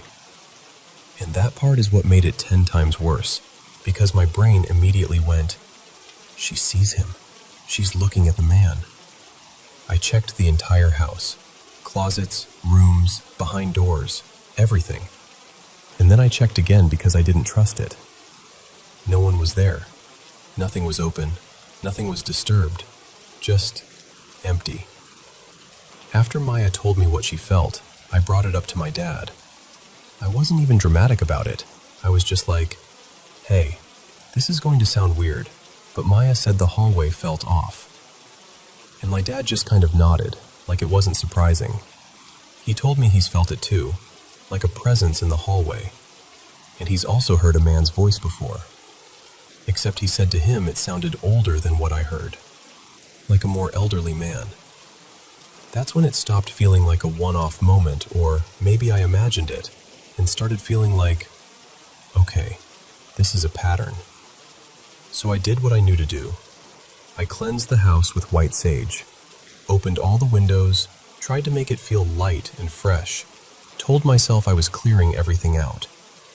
And honestly, for a while, it did feel calmer, like the air in the house wasn't so tense. But then 2 nights ago, my dad told me something that made my skin go cold. He said he woke up around 2 a.m., and the second he opened his eyes, he felt this wave of dread. Not like anxiety about something in life, like that deep instinctual dread where your body is screaming something is wrong. He said he felt like something was watching him from the hallway, like it was just standing there, paying attention. And the thing is, our current house doesn't have some creepy history we know about. The couple who owned it before us built it themselves. They're still alive. They're the only people who lived here before we did. No big tragic story attached to the place. Nothing that would make you immediately go, "Oh, that explains it." But here's the part that complicates everything. When my dad was younger, years and years ago, not even in this house, he used to be curious about the other side. The stuff people don't understand. The things you're not supposed to invite in. But he has this belief that's always stuck with him. Once you open a door, it never fully closes. And that hits hard, because our last house was bad. Like, genuinely, heavily haunted. Both of us would see things. Not, maybe I saw something in the corner of my eye, but things that made you stop breathing for a second. The energy in that place was heavy and dark. And when I say dark, I mean it felt mean. Like it wanted you uncomfortable. We tried everything back then. We saged, we prayed, we did all the normal things. We even had someone come cleanse it. Someone who claimed they knew what they were doing. Nothing worked. And what's terrifying is that in that last house, most of the things I experienced were also in the hallway. So now I'm sitting here wondering if this is something my dad unknowingly brought with him, like it latched on a long time ago. Or if this house already had something here that's just reacting to us being here. Because in this house, for a long time, I didn't really sense anything directly. It was more like I'd randomly feel uneasy, like I was being watched. But I didn't have big experiences. Until the voice. Until Maya. Until my dad waking up at 2 a.m. with that dread. And I asked him something after he told me, because I needed to know. I said, "When you felt it watching you, was it just a presence? Or did it feel negative?" And he didn't hesitate. He said it felt a little negative. Bad. So, yeah, that's where I'm at. I've already saged the house. We burn incense pretty often. We try to keep things calm and positive. But this hallway thing keeps showing itself just enough to make me wonder if it's getting stronger, or if it's been here the whole time, and we're only now noticing. And honestly, I don't know what to do next. I just know it doesn't feel like nothing anymore.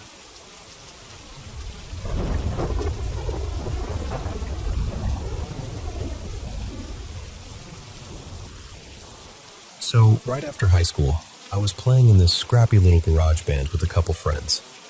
Me, Jonah on bass, and Maya on guitar. We somehow stumbled into the most ridiculous practice space you could imagine. This giant old house the state had renovated. The upstairs had been turned into county offices, but the downstairs was basically untouched.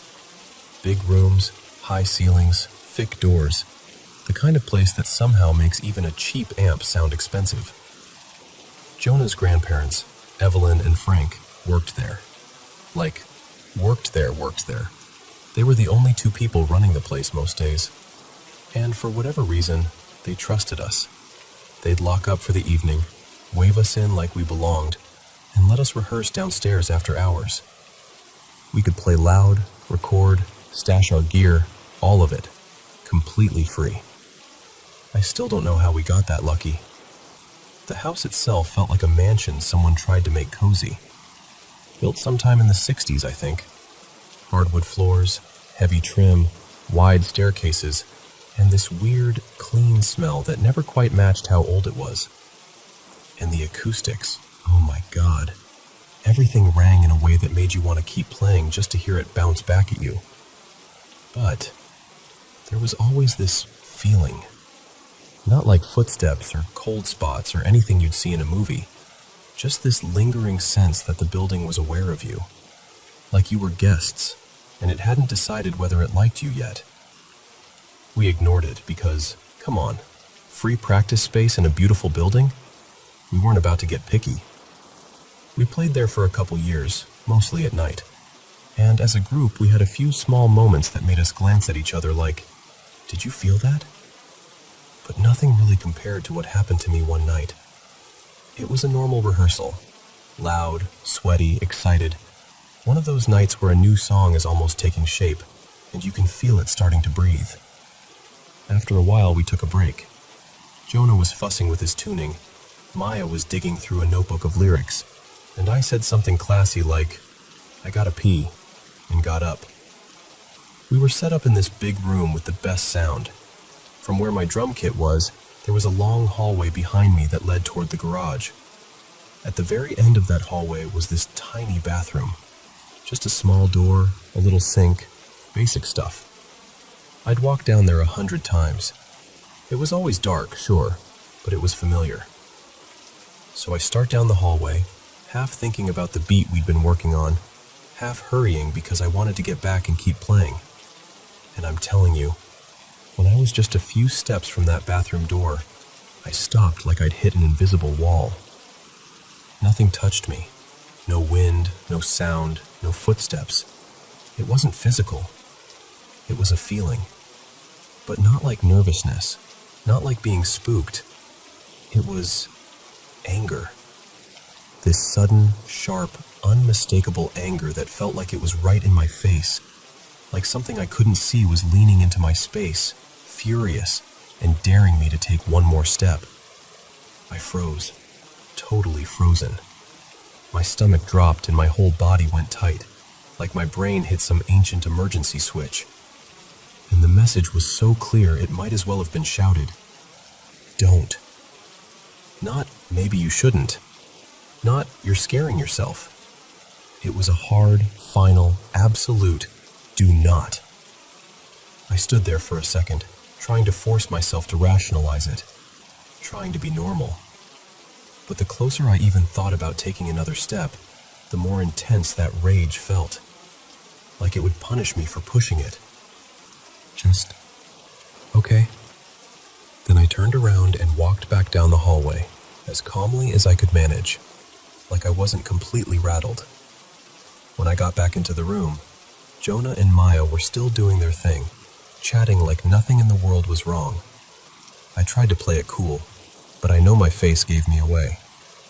They asked what happened and I told them, kind of stumbling over the words, that something didn't want me in that hallway. That I was walking to the bathroom and this presence shut it down, like I'd been warned. And I know how that sounds. Trust me, I do. But I swear it wasn't imagination spiraling. There was no creeping, I scared myself buildup. It was instant, like flipping a switch. I ended up going upstairs to use the bathroom near the offices, where the lights were brighter and everything felt more normal. And even then I kept thinking about that moment, how precise it was, how personal it felt, like I'd crossed into someone's space without permission. And here's the thing, we weren't drinking, we weren't getting high. We treated those sessions like work. We were so careful, quiet when we arrived, respectful, cleaned up after ourselves, because we knew how rare it was to have a place like that. We didn't want to risk losing it. Later, out of curiosity, we tried to look into the building's history. Anything, fires, deaths, some headline, some story that would make it all click into place. Nothing. At least nothing we could find. Eventually, life shifted the way it does. People moved, schedules changed, the band kind of scattered. We left town.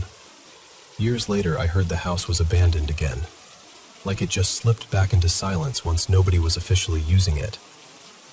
And I still think about that hallway sometimes. I still feel it in my chest when I remember it. That pure, wordless rage. That hard line in the air that said, not tonight, not ever. I've never felt anything like it before or since. And honestly, I really hope I never do again.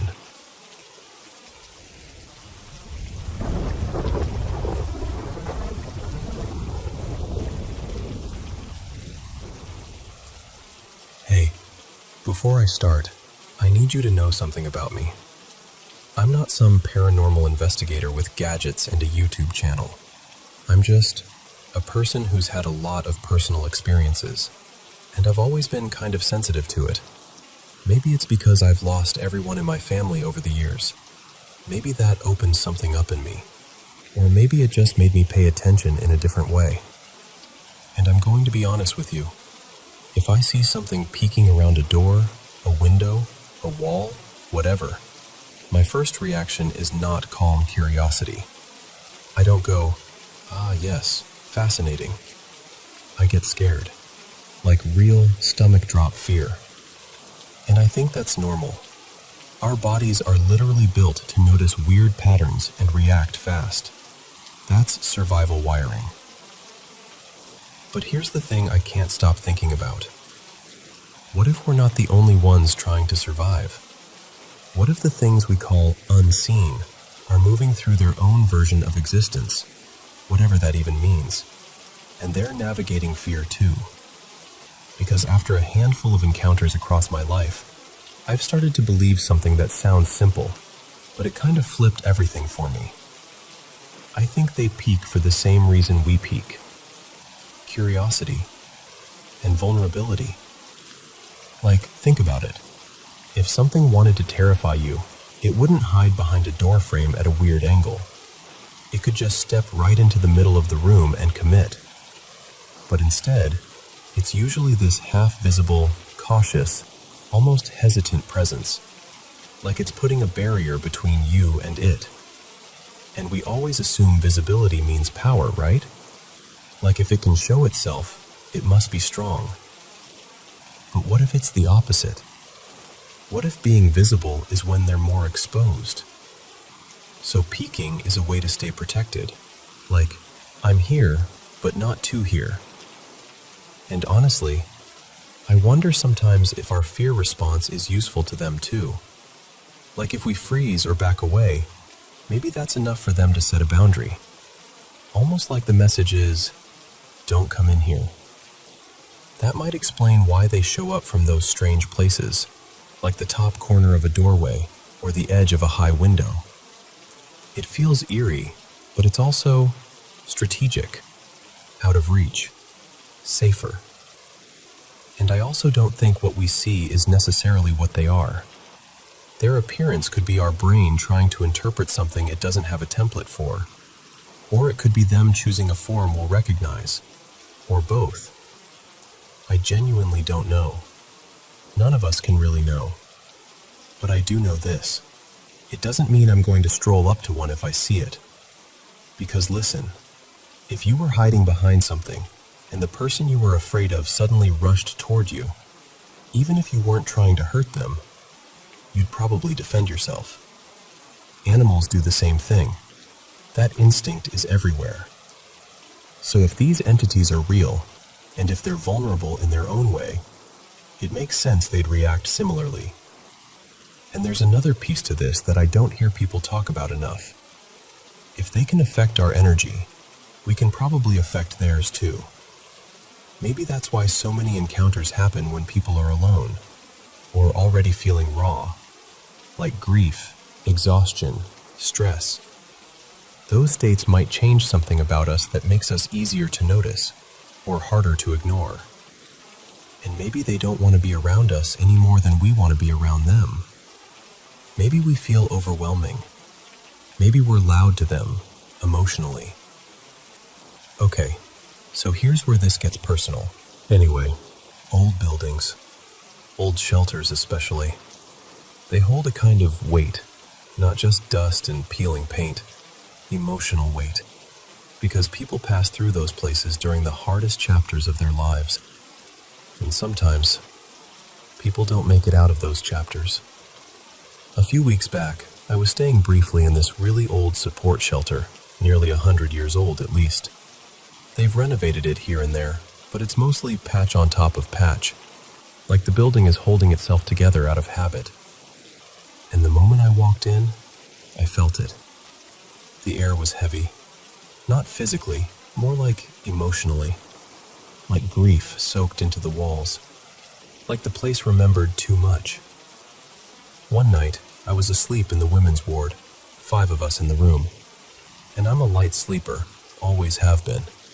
I snapped awake because I felt movement, like someone shifting near the doorway. And immediately, I felt that presence feeling. You know the one, when the room feels occupied even if you can't explain why. I looked toward the open doorway and saw what looked like an older man's face and shoulder, just barely visible, peeking in. Not fully stepping in, just watching. And my mind went, that makes no sense, because this was the women's area. The odds of an elderly man wandering around in there at night were basically none. The light switch was right beside my bed, so I reached over and flicked it on. Instantly, gone. No footsteps, no shuffle, no shadow retreating. Just absence. And I laid there with my heart pounding, trying to talk myself out of it, trying to convince myself it was a half dream. But deep down, what it actually reinforced was that idea I keep circling back to. They don't usually want confrontation either. It felt less like a threat and more like a cautious check-in, like curiosity that got too close. And I swear, part of me almost laughed afterward because I imagined the other side of it. Like maybe it was thinking, wait, she can see me? And panicked right back out of sight. So yeah, that's where I'm at with it. I'm still scared when it happens. I don't think that makes me weak. I think it makes me human. But I also can't shake the feeling that sometimes the thing peeking from the doorway isn't a predator. Sometimes it might be something just as startled as we are. And I really do want to know what you think about that.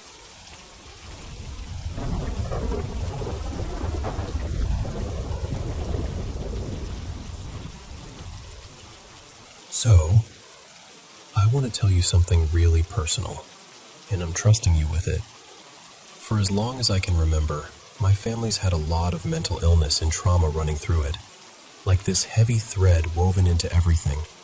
And for me, it showed up in a bunch of diagnoses over the years: major depression, anxiety, OCD, ADHD, and eventually psychosis. The kind that doesn't just feel off, but terrifying. It got so bad that I ended up being involuntarily admitted to a psych ward. And I'm not saying that lightly. It was brutal. I was hearing this constant voice, always there, feeding me disgusting thoughts, twisting everything, telling me I should kill myself. It felt relentless, like I couldn't get even one quiet moment to breathe. Around that time, I was taking a stimulant I'd been prescribed, Adderall XR, and honestly, I think it made things worse. I'd also been smoking weed a lot before all this, but the scariest part was, even after I quit, the psychosis didn't just disappear. It lingered. Weeks went by and the voice was still there, like it had planted itself in me. And the truth is, I couldn't find a neat, sensible explanation for why it started, or why it later eased up. But I'm going to tell you what I believe was really happening. Because when you go through trauma and abuse, you start reaching for comfort anywhere you can find it, even if it's wrecking you. For me, it was stuff I'm not proud of: drinking, hookups, porn, getting high, chasing anything that made me feel less empty for 5 minutes. And I got pulled into friendships that were basically built on shared pain, like we were keeping each other afloat by drowning together. I started a lot of that in early teens, and it just snowballed until I hit about 16, and everything cracked wide open. That's when I got obsessed with tarot and spiritual stuff. I'd always been curious about it, even as a kid, but this was different. It wasn't curiosity anymore. It was like a hunger, a fixation. I started thinking I was getting messages, like a voice, or flashes in my mind, and I convinced myself it was something good, a guide, the universe, something light. And I'm not going to drag you through every detail, but I'll tell you this. That voice didn't lead me to healing. It led me to shame. It pushed me into lustful, degrading choices, things that made me feel like I was losing pieces of myself. And what really terrified me was how controlling it became. It would tell me what to do, and if I resisted, It would threaten me, like this pressure in my head, this fear that something awful would happen if I didn't obey. Meanwhile, I was also rambling to my friends about God being real, while I was completely out of my mind. That's the part that's so wild looking back. I even called my whole family to the house once and tried to convince them I had psychic abilities. And when they didn't agree, I yelled at them, like full-on arguing, crying, accusing them of not seeing the truth. I was deep in delusion. After the psych ward, life didn't magically get better. I came home and my dad treated me like I was fragile and dangerous at the same time. He literally watched me take my meds multiple times a day to make sure I didn't skip them. I'd lost my friends, no job. I'd stopped showing up to school a long time before. And I was alone with this torment, 24/7. Even sleep didn't feel like rest, because my mind wouldn't let me go. I was depressed, angry, exhausted, and I was suicidal. And then there was this moment, this one specific moment. I can still picture it like it's a photograph. So I said something like, "God, if you're real, please help me. I can't do this." And listen, I know how this sounds to some people, but what happened next felt more real than anything I'd ever experienced. It was like warmth and presence filled the room, like I wasn't alone anymore, like I was being held, safe, seen, loved, without having to earn it. I can't fully explain it, and I'm not trying to be dramatic. It just felt like a father wrapping his arms around a child who's been crying too long. After that, things started shifting. I got my first Bible, and this is where it gets hard to describe without sounding unbelievable. But I'm telling you what I lived. I would try to read, and my body would react. Like convulsions, my stomach tightening, my spine jolting. This burning anxiety-like feeling that would flare up and twist through me. It felt like something in me hated what I was doing. And slowly, I started believing that the core issue wasn't just chemical. I'm not saying mental illness isn't real. I'm saying in my case, I felt like there was something spiritual tangled up in it. Something dark that had gotten invited in through the stuff I was playing with. I remembered this verse. The sacrifices of pagans are offered to demons, not to God. And I do not want you to be participants with demons. So I made a choice that scared me. I stopped taking the medication. Not because I thought I was invincible. Honestly, I was terrified. But I felt this conviction in my chest like, this isn't the route. My family begged me not to. The psychiatrist wanted me back on a strict plan. But when I tried to schedule follow-ups, the appointment got canceled. She was out for personal reasons, and everything just stalled. My dad kept pushing. The pressure stayed heavy, and I had to cling to what I believed God was doing in me. And now, it's been almost a year since that whole nightmare. I'm not here pretending I'm perfect. I'm still healing. I still have things I'm working through. But the constant voice, it's gone. The crushing depression, it lifted. The suicidal thoughts that used to scream at me, they're not running my life anymore. Sometimes after I read scripture, my head feels so quiet, like actual peace. Not numbness, not sedation. Peace, the kind no pill ever gave me. And my life has changed in ways I honestly didn't think were possible back then. I've been holding down a job. I went back to school. I quit drugs, vaping, alcohol, porn. Things I used to cling to like life rafts. And for the first time in a long time, I actually feel like I have purpose. Because there was this void in me, this ache. And I tried to fill it with everything. Pleasure, attention, escape, spiritual power, anything. But nothing even comes close to what I felt in God's presence.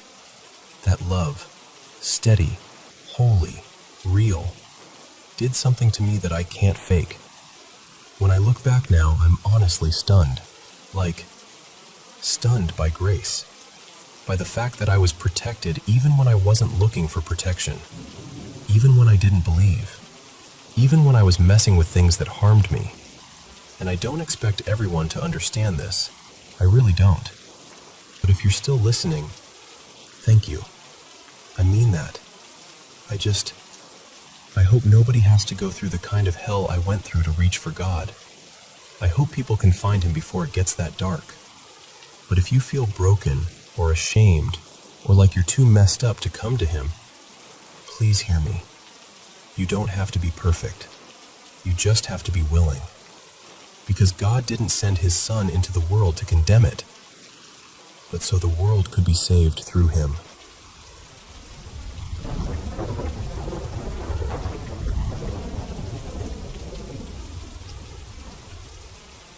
So, I'm a first year in college now, but this happened a long time ago, back when I was in 7th grade. And I swear, it still sneaks into my thoughts when the house is quiet and I'm trying to fall asleep. It was this cold night in early December, maybe around 8:30. My mom, Marissa, my little brother Eli, my sister Paige, and I had just gotten back from the discount store in town. You know the kind. Bright lights, cheap snacks, random kitchen stuff you didn't plan on buying. We pulled into our driveway and started hauling bags out of the trunk. And just so you can picture it, our house was way out in the back roads, like really out there. Woods on both sides, long driveway that felt like it went on forever. The front yard sloped downhill, wide open, with only a couple trees scattered around like lonely silhouettes. Then on the far side, the forest got thick, dark and tangled. Paige and Eli ran inside first, leaving me and my mom outside to grab the last few bags. We were halfway to the porch when we heard it. Leaves crunching, slow and deliberate, like something was pacing or shifting its weight. We both froze at the exact same time and stared out into the yard. At first I thought, deer, because we saw deer all the time. And in the dark, with the porch light barely reaching, it kind of made sense. Something low to the ground, partly hidden behind one of the trees. But then it stepped backward into the light, and my stomach just dropped. It wasn't a deer. It was pale, like paper white, and it looked wrong. Naked skin, no fur, no color. Too thin, like stretched, like there wasn't enough of it to fit over the bones. It was down on all fours, but not like an animal, more like a person trying to imitate one. And the head, I still don't like thinking about the head. There wasn't a face, not really. It was smooth in a way that reminded me of a store mannequin, blank and featureless, like someone forgot to finish it. And its body had this awful, twisted shape. If you've ever seen those monster designs in shows, that kind of vibe, except this was right there in our yard, breathing real air. It turned its head toward us, like it knew we were there. Then it stood up, not slowly, not cautiously, just up, rising onto its back legs like it was deciding it didn't need to pretend anymore. And it ran. It sprinted across the yard, crossed the driveway, and charged straight into the trees, still upright, still moving like something that didn't belong in the world we live in. It was so tall that when it hit the tree line, branches shook high up, like it brushed past the tops instead of the trunks. That part is what messes with me the most, because it makes no sense unless it was huge. My mom and I bolted inside like our bodies finally remembered how to move. We slammed the door, locked it, and just stood there in the entryway, breathing hard, staring at each other like we'd both stepped into the same nightmare. And I remember whispering, "You saw that, right?" And she didn't answer right away. She just looked at me and said, "Tell me what you think you saw." So I told her, everything.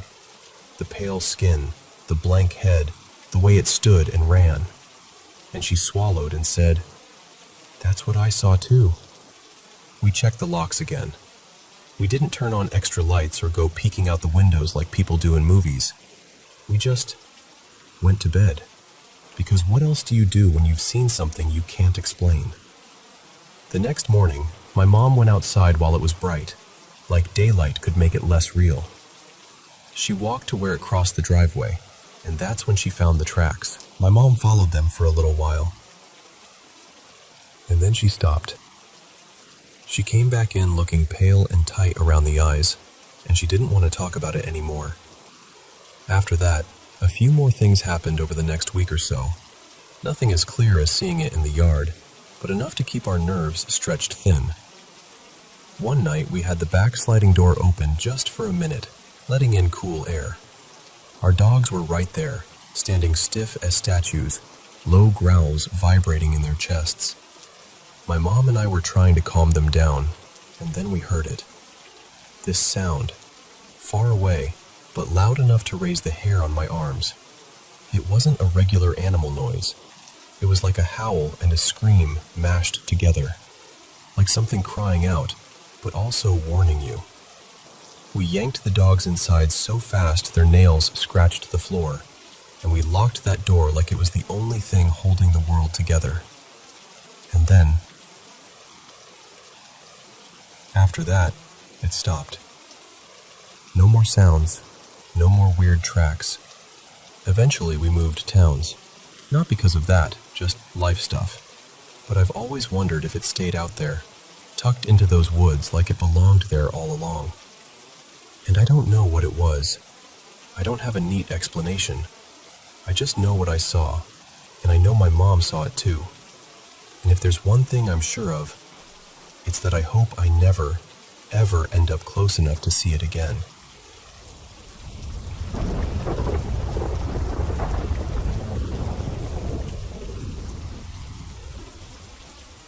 So, I want to tell you a few things that still sit with me in that strange place between grief and comfort.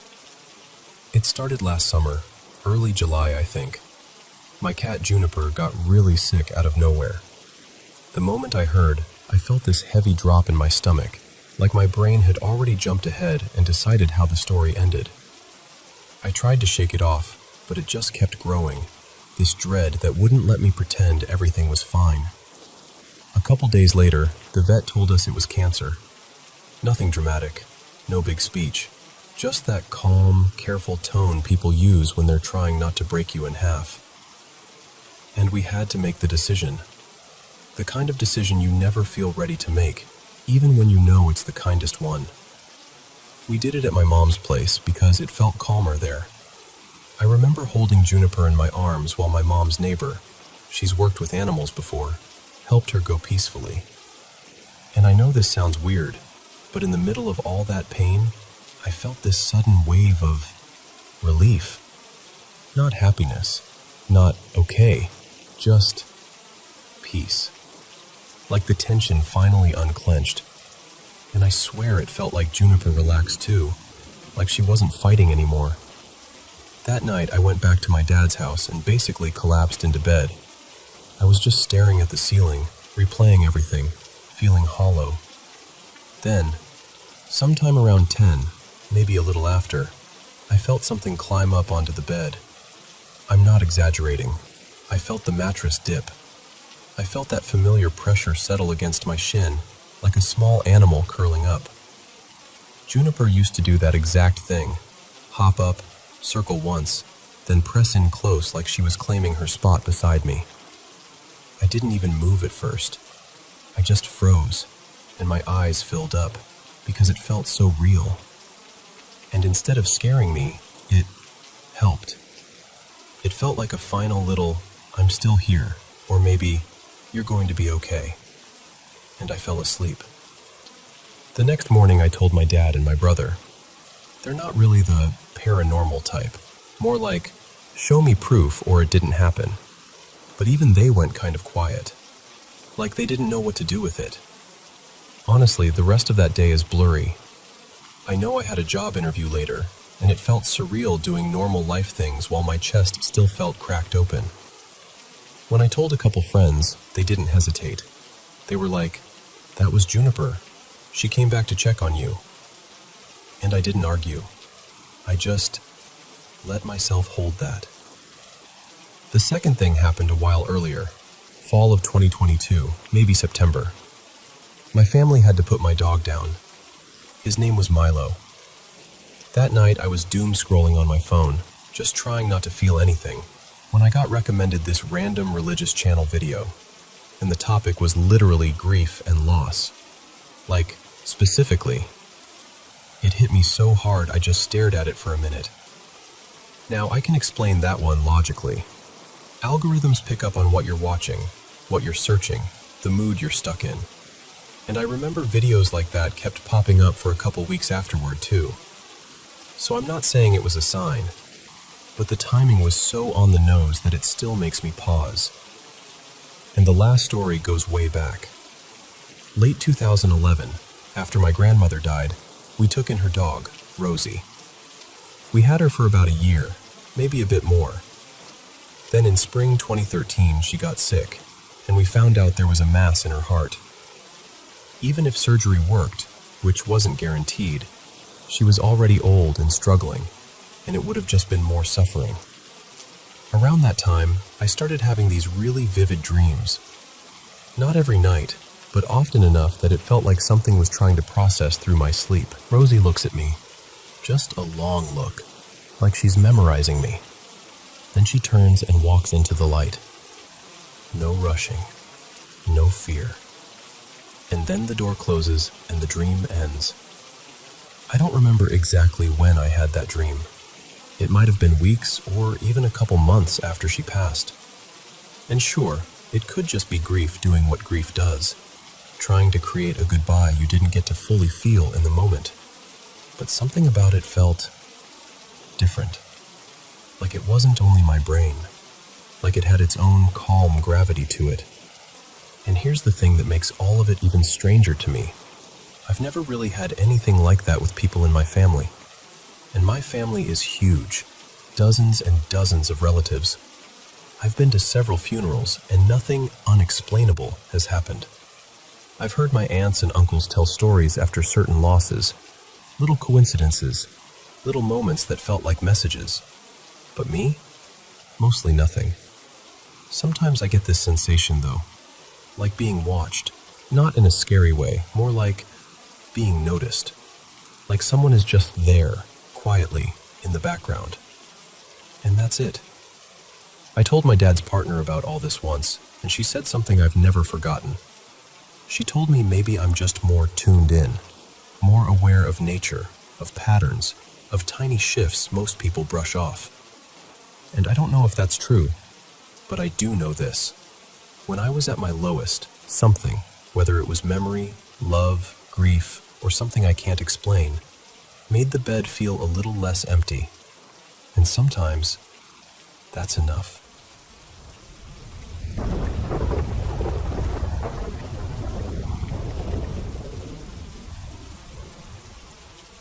So, this happened to me over a few years, kind of between 2020 and 2023. And even now, I still remember it way too clearly, especially the dreams and the sleep paralysis. And just to say it up front, I wasn't taking any medication or anything like that. Also, English isn't my first language, so if my words sound a little off, that's why. But I'll tell it as honestly as I can. Let me give you the background first, because the house matters. Our home is old and kind of improvised. It wasn't drawn by an architect or built by an engineer. My grandparents put it together back when their little food business started doing well. This was decades ago, like around the 1950s. Later, the business fell apart because of bad handling, but the house stayed. There are several rooms in the house, and of course, I ended up sleeping in the weirdest one. My room has 2 doors, which already feels strange. And then there's this L-shaped counter inside the room with a small tap, like a mini sink area that doesn't really belong in a bedroom. My aunt, Maribel, once told me that room used to be a storage space for heavy things, like spare wheels and metal parts for trucks. Other relatives agreed like it was a normal fact, but to me, it always made the room feel unfinished, like it had another purpose before it became mine. Okay, now the story. Before all of this, I'd never had sleep paralysis. Not once. I didn't even really know what it felt like. Then, late in 2020, my aunt, Selena, died in that same room. I shared that bedroom with her for most of my life. She was much older than me, basically from another generation, and she'd been sick for a long time. cancer. The room had 2 beds, both facing forward, and for years that was just our normal. 18 years of it. You get used to someone's breathing in the dark, you know? You get used to the little sounds of another person existing beside you. In September that year, she passed away. It was sudden. Her heart gave out. That night, I still don't know how to explain it without sounding dramatic, but I'll try. I was already in bed, half asleep, when I felt this coldness brush along my neck, like a thin ribbon of air. Not violent, almost gentle. And that's what made it worse, because it felt weirdly comforting and creepy at the same time. And then the dogs outside started howling. Not just one dog, several. Like they were answering each other, and then suddenly all the noise focused near our house, and then it stopped. Quiet again. The kind of quiet that makes your ears ring. I remember thinking, that's new. But I was tired, and I convinced myself it was nothing. I drifted off. Then later, hours later, I woke up to commotion. My other aunt, Tessa, was shaking Selena, trying to wake her up. Not gently either, like she was refusing to believe what she was seeing. And that's when we realized she was gone. Seeing someone you've lived beside for years, lying there completely still, it does something to your brain. Her lips had turned dark, kind of purplish. I couldn't stop staring, and at the same time I didn't want to look at all. That image stayed in my head like it burned itself in. After that, the room didn't feel like a normal room anymore. Then, in 2021, the sleep paralysis started. It would happen at night, and the strangest detail is my cat, Miso, was always right beside me during those episodes. Like he knew. Like he was waiting for it.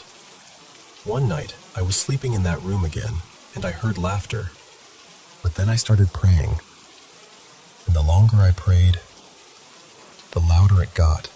That part still chills me because it didn't feel random. It felt like something was reacting to me.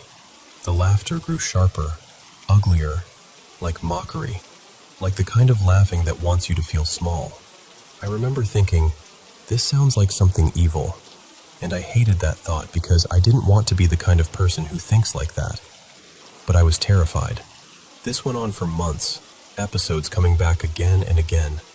Sometimes I'd wake up and I couldn't move at all. Not my fingers, not my legs, nothing. My body would feel pinned down, like a heavy weight pressing me into the mattress.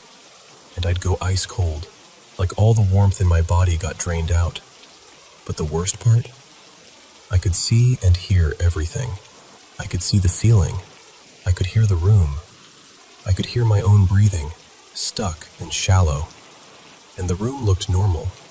No shadow in the corner, no figure, nothing obvious. Just the feeling that something was there anyway. One night it was especially bad. I couldn't move, and it felt like it was taking longer than usual. Then I heard Miso. He started meowing. Loud. Not normal feed me meowing. This was different. Sharp and urgent, like he was calling at something. Like he was trying to push through an invisible wall. I heard the bedroom door open. My aunt, Tessa, came in because she heard him too. She thought he was just being noisy. But Miso kept going. And that last meow, God, I swear it sounded like it cut through the whole air of the room. Like it snapped something. And suddenly I could move again. I sat up so fast, like my body had been released. I went straight to him, and the moment I was awake, he stopped. Instantly, like his job was done. He climbed onto me and started rubbing against me. My arm, my chest, my shoulder, marking me with his scent like he wanted to cover me in it. He wouldn't stop for a while. He was intense about it. And in my head, all I could think was he protecting me? Because after that night, the room felt heavy. That's the only word that fits. Heavy and wrong. Like you walk into it and your chest tightens a little without you noticing. I couldn't sleep properly there anymore. So I started sleeping in another room in the same house, beside my aunt again, because being alone in that room felt impossible. And even now, when I think back on it, I still wonder what exactly was happening to me, and why it started after she died in that bed.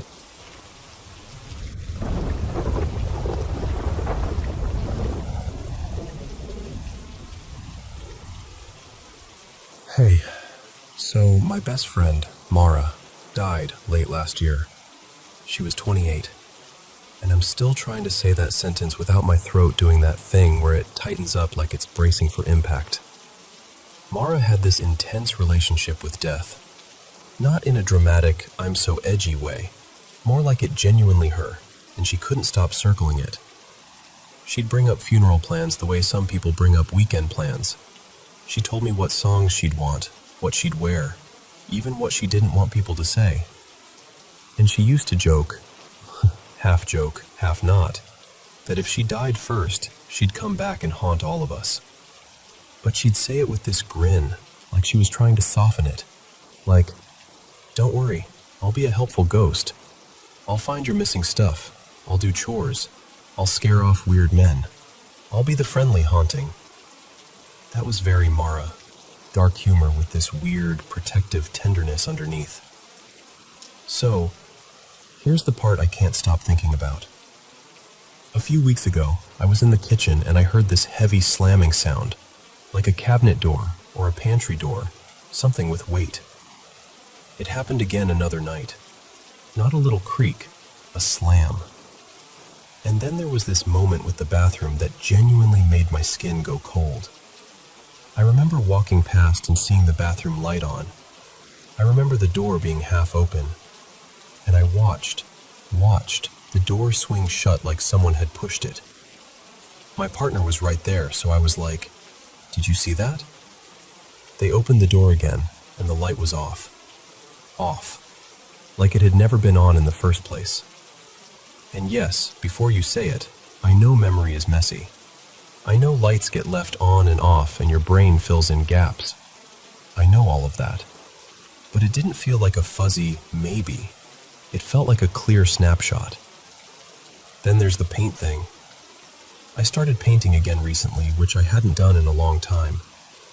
One afternoon I was looking for this specific tube of paint, cadmium red, the exact one I like, not the cheap version. And I tore the room apart. I counted my tubes. I moved them all. I checked the drawers, the bag, the floor, under the desk, like I was searching for a contact lens. I was talking out loud to myself because I was so irritated, just muttering like, "Where are you? You have to be here. This is ridiculous." And then I sat down at my desk, kind of defeated, and I looked to my left, just a casual glance, and there it was, the tube. Sitting in this open little space where I know it hadn't been before, because I had literally swept that exact area with my hand. Could it be me being scatterbrained? Sure, it could. Grief does weird things. Stress does weird things. But it felt like a tiny, pointed little, "Here, calm down." And then, this one is embarrassing to admit because it makes me sound like I'm sliding backwards. Mara and I used to smoke together, back when we were younger. I quit a while ago, like fully quit, and I'd been proud of it. But after the paint incident, I don't know, I started stepping outside at night again. Just standing there in the quiet with a cigarette, talking like she can hear me. It started as this thing where I felt stupid doing it, like, okay, I'm just talking to the air. But it turned into comfort. A routine, like I was sending my words somewhere. One night I put my cigarette out halfway through. I remember doing it carefully, snuffing it, checking it, making sure there was no glow, no smoke. Then I walked up the stairs, and halfway up I looked back down, and it was fully lit again, like it had never been touched. And yes, oxygen, wind, maybe I didn't put it out as well as I thought. I can explain that one away. I can. It's just weird. But the last thing is the one that won't settle. And then I felt it. A stiff, hard poke right at the back of my collar, through my leather jacket. Not like fabric shifting, not like a bug, not like my hair catching. It was a poke, solid, intentional. I felt it and I heard it, this little tap sensation right where my neck meets the collar. I spun around so fast my heart basically tripped over itself. My first thought was, someone threw a pebble at me. Then it was, someone touched me. I scanned everything. Walkway, shadows, cars, corners, everything.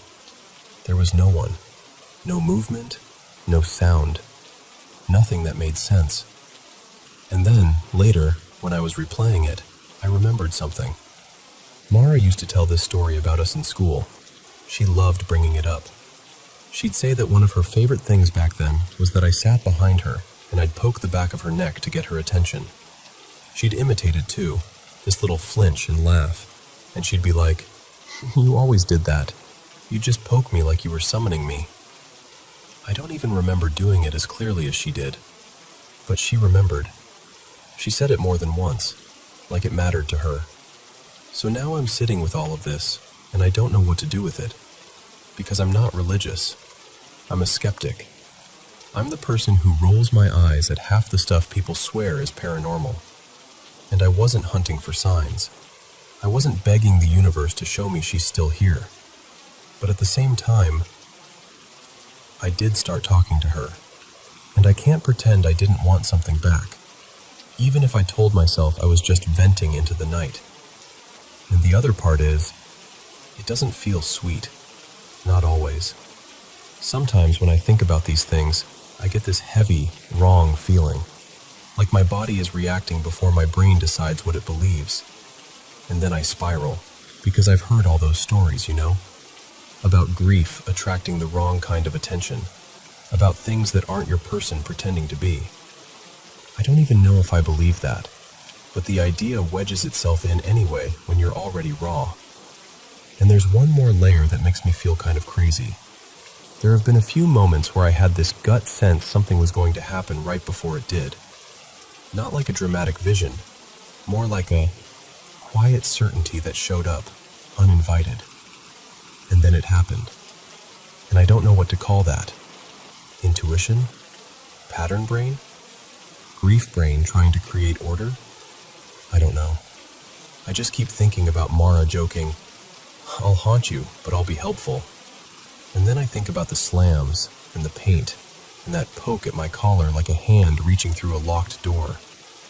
And I'm left with this question I can't answer. Is it her? Or is it just my mind trying to survive her absence? Either way, it feels real when it happens, and I don't know what to do with the feeling it leaves behind.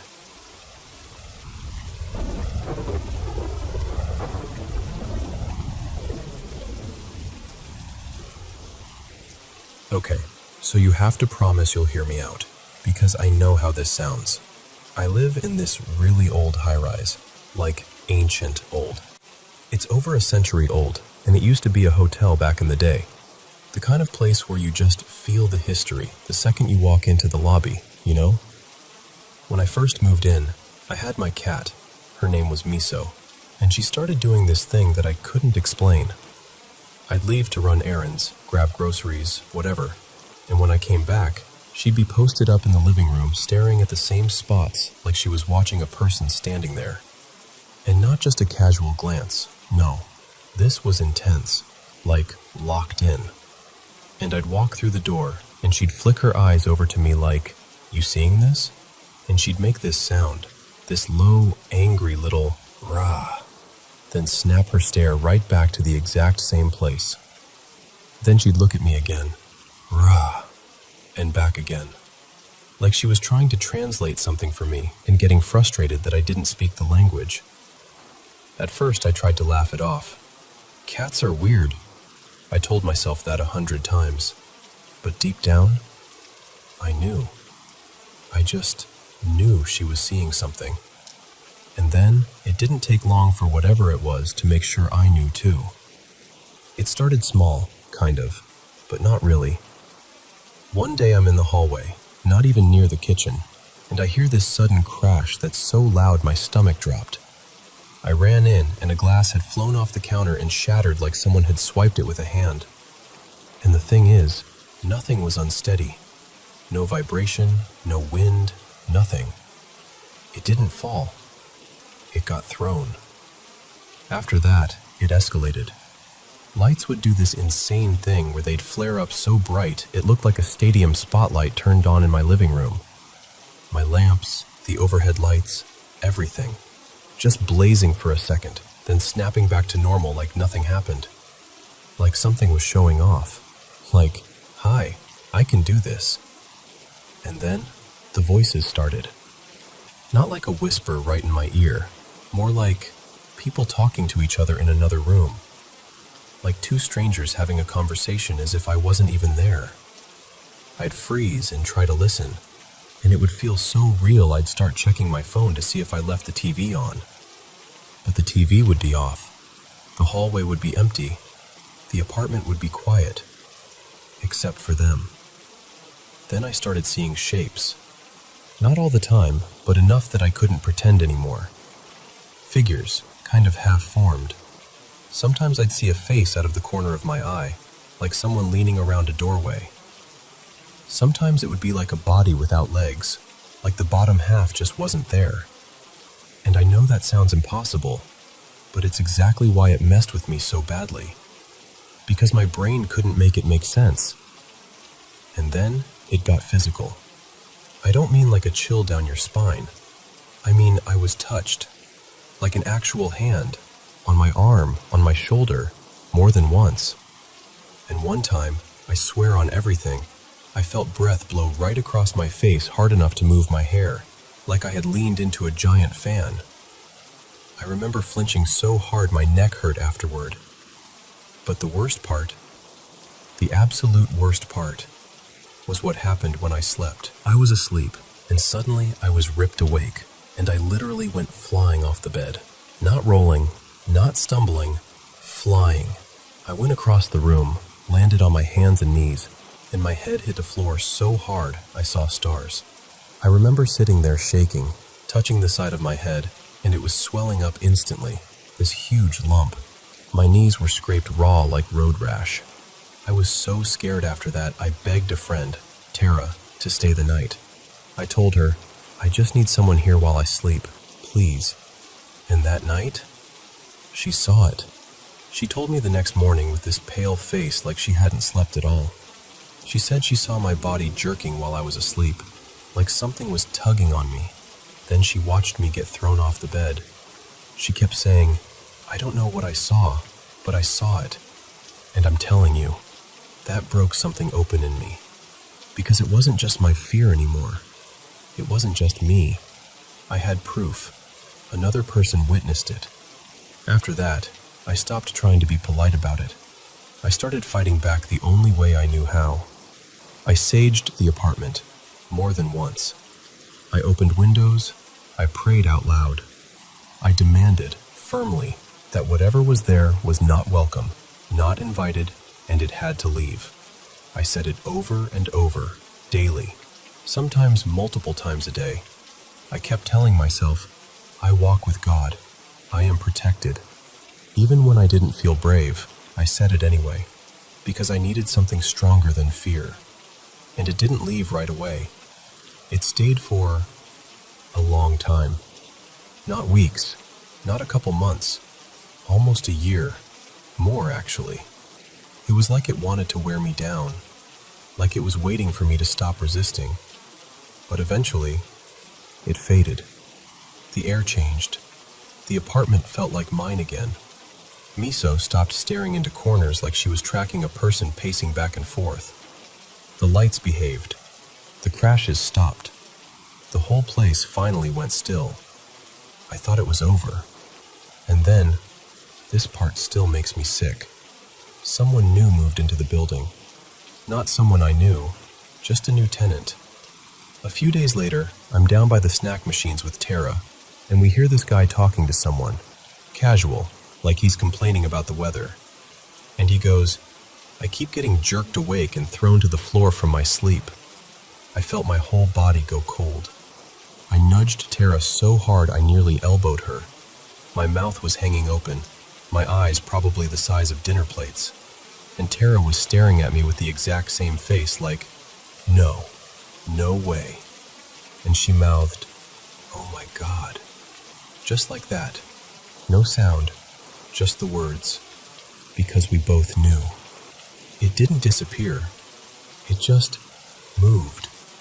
And if you're wondering why I stayed, why I didn't run the first time my cat did that angry little rah, it's because real life isn't always simple.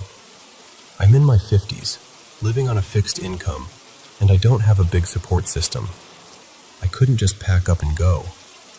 If I could have, I'm telling you, I would have been gone at the first sign. But that's why I'm so certain. Not 90%, not maybe. I am completely, undeniably convinced there's something paranormal in this world. I lived it. I felt it. And I had someone else see it too. And I'm just grateful, so grateful, that it finally let me go.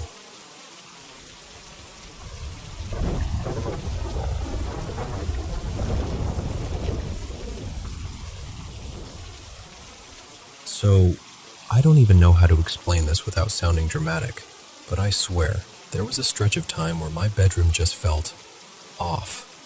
Like, you know that feeling when you're alone, but your body doesn't believe you're alone? That. It wasn't loud or obvious at first, just this weird pressure in the air, like the room had a mood. At the beginning, I brushed it off. I told myself I was tired, stressed, overthinking, whatever. But deep down, I had this tiny suspicion I didn't really want to name. Because once you name it, it feels real. Then one night, out of nowhere, I started hearing these sounds that didn't match anything normal in the house. I'm the kind of person who notices little noises, pipes, wind, the usual stuff. But these were different. They had this intent to them. And then it got worse, because I heard scratching, like nails dragging along the wall right beside my bed. Slow, deliberate, right there. I didn't sleep at all, not even a little. My whole body stayed in that fight or flight state, like my nervous system was standing guard. Every time I tried to relax, I'd feel that prickly, something's wrong sensation crawl back up my spine. The next day, I told my parents. Well, my mom first. Her name's Marisol, and she basically laughed it off in that gentle way parents do when they think you're spiraling. My stepdad, Dario, just shook his head and told me I was probably dreaming half of it. Like, sure, okay. Except it didn't feel like a dream. It felt like my room had turned into a place I couldn't fully control anymore. So I started praying at night. Not in a panic, just like setting boundaries. Like, hey, this is my space. I'd sit on the edge of the bed, whisper prayers, try to calm myself down. And during the day, I'd feel fine, mostly. But at night, my intuition kept insisting there was still something there, waiting for the lights to go out. One night, I did what I always do. I lay down, got comfortable, and said the Lord's Prayer quietly to myself. I remember thinking, okay, tonight's going to be normal. It has to be. And then, the noises started again. Instantly, my body went rigid, like I'd been trained for it. My chest tightened, my muscles locked. My brain went into this high-pressure mode where you're trying to listen to everything at once. And then it happened. This heavy feeling, like someone dropped weight onto my body. Not a blanket heavy, not sleep heavy, like presence heavy. Like something had climbed up and settled right on top of me. I couldn't move. I couldn't fully breathe right. And in that moment, I just knew. Not guessed, not wondered. I knew something was taking from me.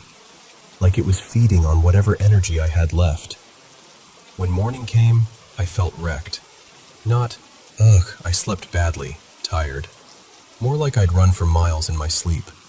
My body felt drained, like my battery had been left open all night. And then, this part still freaks me out when I think about it. My necklace snapped later that day. A necklace I wore constantly. It didn't get caught on anything. It didn't tug. It just broke, right in my hands. And I remember staring at it like, oh, so this isn't just in my head. That's when I decided to do something more traditional, something my aunt used to talk about, an egg cleansing. I know some people think it's superstition, but at that point, I didn't care. I needed something that felt like protection, like clearing, like reclaiming my space. I did it carefully, quietly, trying to be respectful about it. But at night, I still catch that feeling sometimes. Not as intense, not as terrifying, but like something is lingering around the edges, hoping I'll slip back into fear. And here's the thing. I'm not sitting here shaking in terror. I'm not. It's more like they're annoying, like an unwanted visitor who doesn't understand boundaries. They don't leave you alone easily. And maybe that's the whole point. I'm sharing this because I know I'm not the only one. There are so many people who felt something unexplainable, something that doesn't fit neatly into logic or coincidence. And I don't need everyone to believe me. I just wanted to say, this happened to me, and I know what I felt.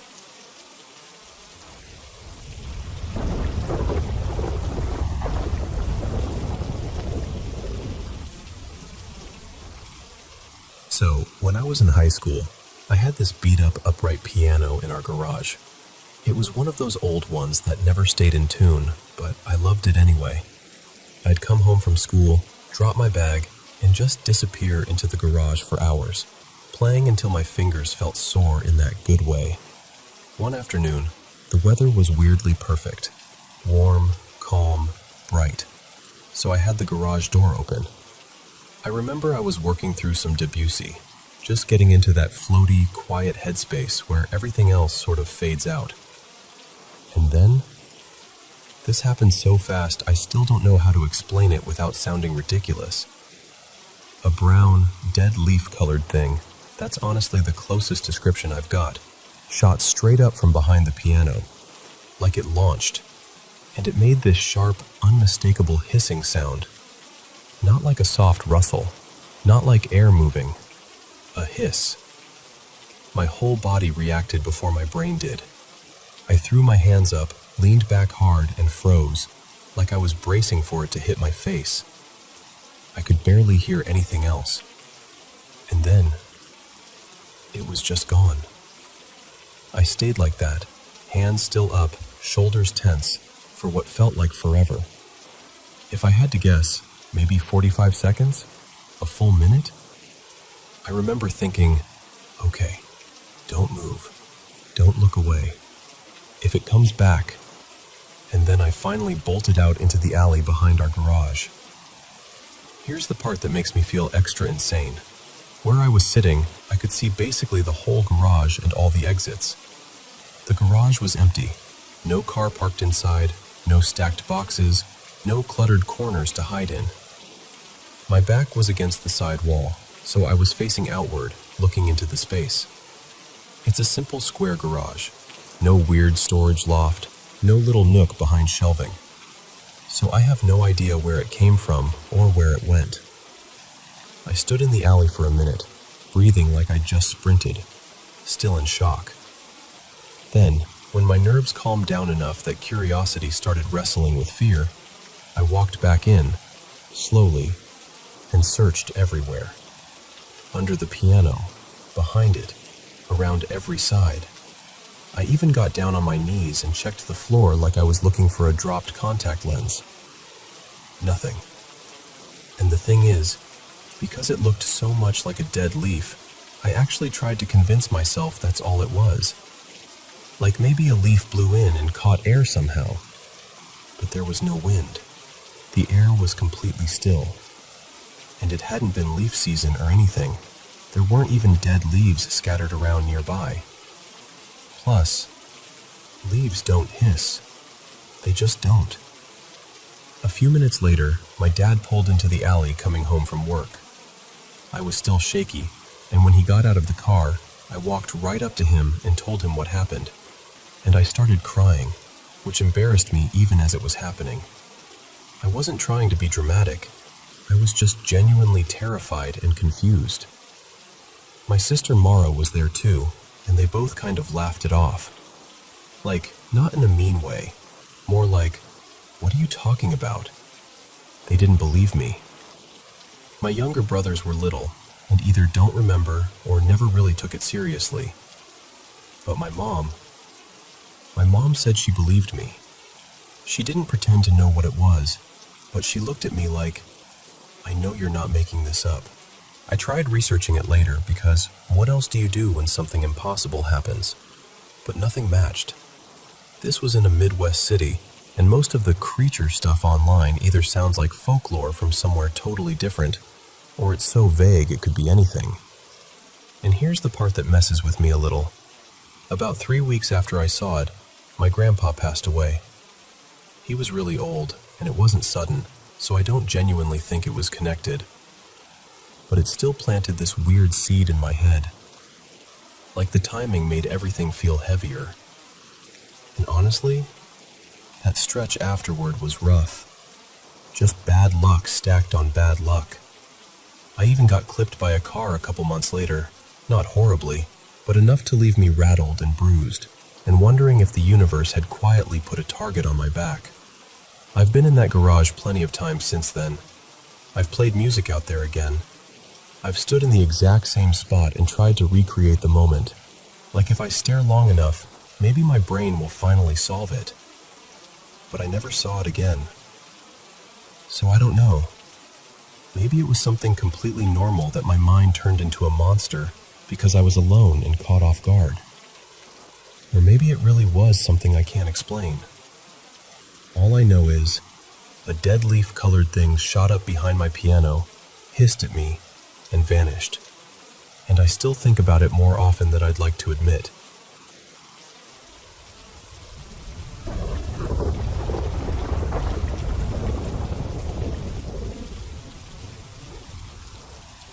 So, I've had a pretty wild life, honestly.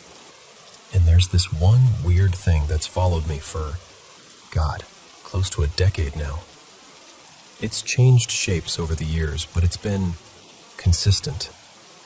Like a roommate that never pays rent and never shows its face. It started out simple, if you can even call it simple. I'd be lying in bed and feel my mattress breathing under me, like the whole thing had lungs. And then there were nights where I'd feel someone sit on the edge of the bed, clear as day, except when I'd look, there was nobody there. Sometimes it felt like the bed got smacked, like a hand hitting it. The whole thing would shudder. And the creepiest part? It didn't matter where I slept. Different apartments, different houses, different beds. I even tried a hammock once. Thought maybe it was the mattress, or the frame, or, I don't know, something explainable. But in the hammock it turned into this poking feeling, like someone tapping the air right into my body. I got so fed up that I slept on the floor for years. Years. I figured, all right, you want to mess with my bed? Fine, no bed. And at first I'd bolt upright and run, like full panic, heart hammering, lights on, checking corners like that would help. But over time, it stopped being scary. Not because it got nicer, just because I got tired. You know how you can get used to almost anything when it keeps happening long enough? Still, there were phases where it got more intense. Like when it started feeling like someone was sitting on my legs, not heavy exactly, but enough to pin me in place. And then it would tap my legs up and down, like it was drumming on me. Sometimes I'd feel it under my arms, or like something shifting under the pillow, like a presence trying to get comfortable right next to my head. Most nights it's just this steady, annoying thing. It feels like invisible hands pressing down on the bed beside me, over and over, gently lifting and lowering the mattress like it's kneading dough. All night. Long enough that I just learned to ignore it the way you ignore a neighbor's loud TV. And then it'll disappear for months. Like it forgets I exist. But when life gets rough, when I'm stressed or sick or worn down, it comes back stronger, like it can smell weakness. There were a few nights where it felt like it was powerful enough to shove me, like actually push my body. For a while, I even had this sharp feeling that it wanted to push me away from my partner at the time, like it was trying to wedge itself between us. Her name was Tessa. She left about 5 months ago, so now I live alone. Which brings me to last night. Last night was different, completely. I was lying there with one arm stretched out, half asleep, not even thinking, and I felt a hand take mine. Not grabbing, not pulling, just holding. Like fingers lacing lightly, like someone careful. And then this slow, gentle squeeze, exactly the way someone does when they really care about you and they don't need to prove anything. And the energy, yeah, I'm going to call it energy because I don't have a better word, was so different. Warm, soft, almost affectionate. Like it wasn't there to annoy me or mess with me. It felt like it knew me. Like it was familiar with me in this deeply personal way, and it was trying to comfort me. But last night? None of that. It was gentle the whole time. I felt the weight move slowly along my forearm, like a calming massage. And the best comparison I can give you is, you know that feeling when you hold a strong magnet near something and there's that push-pull pressure? That invisible force you can feel? It was like that. Like a magnetic massage. Like something was shaping the air around my body. Then it drifted down to my leg, moving upward gradually. Slow, deliberate, almost curious. And I'm not gonna lie to you, it paused right at my crotch, and I swear I had this moment of, nope, absolutely not. What is happening right now?